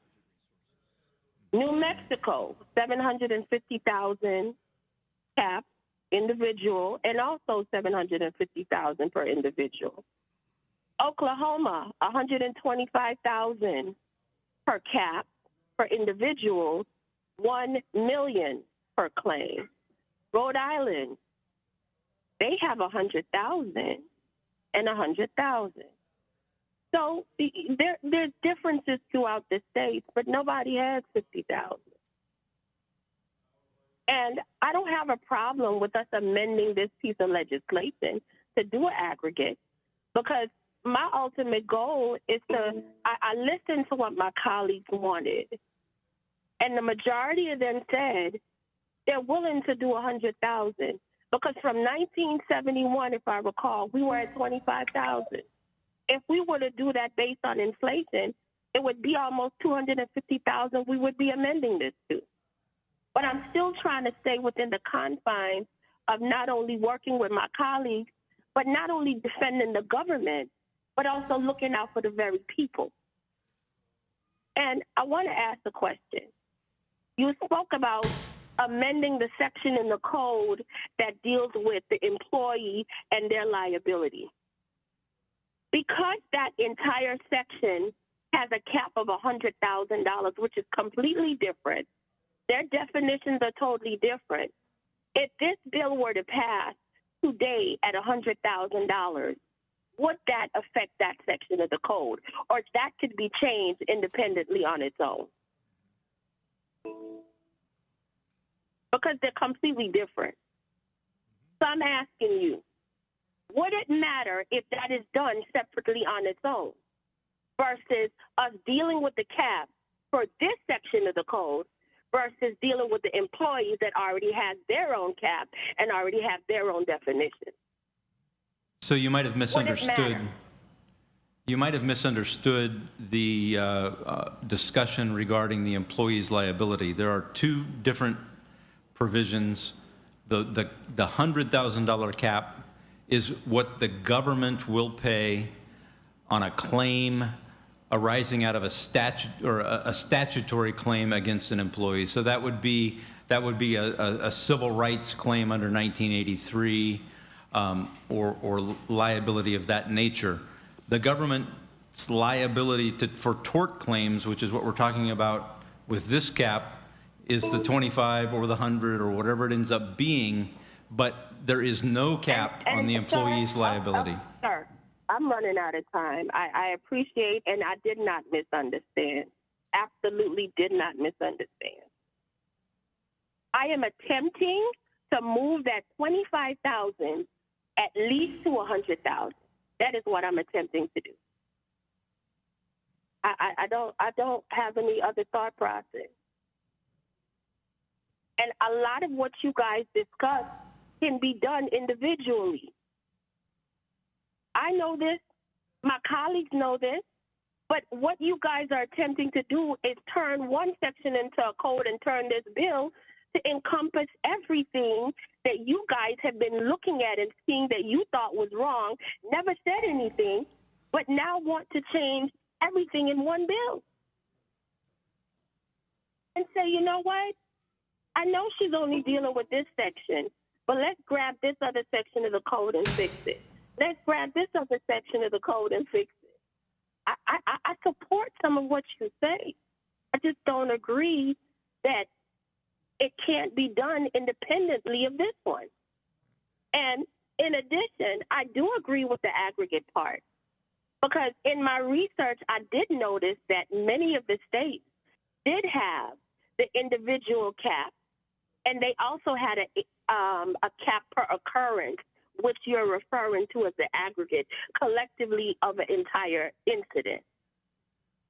So my initial thought when I submitted to legal counsel to amend my bill to add in the aggregate was to multiply it by the 100,000, because I'm hoping that we could get it reduced from the 150 to 100,000 and multiply that by 3.5 and do a cap maximum to 350. Because for you to come here and tell me that from 1971, you still want to tell somebody that if 10 people got into a bus accident, that each one of them could get a maximum of $10,000 if we put a cap at $100,000 aggregate per the occurrence, that then now you could still go in and negotiate some of them even less than that $100,000. Some of them might walk away with $5,000 and their leg is gone. Some of them might walk away with $2,000 because they don't have anybody to advocate because y'all were able to negotiate good enough because their finger went missing. At what point do we put the people first? We have a governor running around here saying that he's doing the work of everybody and he deserves a big, huge, fat raise. We just increased the minimum wage a government worker can make. That's not going to cost us $5 million. It'll probably cost us more than $20 million annually. But somehow, if we hurt somebody, we got more energy to sit here and defend how much the government pays out than making sure that we raise this to make sure the people that have to live their lives, sometimes with missing limbs and damages. Could I continue my last statement, Mr. Chief? Senator, your time will call. You wrap it up, you said? I asked to finish. That's what I'm asking. Second? I didn't hear if you said I could or not. You may wrap up, Senator. I appreciate it. But we would rather sit here and defend and worry about. We find money for what we want to put in the budget when we want to put money in the budget. But we never stop and think about the teachers when that roof fell in and hit those teachers. We're not worried that they were only allowed a maximum of up to $25,000. We always worried about the bottom line of the government. And I question a lot of times when we get elected that we forget who we came in here to represent, the government or actually the people. But this is my thought process. We all don't have to think alike. But I got elected to look out for the people that I'm here to represent. And I support some of the changes that Mr. Attorney Reyes suggests, but I don't agree that the whole kitchen sink has to be dumped into this bill. Thank you very much, Mr. Chair. Thank you very much, Senator Francis Heidegger. I think that rounds out the discussion of this particular bill. Mr. AG, I'll give you 30 seconds to do a wrap-up, and then we'll take a 2-minute recess to discuss the path forward on this. Thank you. And I would just like to say, first, thank you very much for all of your thoughts and comments. I've learned a lot, and I'm now thinking about a lot of different areas in this, with respect to this bill. I'm the head of the Justice Department, and I view the Justice Department also works for the people. And what I would like to do is find numbers that help people as well as we can, but at the same time that we can realistically say, here's what we can do. Because I don't want to promise people hundreds of thousands of dollars, but it doesn't exist. And so a judgment would be penniless, would be useless. So those are policy issues, and I leave them to you, obviously, to decide. What I think I can help do, though, is to say, here's at least mechanically how all the pieces of this legislation can fit so that it can work, so that we can know what caps are, et cetera, et cetera. But bottom line numbers, obviously, are policy. You're the legislature, and I'm all for you coming up with numbers that you believe will be fair to the public, 100%. So thank you very much. Thank you very much. Any closing from you? I know you shouldn't speak after your boss, but if you wanted to mention anything. Nothing further, no. Nothing further. Very well. All right. Again, this rounds out this discussion. We'll take a 2-minute recess and return and vote on this matter. The Committee of Budget, Appropriations, and Finance stands in recess for 2 minutes.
And we are out of recess at this time.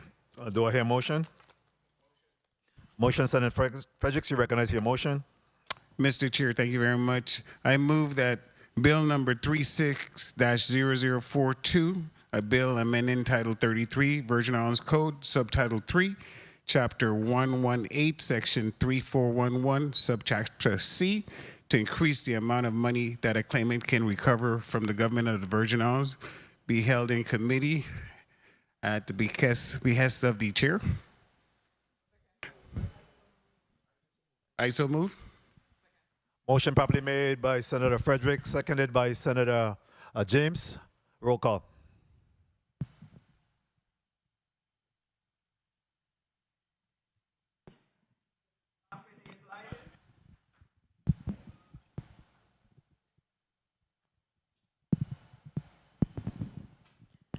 Senator Blyden?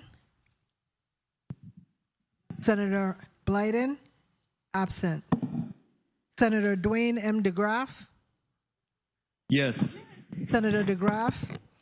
Yay. Senator Ray Fonseca? Yay. Senator Fonseca? Yay. Senator Hubert Frederick? Yay. Senator Frederick? Yay. Senator Maurice James? Yes. Senator James? Yay. Senator Kurt A. Vialet? Senator Vialet? Yay. Senator Novell E. Francis Jr.? Yay. Senator Francis Jr.? Yay. Mr. Chair, you have 6 yeas, 1 absent at roll call. Thank you very much, Madam Clerk. Bill number 36-0042, an act amending Title 33, Virgin Islands Code, Subtitle 3, Chapter 118, Section 3411, to increase the maximum judgment amount for the award of damages against the government of the Virgin Islands will be held in the Committee of Budget, Appropriations, and Finance until the call of the chair.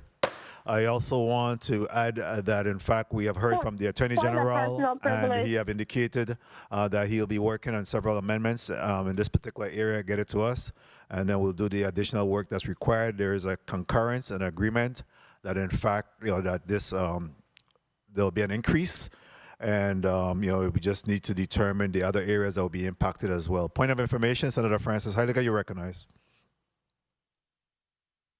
Thank you so much. I want to take the time out to thank my colleagues for their careful deliberation of this bill.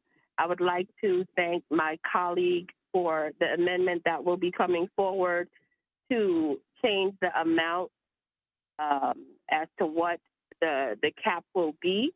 I also have an amendment that I will be preparing to add to this piece of legislation to have an aggregate amount for multiple people involving one occurrence. I am sure whatever these suggestions that my colleagues feel are needed, once the AG forwards his recommendations, I'm sure to the chair, the amendments could be made, and I am sure my colleagues will do their due diligence to include it in the bill. So thank you so much, Mr. Chair, for the time. Thank you very much, Senator Francis Heidegger, for your cooperation in this matter. And at this time, we'll recognize Senator Maurice James for a point of personal privilege. Thank you, Mr. Chair. As you know, we all have summer students during the summer, and I just want to introduce my second, I shouldn't say second, the second one who's working with me here at the legislature, Mr. Linroy E. Ford III. Can I just let him say something, sir? Is that possible? Sure. Okay. All right, here you go. Thank you. Good afternoon, everyone. Like Senator James said, my name is Lenore E. Ford III. I am now a senior at the St. Croix Educational Complex High School, where I'm the battalion commander of the Barracuda Battalion and Junior Reserve Officer Training Corps. As an upcoming Virgin Islander who does plan on coming back home to open my own crime scene consulting company, I am very honored and pleased to be here and experience the leadership qualities of our community representatives. So thank you for this opportunity. Oh, thank you. Thank you. Well said. Thank you. St. Croix Educational Complex Rising Senior, correct?